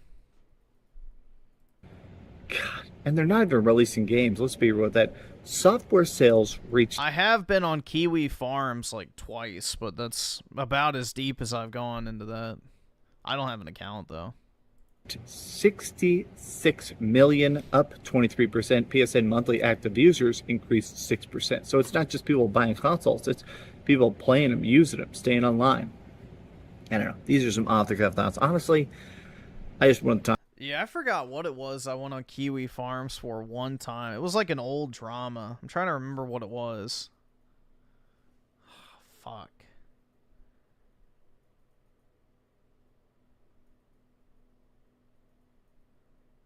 Damn, I think... I don't remember. I want to say it was something Ethan Ralph related back in the day, but I'm not sure. It might have been when he fought that tranny in the orange like tracksuit or whatever. It might have been that, actually. That could have been what it was. The fight video.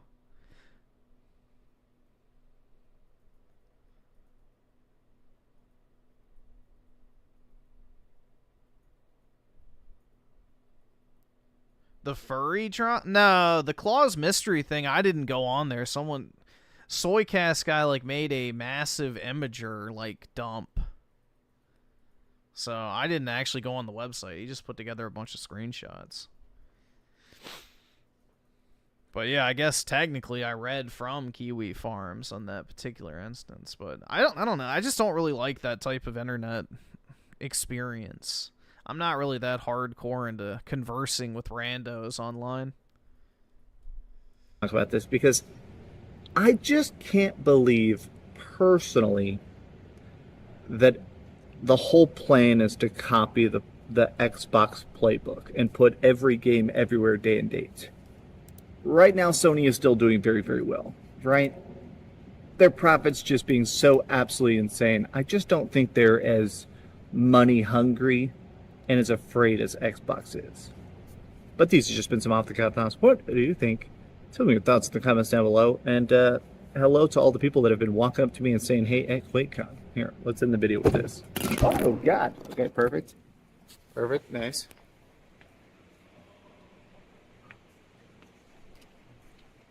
Where's that jank cube? Oh, it's off.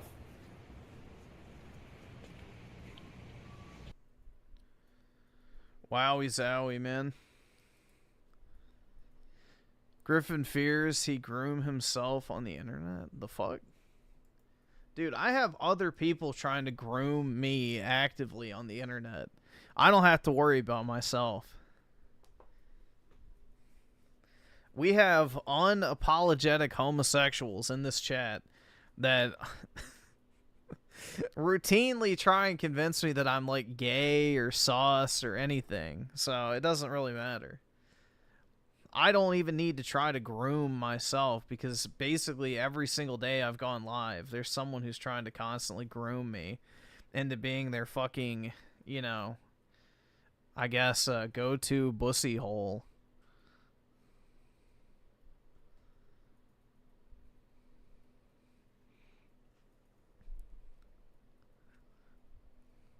It will never work.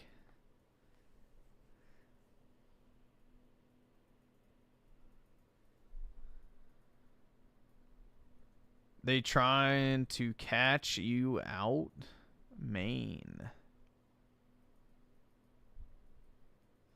Griffin the Twink? Oh yeah, dude. Definitely. They want to toss, they say, yeah, exactly. Toss my salad with or without syrup. You know, we straight. It's just like a pussy. But it's clean, and the person's decent, and you're in prison.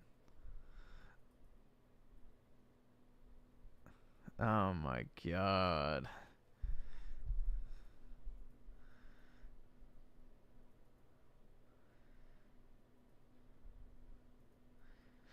Why do you have that word for word? Because we've watched it probably like 15 plus times over the course of the past few months.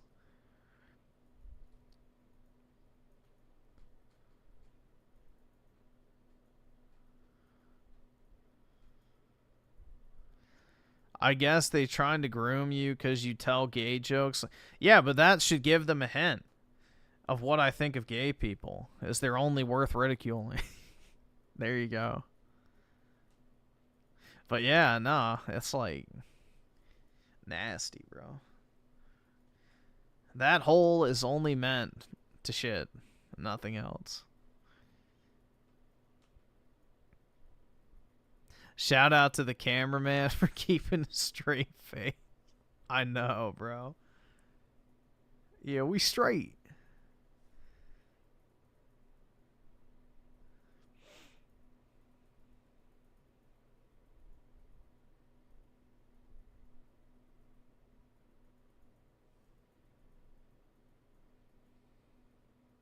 So chat is full of gamers. Yup. Indeed.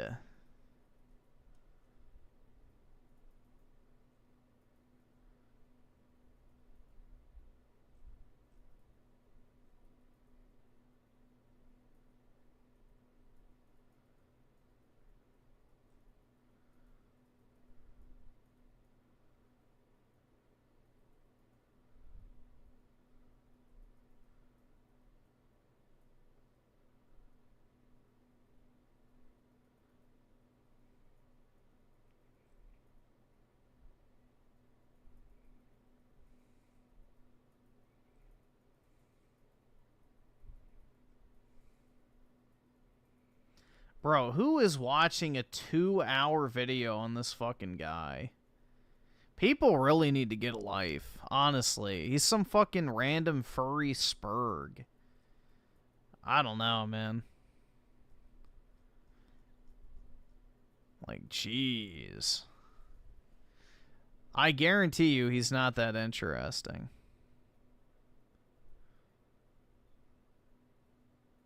Women's asshole has entry purpose. No. No, literally less than an inch away is a perfectly good hole that is made specifically for insertion.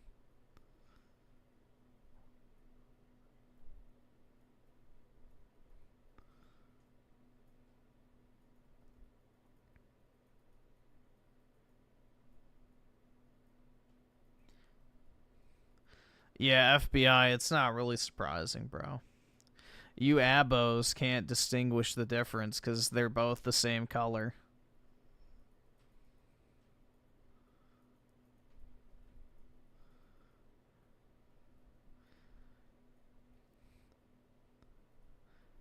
It's definitely not pink in Abo Village.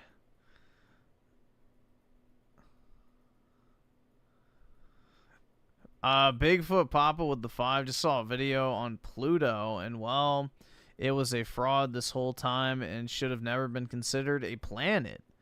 It was the We Was Kangs, the planet's for real, yeah. It's the DEI planet. If it even exists, dude. Tinfoil hat time. Dude, all this fucking alien shit to me that they're talking about seems like fucking bullshit. I don't buy the alien narrative at all. Like, oh my god, guys, there's 5 straight lines of light out in the universe, dude. And it's not it's not natural. It's an alien ship. Like, come on, bro. Really? Like, hold on. Let's just see if we can find some schizoid video. Alien ship spotted.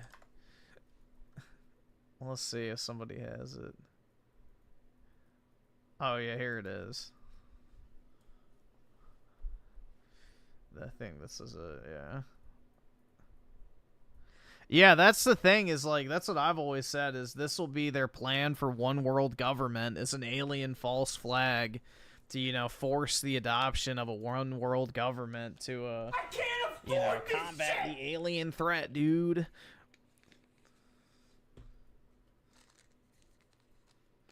You know, the one race, the human race, unless you're Jewish. But then there's a distinction.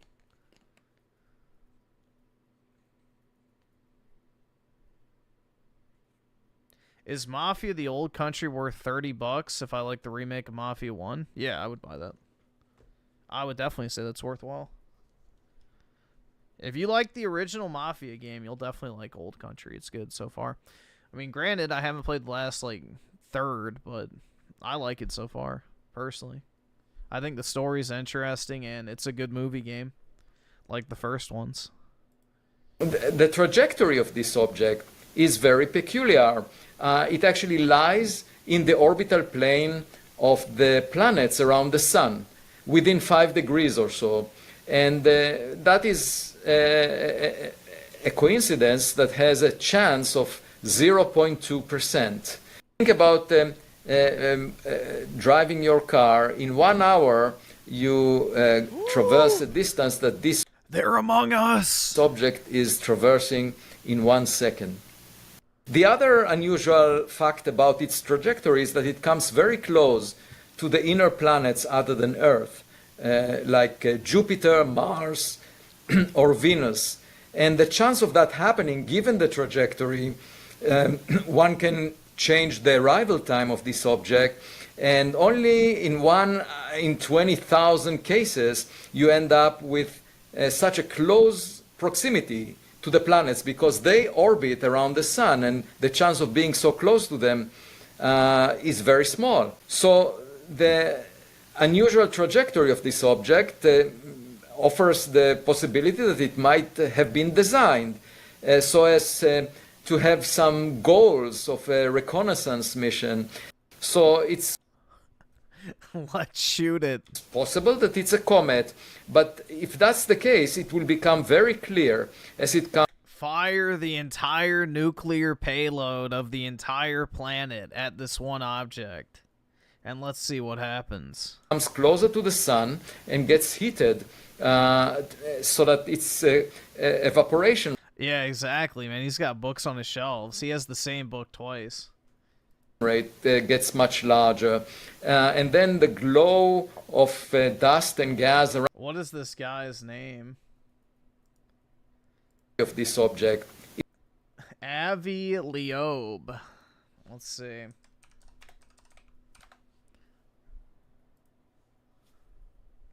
Or a Loeb. I can't afford this shit! Oh!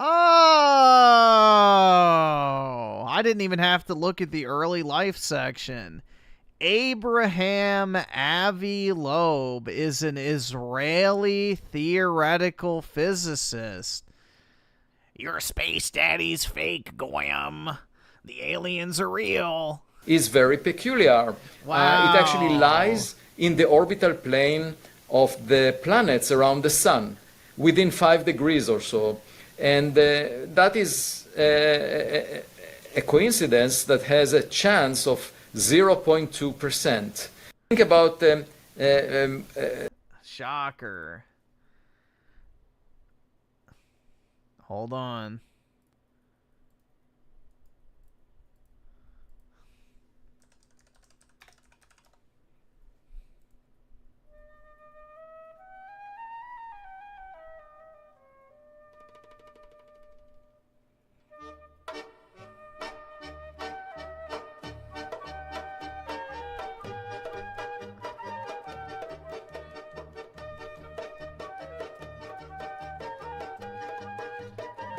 Yeah, for some reason, when the alien ship flew by, I heard that coming through, you know, the atmosphere.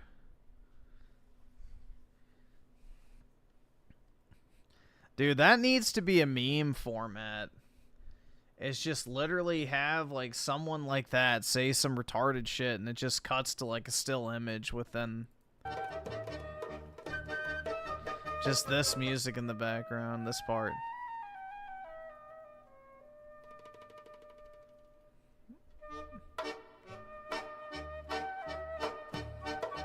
Just literally take their video clip, have them say whatever retarded thing they just said, put a still image with the song in the background for like 3 or 4 seconds. Super consumable content.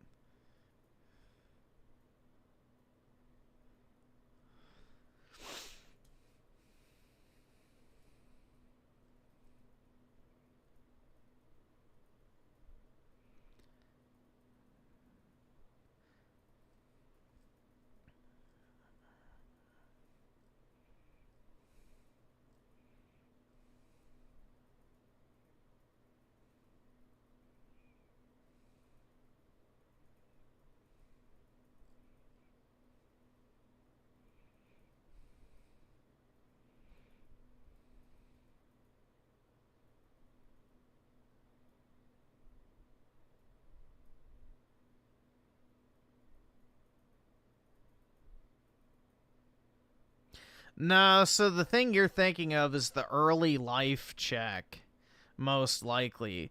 I'm talking about not even like the early life check. All you have to do is just put the music in the background so it's even more subtle, and then it doesn't get picked up by the algorithm.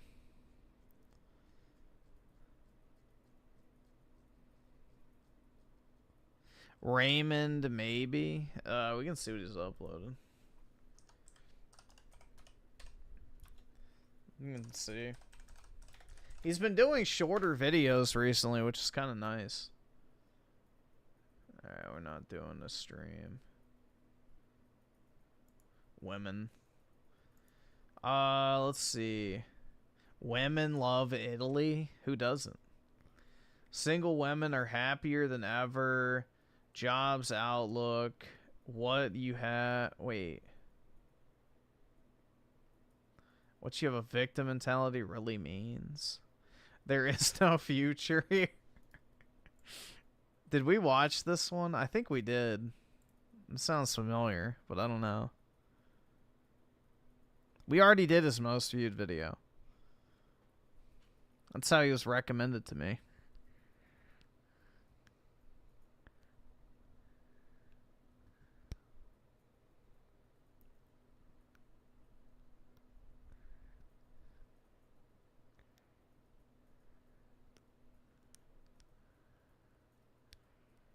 I don't know. What's a good one?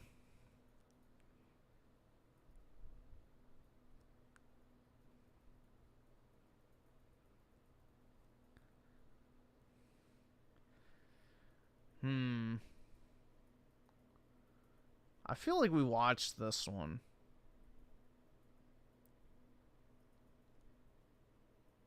Maybe I watched it.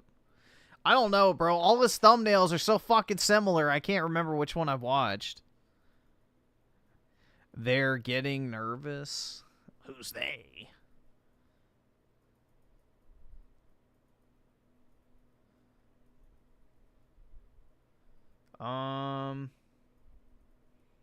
Let's do this one, I guess. Alright, this one, it has to do with women, so most likely it'll be entertaining. We'll see. Most Italians use steroids? I don't think so. That's how I feel about this. More cannon fodder for the brokenhearted. Let us once again be reminded that the women don't want you, and they are more than happy to be alone. Brianna Hogan, I'm single by choice at 42. For some women, prioritizing yourself can be beautiful, joyful, and full. Without a partner, I'm on a fixed income.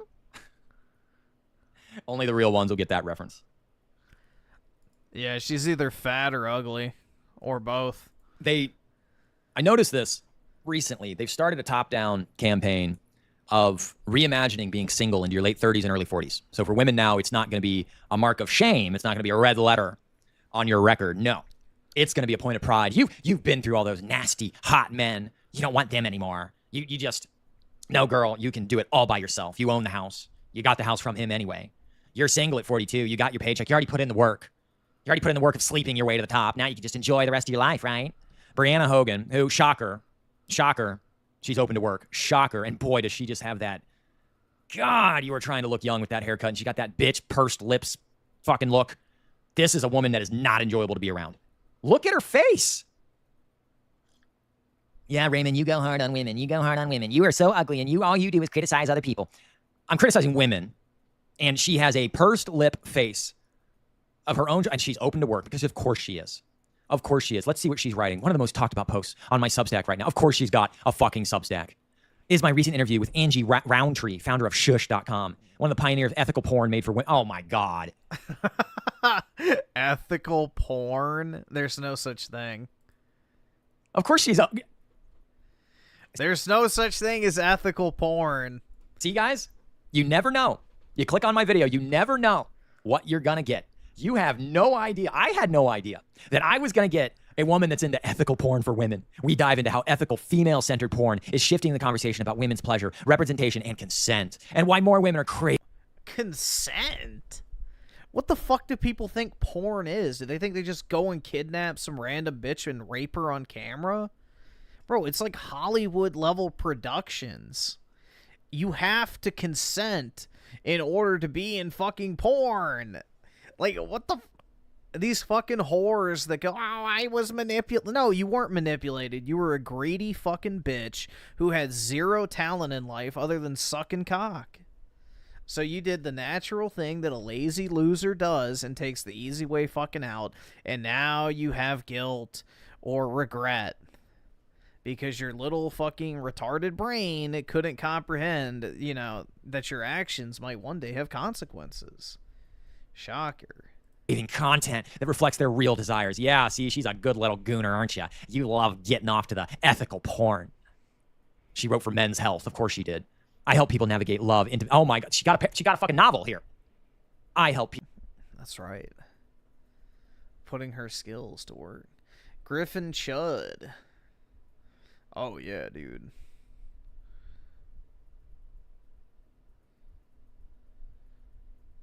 Yeah, dude, most porn is way more than consensual. They're just basically online beggars. People navigate love, intimacy, and self-growth through storytelling. There's very few cases of porn being non-consensual.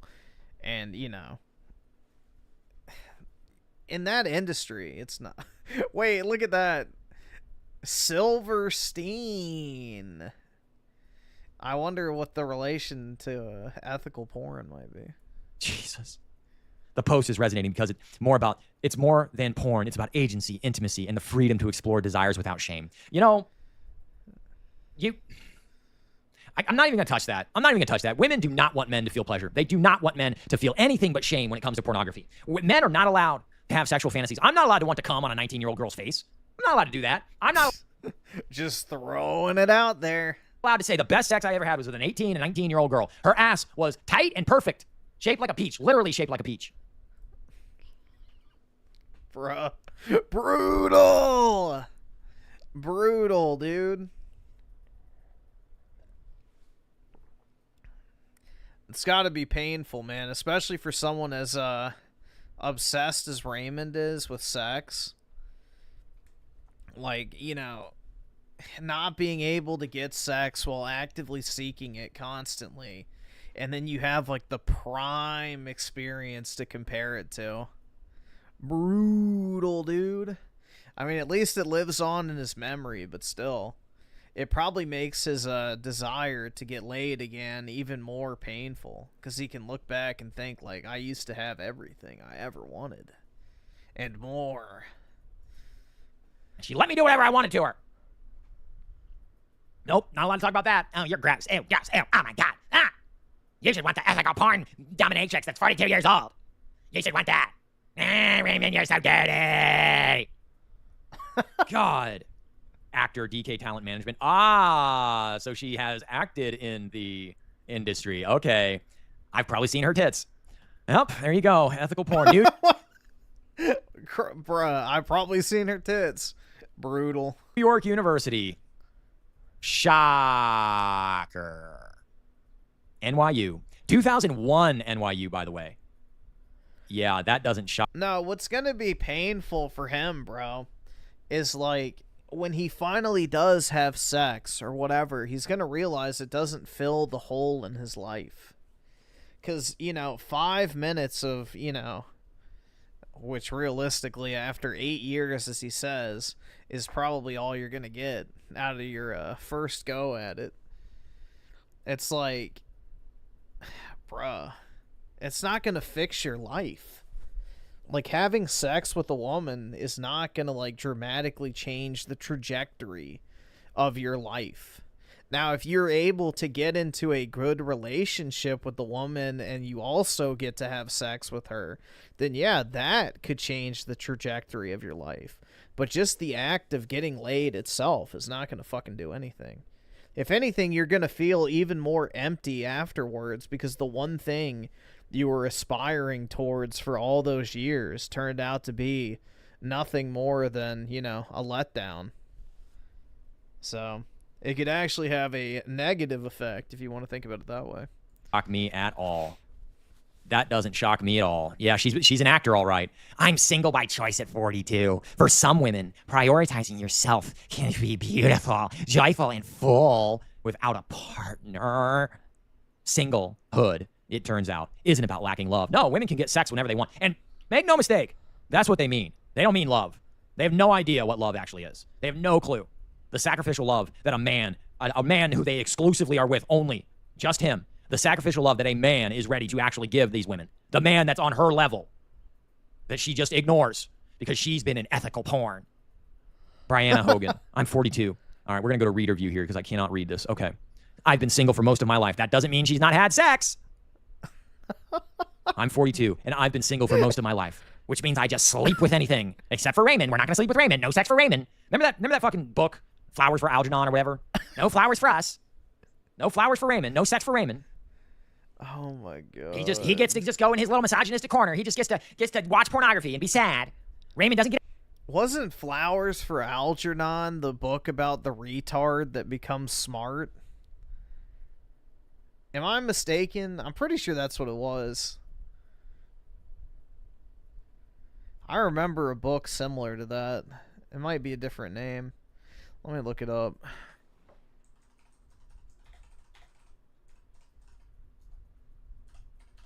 I'm pretty sure I had to read that in school.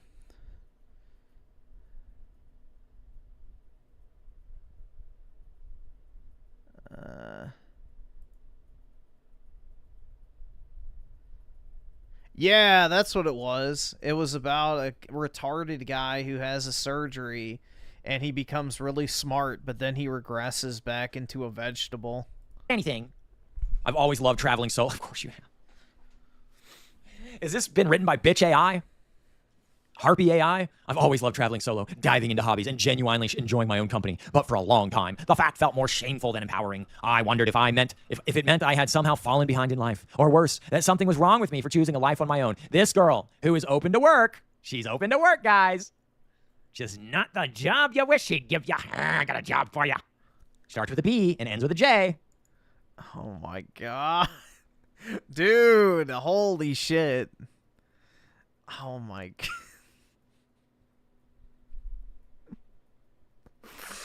Jeez. I mean, the unhinged energy just, yeah. Brutal indeed. But that shame has shifted. No more. Now, more than ever, women in their 40s and beyond are embracing singlehood. What does this link to? Dating in...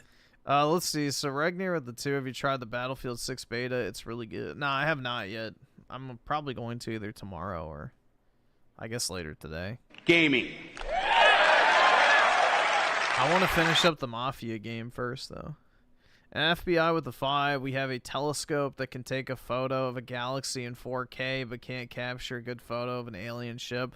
Well, once you realize that all those pictures of galaxies are fake, it starts to explain a lot more. Most of what you see of space is just a guesstimate of what it actually looks like. So, yeah. None of these pictures of galaxies and stuff like that are even remotely real. Like, we don't have a literal picture of a galaxy. It's just an approximation of what it could look like.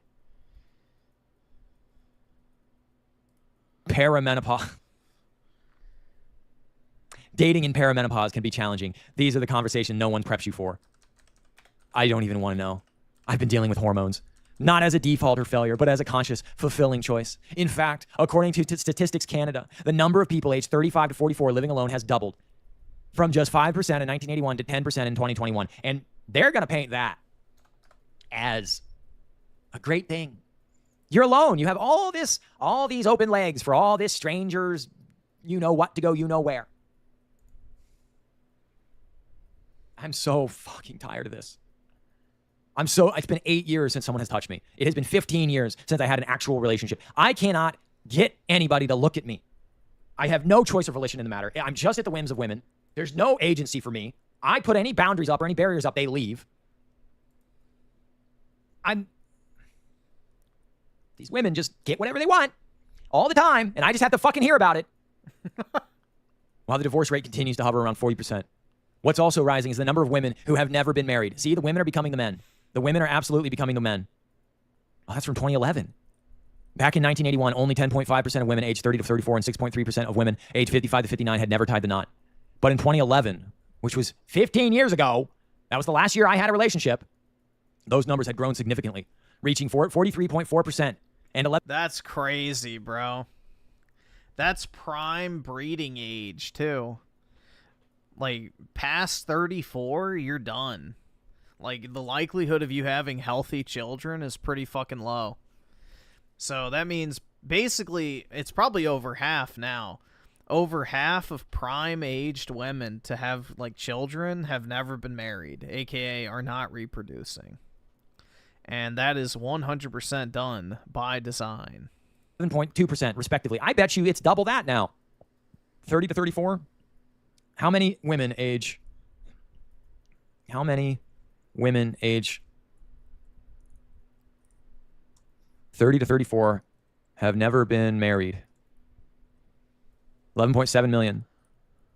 What is the percentage? Percentage of women? 23%. So it's doubled.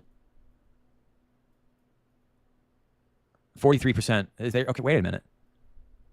30 to 34. So they don't know. They don't fucking know. It's a different number every time you look. Singlehood, it turns out, isn't about lacking love. It can be about choosing yourself. Well, none of you women believe in love. There's a hot take for you. I don't think women actually love. They can't love.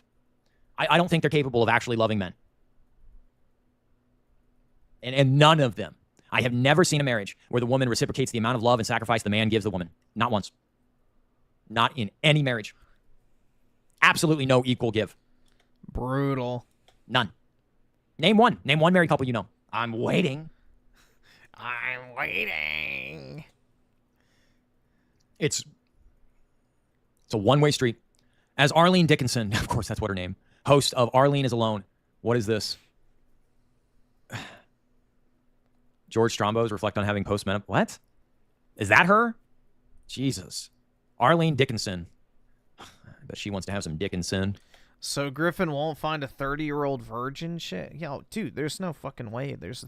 Dude, any girl that you would ever consider actually dating who's 30 has 100% had sex. Like, that's absolutely crazy to think there's, like, some 30-year-old virgin chick out there that's actually attractive. Like, would not happen. Oh, yeah, she's alone. She's an old hag. Hag Max right there puts it, I haven't chosen to be single as a rejection of love. I've chosen it as an act of self-respect and discovery. Just whatever you got to tell yourself. This stage of my life is about something else. It's about choosing myself. It's about recognizing that I don't need to be defined by partnership to live fully and feel deeply. Single to me means sovereign. They don't have a fucking clue. I don't have the... My head just hurts all the time. I don't have the anger. I'm angry. My anger's up here. My emotions, I'm very angry about this. They've abdicated their responsibility and duty to humanity. Even if they want to get married, they don't want to actually be mothers. They just want to check a little box. They want their massive wedding. They want their $50,000 wedding. And they're one kid. They have one kid at 38. They have one kid at 38. Here you go, hubby. Pay my child support for the next 18 years. What is 18 plus 38? So they have a kid at 38. They get 18 years. Do I have a girl buddy that you consider good? Dude, I don't have any, like, male buddies. Like, the amount of, like, actual friends I have is 0 right now. So, no, I do not.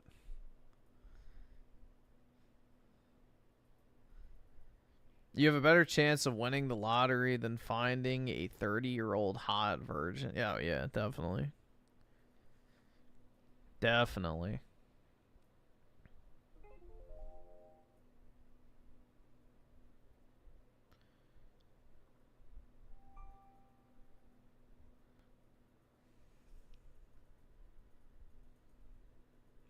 I believe in love, call me naive. I mean, the reality is the only people that'll ever love you unconditionally are your parents, maybe your kids, and your dog. That's just the reality of the, wonderful situation we call life. The only people that'll ever truly love you unconditionally are your parents, hopefully, your kids, hopefully, and your dog. Your wife or girlfriend will never love you that same way. And that's just a fact you got to accept.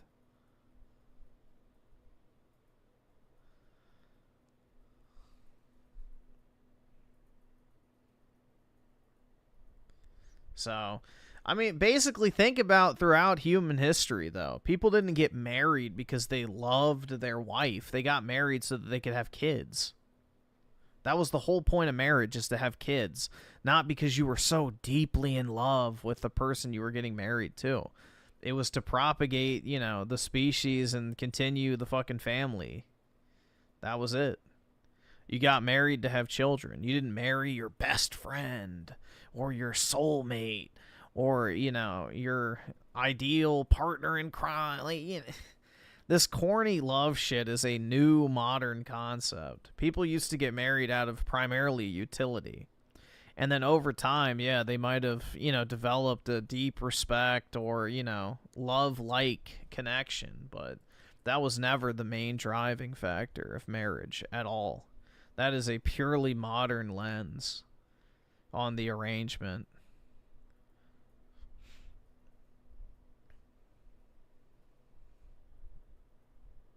So, men and women traditionally don't really get along very well. There's a child support. They're 56 years old. And they probably still are broke. I'm running out of energy for this. It's they get whatever they want. From the minute they hit puberty to 18 years old, and they're the nubile little nymphomaniacs on the porn sets at 18. And then they're just sex demons until 35, and then they're not in the mood anymore. And then they want to get married. And maybe they'll put out one kid for you. And then they divorce you a year later. And then they get you on the hook for child support for the next 18 years of your life. and spousal support and alimony because they marry you right before you get the big business break. Brutal indeed. And then they're okay. At 45, they've lived their life. They're okay. They're done loving. They've given it their all. They've done everything they could. This stage of life is about something else. It's about choosing myself. It's about recognizing that I don't need to be defined by partnership to live fully and deeply. Single, to me, means sovereign. It means whole. It means living with clarity and conviction about who I am and how I want to move through the world. What's motivating people to choose singlehood? So, what's behind this shift? According to psychiatrist and couple therapist, Dr. Kathleen Ford, a woman, shocker. Many things have changed that contribute to this. Among them are women's increasingly financial independence, shocker, and increased acceptability of divorce and both genders thinking more about what they want in the second half of life, especially after their kids leave. I'm running out of fucks to give. I'm running out of fucks to give. Ford notes that for many people over 50, embracing singlehood isn't necessarily about opting out of love. It's about moving towards something healthier. No one. You'll die. Dude, you will die if you're single over 50. Very young compared to how long you'd live if you weren't. It's a known fact. Elderly people who are alone and single die pretty quick. Really consider singledom at age 50 and beyond, separate from their decision to end a relationship, she says. Rather, they open themselves to singledom as a better way forward. They may be hiding from or avoiding doing the hard work of building and or repairing a relationship. This includes having the courage and humility to look at themselves and the learning they need to do. For some women, that path forward, towards singledom becomes less about what they're leaving behind and more about what they're gaining. It's a message echoed by Thrive Solo podcast, Lucy Megidson. Oh my God, of course you, yeah, you're really yep. Bruh, holy shit. Oy vey. Yep, you're choosing this. You are choosing this. You're absolutely choosing this. Look at her. She is so ugly. Holy shit. Is that a dude? Fuck. Comedy, YouTube, comedy. Like most other women, I assumed I'd end up getting married and having kids. But the truth is that over the last 7 years of being single, it's dawned on me more and more that I prefer both myself and my life when I'm single. The author notes, I seem to be a better version of me when I'm alone, more focused on my own achievements and far more interested in actively following my dreams. For Megason. Your dreams. I made a podcast. Jesus Christ. And then when you're dying in your fucking shitty retirement home bed, thinking back on all your achievements and dreams, you'll think, wow, it sure would be nice if someone actually gave a fuck if I died tomorrow. And then there you'll be, dead, no one will care, you'll be forgotten, and you've left nothing behind. Congratulations. Was it worth it? It's not a real name. It's not a real name. Nobody names their fucking kid Megason. Their independence, peace, and opportunity for both personal growth and development that comes with the remaining single. There are just so many underrated benefits that never get acknowledged or celebrated, but they absolutely should. Yeah, because look, the women get endless sex. I would be perfectly fine with being single if I could have sex whenever I wanted. You say that. I really don't think he realizes how sex is not going to fix his life. If anything, it's going to make him feel even more alone and empty. It's like sex addicts. Like, people who get addicted to sex are not happy people. They're miserable fucking people. And they don't have sex because they like it. They just do it because it's the one thing that, prevents them from roping. So, yeah. Look. You want the truth? You want the honest-to-God truth? If I could get sex, hot, nasty sex with a 22-year-old whenever I wanted, bruh, I would be perfectly fine with being single. I thought he wanted 19 earlier. Honestly, at this point, what more do women offer? Except cater to my every women need. Make sure you're available when I need you, but when you need me, you're going to be asleep. Fuck off. This is such bullshit. When it comes to what she enjoys the most about being single, Dickinson's thoughts are similar. There's a freedom in that. It's hard to explain unless you've lived it. A freedom to think, to create, to stretch into new spaces without shrinking yourself. Fuck you, women. Fuck you. You rule the world. Men are disappearing. But we're still expected to be active members contributing to society and GDP growth. We're still expected to pay our fucking 38% tax rate. Invisible, shrinking. All these women use the same damn words. They all say the same damn thing over and over and over again. I had to shrink and feel small. I had to make sure I was shrunk. I shrank down. I shrank. What is that on the Mad Lib card to your fucking feminism? They should shrink their waistline instead, am I right? Haha. a freedom to think, to create, to stretch. For years, I prioritized partnership, family, caregiving, all of which I'm proud of. But now I get to prioritize myself. There's a power in discovering that your life can be beautiful, joyful, and full without needing someone else to complete the picture. They've lost their fucking minds. This is reality, guys. They don't want you. They don't need you. And they are celebrating life without you. At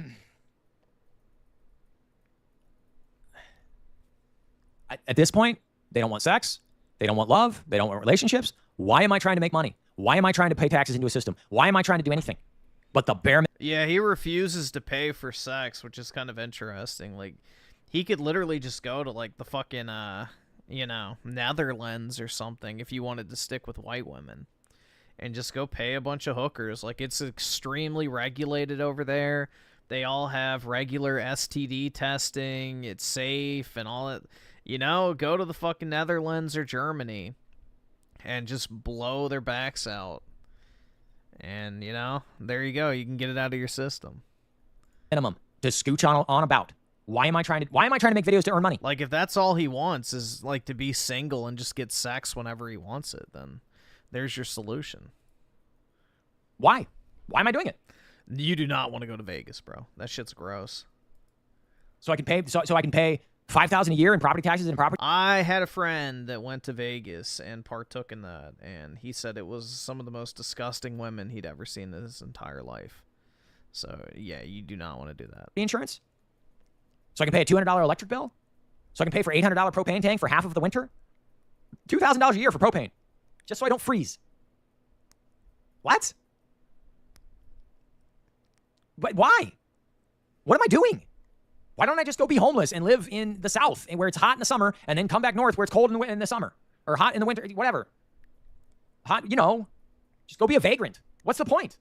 Why are men trying to do anything? Like, I'm serious. The women, they don't want us. They are voluntarily choosing to end civilization. Like, they have complete control over sex, dating, the job market, relationships, everything. They have complete control and are voluntarily choosing to end the civilization. They must and be they're stopped. reveling in it. All of the MGTOW talking points. Enjoy the decline. All the women are doing it. And they're loving it. They're writing articles about it. They're doing YouTube videos about it. They're getting a bunch of money. You had a few coworkers that went. Lol, they did not report their experience. Yeah. Those bitches are gross, man.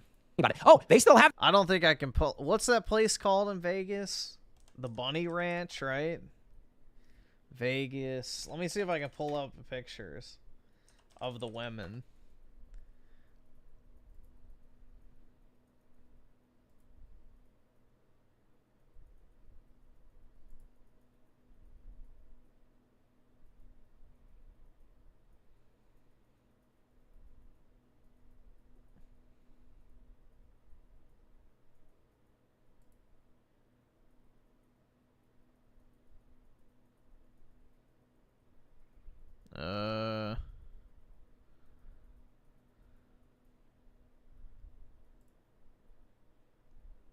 Let's see. Trying to find an image that would not get me. Okay, here we go. Here's an example of the caliber of chicks you can find.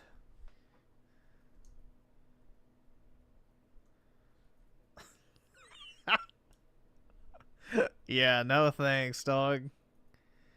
No thanks. I'm good.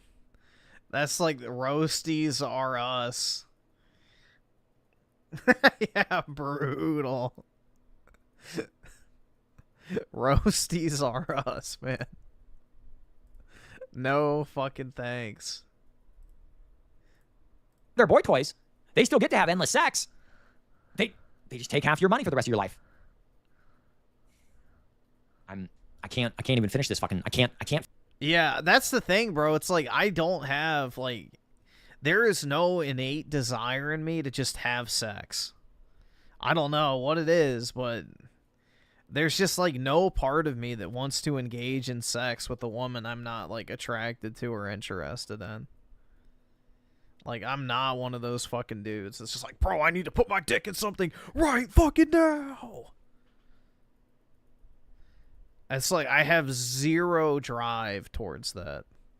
At all. Dude, if I was gay, I'd be putting my dick in every ass that walked in my direction, bro. Gay men are the biggest fucking sluts on the planet. Gay men, the reason why AIDS spreads so, you know, rampantly through the gay community is because they're all fucking each other constantly. Gay men are literal fucking walking whores. They will have sex with anything and everything, essentially. Which is why STDs are such a problem with them. But yeah, I don't know, dude. I just, like, there's no part of me that's like, bro, I just need to fuck. I need to have sex right now. I'll do anything to... It's like, I don't know, man. Just zero interest in that. I'm kind of glad that's the case. Because then I might turn out like Raymond, dude. Finish it. I cannot finish the article. I can't. I can't do it. Look at this bitch. Look at her. God. Oh, I enjoy being single. Bruh. No. They're voluntary. I can't. I'm not even going to bother.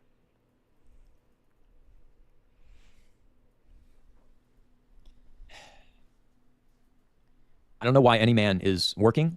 I don't know why any man is voluntarily. I don't know why they're. I like money.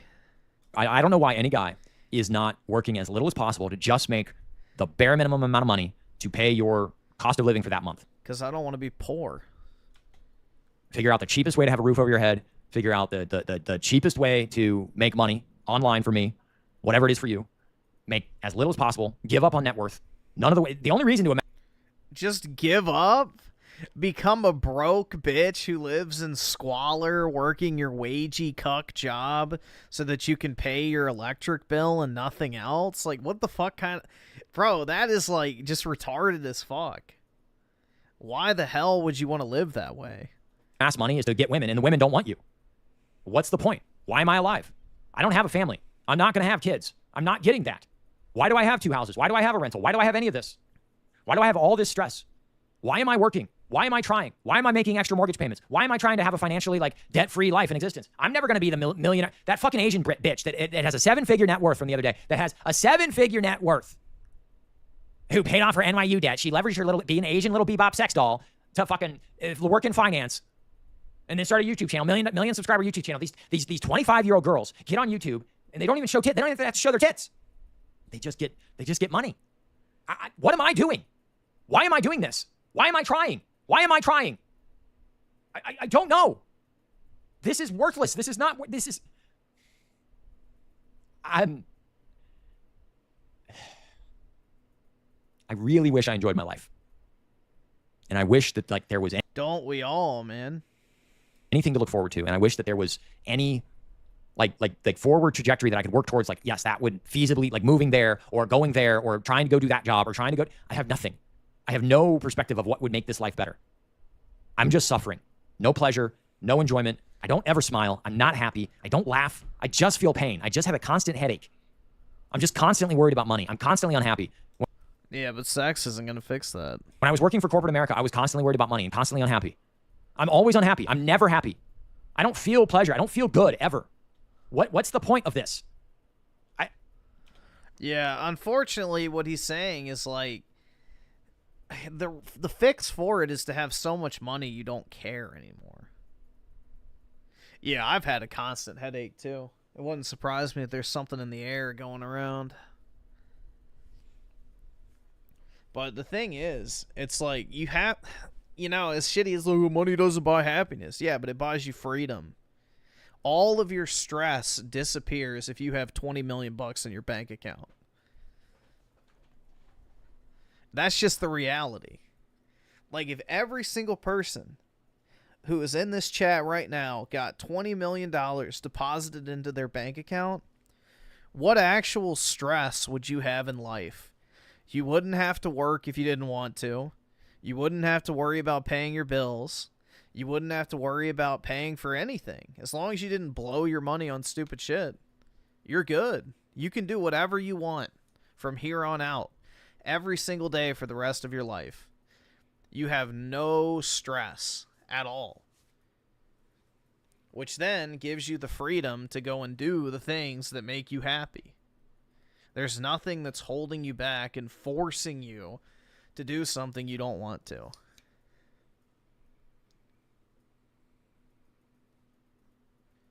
So the solution is to make money. Unfortunately, you know, for the people out there, I don't care about money. Yeah, well, the rest of the world does. So that is the quick fix to life's problems, is getting a lot of money. And it's kind of a difficult pill for people to swallow.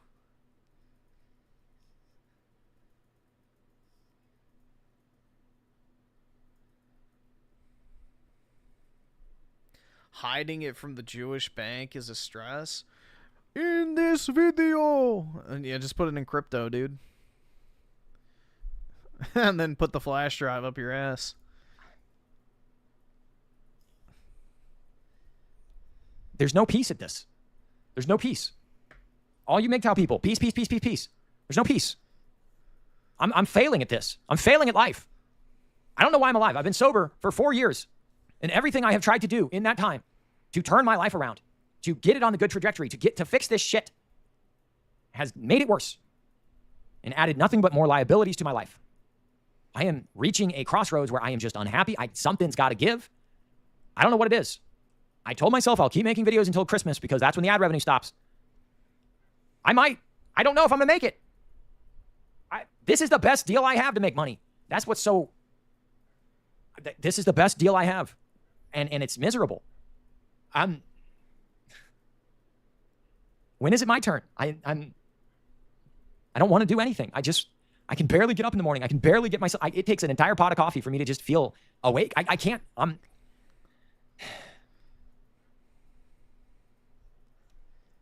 I'm not kidding when I say I'm treading through water through life. I'm not doing well. And all I see is these women winning. Jeez, man. All I see are these women winning. Somebody help me see some positivity in my life, please. And not platitudes. Real. Well, he has 2 houses. Sell the other house, pocket the cash, invest the money, or upgrade, or sell both of your houses, take the money, buy a bigger house that's nicer, keep existing, rinse and repeat. Keep rolling the money till you just have a shitload. I mean, that's the, you know, it's like, oh, just money, money, money, but it's the truth. Like, money will solve 99% of your problems. Like, if Raymond was worth $10 million, he would have a line of his hot 19 to 22-year-olds out the fucking door waiting to suck his cock enthusiastically. He would literally be living the dream. So, it really does come down to money. Our entire modern world is based on consumption. And he who can enable said consumption holds the power. You know, that's the wonderful system of the Federal Reserve that we live under. So, that's the rules of the game. You got to play by them, unfortunately. So, money really is the answer. Actual things that I have that somebody else doesn't have that makes me feel better about myself, because that's the only way to feel better about yourself in today's shitty world, to get one over on somebody else. God, I swear to God, my head hurts so much. I've made myself sick. I've made myself sick. I can't do it. I can't believe that chick makes $1 million, 7-figure net worth. See, look, comes back to money. A 7-figure net worth. I wonder what the chick is. He's talking probably some OnlyFans bitch, but see, it all comes down to money. That's the reason why women don't want guys anymore, is because they have money. Where in the past they wouldn't have had money, so they had to get with a guy. Money has always been the driving force for a lot of this shit, and people just don't want to admit that. Like this entire Disney princess, you know, romance, whatever bullshit that's been pushed is just unrealistic. At the end of the day, it's a competition for resources. And if you have the resources, then you are desirable. You know, people will do more for you if you're wealthy. You'll get more free shit as a wealthy person than you will as a poor person. And it's because people want to be in like a good, I guess, standing with wealthy people. So you could like, prime example, you could go to a restaurant to somebody who's dead fucking broke and beg for like free food because you're like literally starving. You're not going to get it. But you could literally be a wealthy guy who walks into a restaurant and they'll comp you a bunch of shit just because you walk through the door. So it happens all the fucking time. Famous and wealthy people get free shit and get treated way better than everybody else because everybody wants to be, you know, in with them. So you're hitting the 20 and 22-year-old chick when you're 40s and have 40 million in the bank. I mean, why wouldn't you? I mean, let's be honest, guys. Like, if you have $50 million, you're done, like, with life. You don't have to fucking work anymore. You're, like, 42, let's say. Would you want to hit up some 42-year-old chick, or would you be, like, scouting out the college sororities for, like, a 10 out of 10 college-age girl that you could marry and then have a family with? Like, why the hell would you not do that? So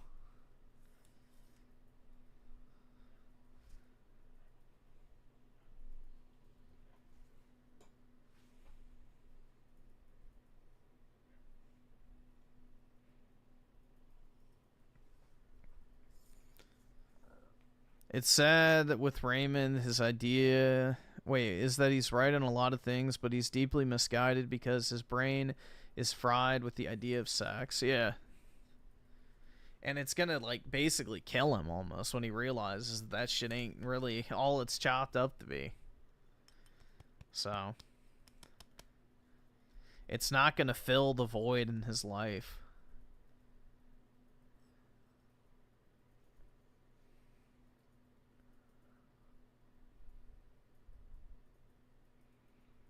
He's probably worth near 500K if he bought 2 homes. I think they're like really low-end homes, like sub 100,000. But I'm not sure. But you could sell both of them and then roll that money into a down payment on a nicer property, improve your living conditions. Like, that is a huge thing people don't think about. It's like your daily environment determines your mood dramatically. So the area in which you spend the majority of your day has a massive impact on your mental state. So if you live in squalor, in a dingy, dark, overcrowded, cluttered apartment, like myself, you're not going to be very happy. But if you have this massive, open, clean, you know, just aesthetically pleasing environment that you spend your day in, you're probably going to be in a better mood. You're probably going to be in a better mood. Just by default, all things equal.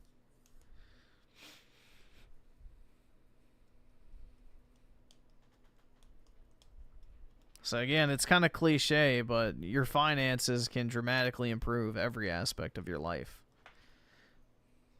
Mentally, physically, relationship-wise, sexually, business opportunity-wise. Like, when you're wealthy, you'll get more opportunities to make money.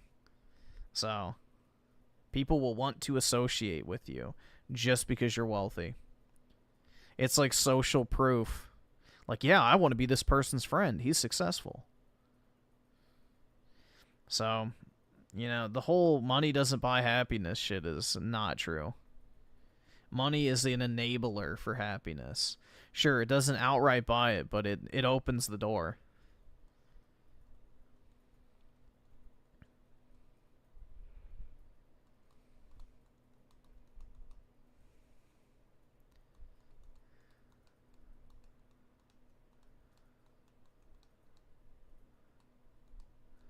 Dog, what the fuck is this shit? Why pretty people at minimum wage jobs means the economy is toast? Hold on. Should we take the bait for this AI slop? Let's see. All right, so this morning when I was driving to work, I got really discouraged. It's Monday morning, and the wage cage is waiting for you at 8 o'clock in the morning, and you don't want to go. Every bone in your body is fighting you against going into the McJob. Because as I've said 1,000 times, every job is McDonald's today. The pay, the benefits, the attitude towards the workers. I mean, this afternoon I got a call from a woman who decided that Evil Corp wasn't for her anymore. And she started breaking down on the phone with me as she told me that they are asking way too much for too little pay. And I told her at McDonald's, that's just the way it is. When you work at McDonald's and you're working with food and people, the pay is never going to be enough. So well before that happened, I asked ChatGPT this, wondering why poor people stay poor. Why is it that 99% can't simply build wealth like we're expected to do? Why are there so many poor people that can't help themselves? Impulse control. So a lot of BS later and a lot of back and forth because it says, oh, there's always a potential for hope. And I said, no, there isn't. You don't understand how hard it is to work so many hours and have nothing. And it came back with this stupid answer. I guess what I mean by hope is that even small steps, like finding free resources and community support, can sometimes help, even if it feels like it's... The reality is, you have to be willing to be miserable. Nobody wants to be uncomfortable. If you want to save money, you have to fucking hate your life.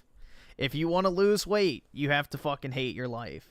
If you want to learn a new skill or go through school, you have to fucking hate your life. Because all of those things are not fun. There's nothing, you know, fun, rewarding, or enjoyable about, like, literally starving yourself compared to what you used to eat. There's nothing fun about not spending money on anything other than necessities. There's nothing fun about sitting in a fucking 4-year degree program, learning a bunch of shit you're probably never going to use, but you need an arbitrary degree to get a certain job. Like, people expect everything to be fun and enjoyable. It's like, you have to be willing to be miserable. If you're not willing to be miserable, then you're not going to do anything. So people choose comfort. And that's the biggest issue. Like, oh, I don't want to go drive and pick up my own food. I'm going to pay $20 extra to have some Indian guy drop it off at my door instead. So that is the very basis of many issues in modern society. Is people are not willing to forego comfort. Just a tiny bit. But I definitely understand the frustration, and it's okay to acknowledge that reality. It kept... Lol, Griff's it's the truth, bro. Like, who do you think's happier? The fucking fat guy who's, like, shoveling fucking ice cream down his throat all the time? Or the guy that's eating fucking broccoli and chicken? Like... Which one sounds more enjoyable to you? Eating all the fucking dog shit food that you enjoy all the time? Or eating, like, just healthy food that's bland and boring? But, you know, you won't get fat. Like, there's nothing fun about that. It's not enjoyable. Nobody goes out to a restaurant to have a nice, you know, meal of, you know, seasoned chicken and brown rice. And, like, maybe some broccoli or green beans. Like, no, you go out to eat and you order, like, a big-ass steak with, like, a loaded baked potato, onion rings, a dessert, you know, nachos, all that type of shit. So, yeah, nobody's... It's a massive fucking, like, thing. People just don't want to be uncomfortable or miserable. You have to be willing to be unhappy. Coming back at me with these stupid possibilities for fixing the things that are wrong in our society. Like, why don't you get some skills and some certifications? And why don't you try this? And I'm like, ChatGPT, I have no money and I have no free time. When do you expect ordinary people to find time to study for, let's say, a security cert or a network cert or a server, some sort of Microsoft certifications? The problem with that is that there's already a saturated market. There's no way that you, with your brand new certification, is going to beat out someone with 5 to 10 years of experience for the same job. They will never hire you. That's what people don't get into their stupid... Never try. Brains, is the system is so rigged against you that you can't win. When people come out of trade schools, they go right into minimum wage jobs if they can even get that job. Even in a trade, they want you to have 3 to 5 years, and the only way to get that is to work for minimum wage or for free as an intern. Who can afford to work for free in today's job market? I don't know a single person. Or even worse, where they ask you to come work for 6 weeks and see if they try you out, like a subscription service that you're not quite sure. You just want a free trial period while that person is sleeping in their car or worse. So that's the context of this video, is my back and forth arguments with a machine that doesn't think that hope is gone for the average person. So the title it gave me is Hope is a Scam, They Sell the Working Class. They keep telling us to stay hopeful, that if we just work a little harder, smile a little wider, and manifest abundance, we'll finally escape the grind. Well, let's be honest, hope isn't a strategy. It's a sedative. The truth is, the system was built to keep the working class spinning in circles while billionaires float above the mess. This video isn't here to sprinkle glitter on a landfill. It's here to burn the brochure they sold us about success. Well, I like that enthusiasm there, but I came back at ChatGPT really hard, and... Why the fuck is he... Bro, this guy made a video detailing his rage out at fucking ChatGPT. Oh my god. What the fuck, man? She just kept saying, you've got to stay hopeful. Well, if you were a billionaire and all of your workers were starting to notice that they kept getting... Dude, look at this AI image. Hop, die, a scagum, and then arm, hand. Oh my god. Sui ses, sulfict. Getting poorer and poorer and poorer, and you just kept getting richer and richer. But they kept telling you, trickle-down economics. Eventually, all your hard work is going to come back to make you rich too. The reality is that's not true. The hardest working people in our society are often the least paid people. The people who... Yes and no. Work the least. Physically hard. Yes. But not necessarily effort. So there's a very big difference with physical exertion and actual effort. Because anyone can dig a fucking ditch. Right? Like, nobody's debating that it's difficult to dig a fucking ditch. But not everybody can go and get the contract to dig that ditch. It is much more difficult to actually find someone to pay you to dig that ditch than it is to actually pick up a shovel and move dirt. Not everybody can find a way to monetize something, but everyone can do the thing that's being monetized in most cases, especially when it comes to physical labor, if that makes sense. So yeah, if we're just talking about pure physical exertion, then yeah.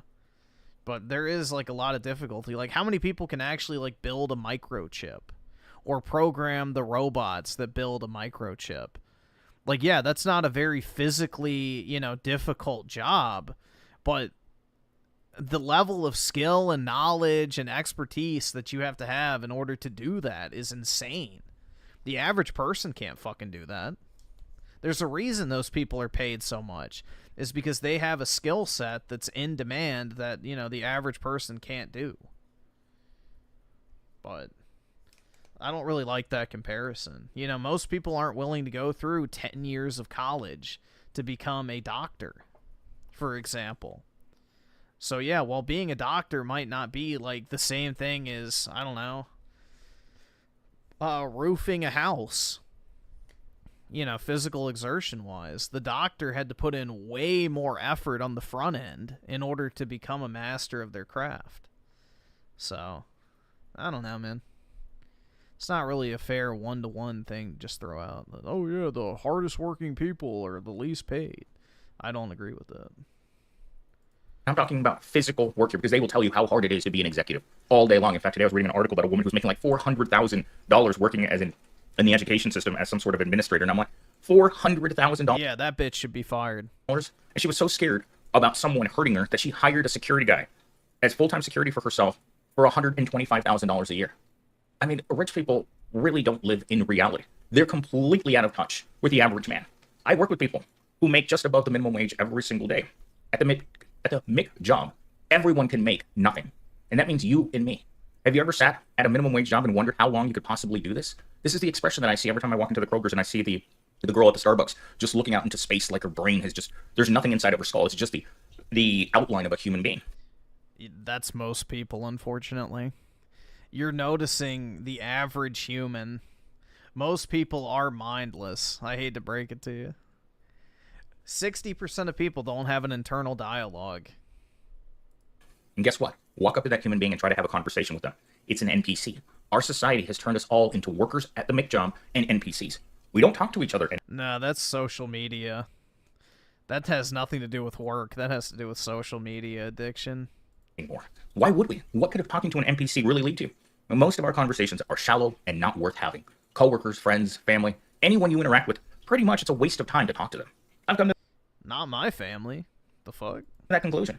Because sometimes when you're working at McDonald's, you don't really know what to say. Sometimes you just want to nod your head or shake your head or do Yeah, I mean, you can't choose your family, so maybe he just got unlucky, but I don't know. I feel like talking to my family is still worthwhile. They're not all a bunch of mindless drones. or just not pay attention. I've noticed that more and more people. Yesterday, in my all-day travels from one location to the next, to the next, to the next. I mean, my whole weekend was just one long hanging out section with a bunch of people. And so I don't really have time for doing this channel on the weekends anymore. And I know you guys don't like that, but unfortunately, that's the way it is. Sometimes you have a lot of free time, and then you have a whole weekend of socializing with this girl, this girl, this girl, and unfortunately, that leaves zero time for the channel. And I mean, the channel's making the least amount of money that it's ever made, so it's not that big of a deal. Anyhow, let's get into talking point number one. The system doesn't want you empowered. It wants you pacified. Hope is sold to the working class as motivation, but it's actually a sedation. They don't hand you opportunities. They hand you a Pinterest quotes and tell you to hustle harder while billionaires inherit empires. Today, while I was filling up my fountain drink, I was getting a Coke from Quick Trip. And 2 feet away from me, there was a broke-ass prole. And guess what guess what he was doing? You ever wonder why proles buy scratcher tickets? This guy was putting, I don't know how many $20 bills into this machine. I could clearly see it because I could just look over because he was right next to me and see how much money he was putting into that damn machine. And then at the end, it kept his money. I work, sold, repeat. Oh my God. So he was banging on the machine because he didn't get his scratcher tickets. Like, whatever was going to come out of that machine was the only hope he had at either paying his bills that week, or he's about to get his car repossessed, or his house, what do you call that? Yeah, and those people are lost. They've always existed throughout human history. There will always be the 10 to 15% of humanity that are just worthless. So... oh my gosh, I can't even think of the word. He's going to have his house foreclosured on. Like, that machine was giving him the only hope, probably his last few bucks. But this is how we live in a society where there is no hope. No, he's probably just some homeless bum that begs for money on the street and then spends all his money on cigarettes and scratchers. Like, that is a thing. Going to your job, going to your hourly job, is never going to make your life better. That's why I say that we all... that is a abject fucking falsehood. Like, bro, going to my hourly job definitely makes my life better. That is a complete fucking lie. Work at McDonald's. I don't work at McDonald's. You work at McDonald's. And no matter what company I go to, it's McDonald's. Because that's the way our society is set up. You're never supposed to win by climbing into the wage cage. The wage cage has you running in place until you slow down a little bit. And then the trap door underneath is removed or is opened up. And then you fall into homelessness. That's how this world works. You're never supposed to win, but you're always supposed to stay scared, angry, depressed. All the negative emotions you have towards McDonald's is the emotions you're supposed to have. McDonald's doesn't want you getting angry and thinking about things like unions or hell, even someone in my live stream this week said, you know, Millennial Steve, you're the preacher that the poor need. You need to hold a revival for the proletariat. A revival, people? Do you really need to hear me give you a sermon on how screwed you are by not being rich? Some of you do feel that way. Talking point number 2. They say you can make it if you just work hard, but the elevator to success has been out of order since 1982. Most people aren't climbing. They're drowning in student loan debt, inflation, burnout while being told to smile more, and start a side hustle. You know, every time I think about this, every time I think about the 80s or the movie The Never-Ending Story, which I didn't know there were 3 never-ending stories until Mello told me yesterday, it reminds me of that series on Netflix. What's it called? I am completely cooked today. This is why I don't like working after work. It's just, work destroys you. All work does. Dude, why do all the girls have the Aerith haircut, though? That's all day is kick you in the balls. And then you come home and you're supposed to somehow relax. But I don't have time. You know, you guys are always telling me, it's like, you gotta make time. And I'm like, that haircut is very Aerith-esque. Oh my gosh, my neighbors have friends over. That's weird. I've never seen them bring people to their house. Maybe they're into... what the fuck? I've never seen my neighbors bring friends to their house. Dog, what the fuck is this guy doing? That stuff into the menage a trois kind of stuff. Anyhow. Now he's fantasizing them about them having a fucking threesome? Dude, alright. See, this is the thing. Yeah, is this another Raymond situation where he's just like porn brain rotted that he literally can't look at anything without the lens of sex? Now, Stranger Things. In that movie, they depict a person who can work in a store, right? At a Radio Shack, own a car, own a house, own things. And someone was telling me the other day, one of my coworkers, I was talking to my coworkers, an older guy who was, in his prime in the 80s, and he said, you know what? In the 80s, if you didn't want to work full-time, you could work part-time. Still have a car, still pay $200 in rent, and be able to use the other 20 hours of working to pursue whatever you wanted to do. It wasn't this hard, and I have to believe that. Because in the 80s, my parents, with no education, unable to speak the language, hillbillies to the nth degree, right? Completely inbred hillbillies, had a house, had a car, and my mom scrubbed toilets. How hard have they Yeah, welcome to unchecked mass immigration for the past 50 years.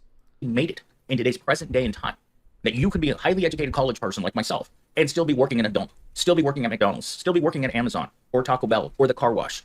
Not only Working at Amazon? That's a good job. The fuck? are you doing that, but you're also doing I mean, maybe if you're a driver, but even then the drivers make pretty good money, so I don't know. delivery service. You also have a night shift. You're working so much to have nothing. Yeah, what was his degree exactly?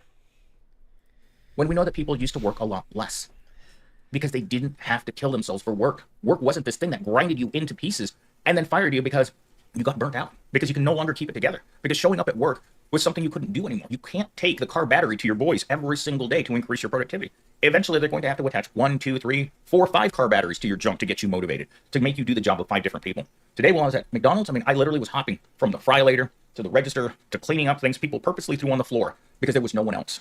And that's the mentality you have to have in the current workplace. And then you look over at your greasy coworker and his goofy hat, and you think to yourself, I can't look that bad in this uniform. And the reality is that more and more attractive people, and this is something I heard yesterday, when more attractive people start working minimum wage jobs, that is the red flag. The economy. What does he define as attractive, bro? The only attractive people that work in fast food work at Chick-fil-A, bro. The girls that work at Chick-fil-A, like 9 times out of 10, absolute fire. But the rest of them, nah. It's toast. Because unless you're into chubby Mexican chicks, then maybe. But maybe it's just where I live. Pretty people don't work at minimum wage jobs. They usually have a friend, a family member, some sort of connection to keep them out of the bottom tier jobs where I work. Because if you're working fast food in your 30s, something went horribly wrong. And I'm not blaming you. I'm blaming this evil system. There's nowhere else to get another McJob. You can go on Indeed and scroll through the jobs all day long, and all there are on there is crap jobs or jobs that want a master's degree and 20 years of experience to make $16 an hour. That's not you. That's not me. And from what I can tell in the comments, All right, awesome. all of you guys Thanks, are having the nigga. same All right. experience. You're not finding work, or you're having to enter a different industry altogether. Like Astra. She was onboarding this week with her new finance job. She's a tech. She's worked in the tech industry her whole life. But she's after so many layoffs, she had to go look for work elsewhere. You know, I know people. Oh my god. She had to go from tech to finance? Guys, I hate to break it to you, but 99% of y'all will not do whatever it is that you studied in college as a career. I am working in cybersecurity, and I did finance and data analytics. Nothing computer related at all. And I am technically in a cybersecurity capacity. Didn't even take a cybersecurity course in college.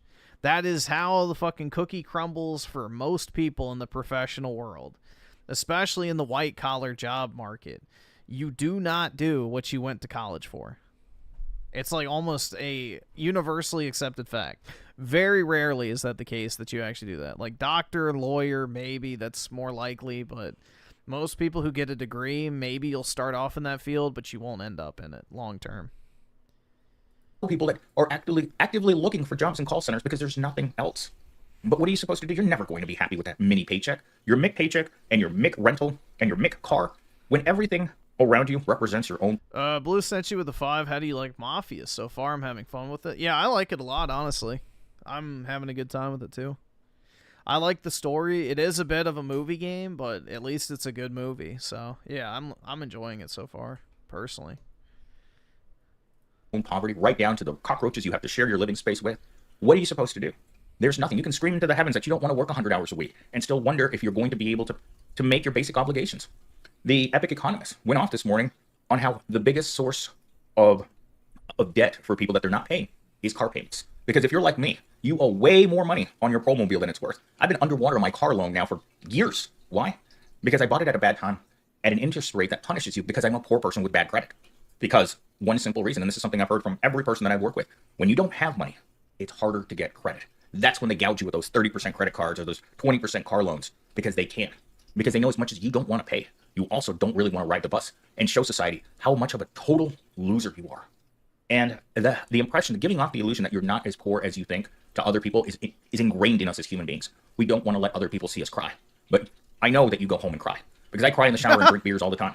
It's kind of part of my daily ritual of dealing No, dude, I've never done that. with this, with reality.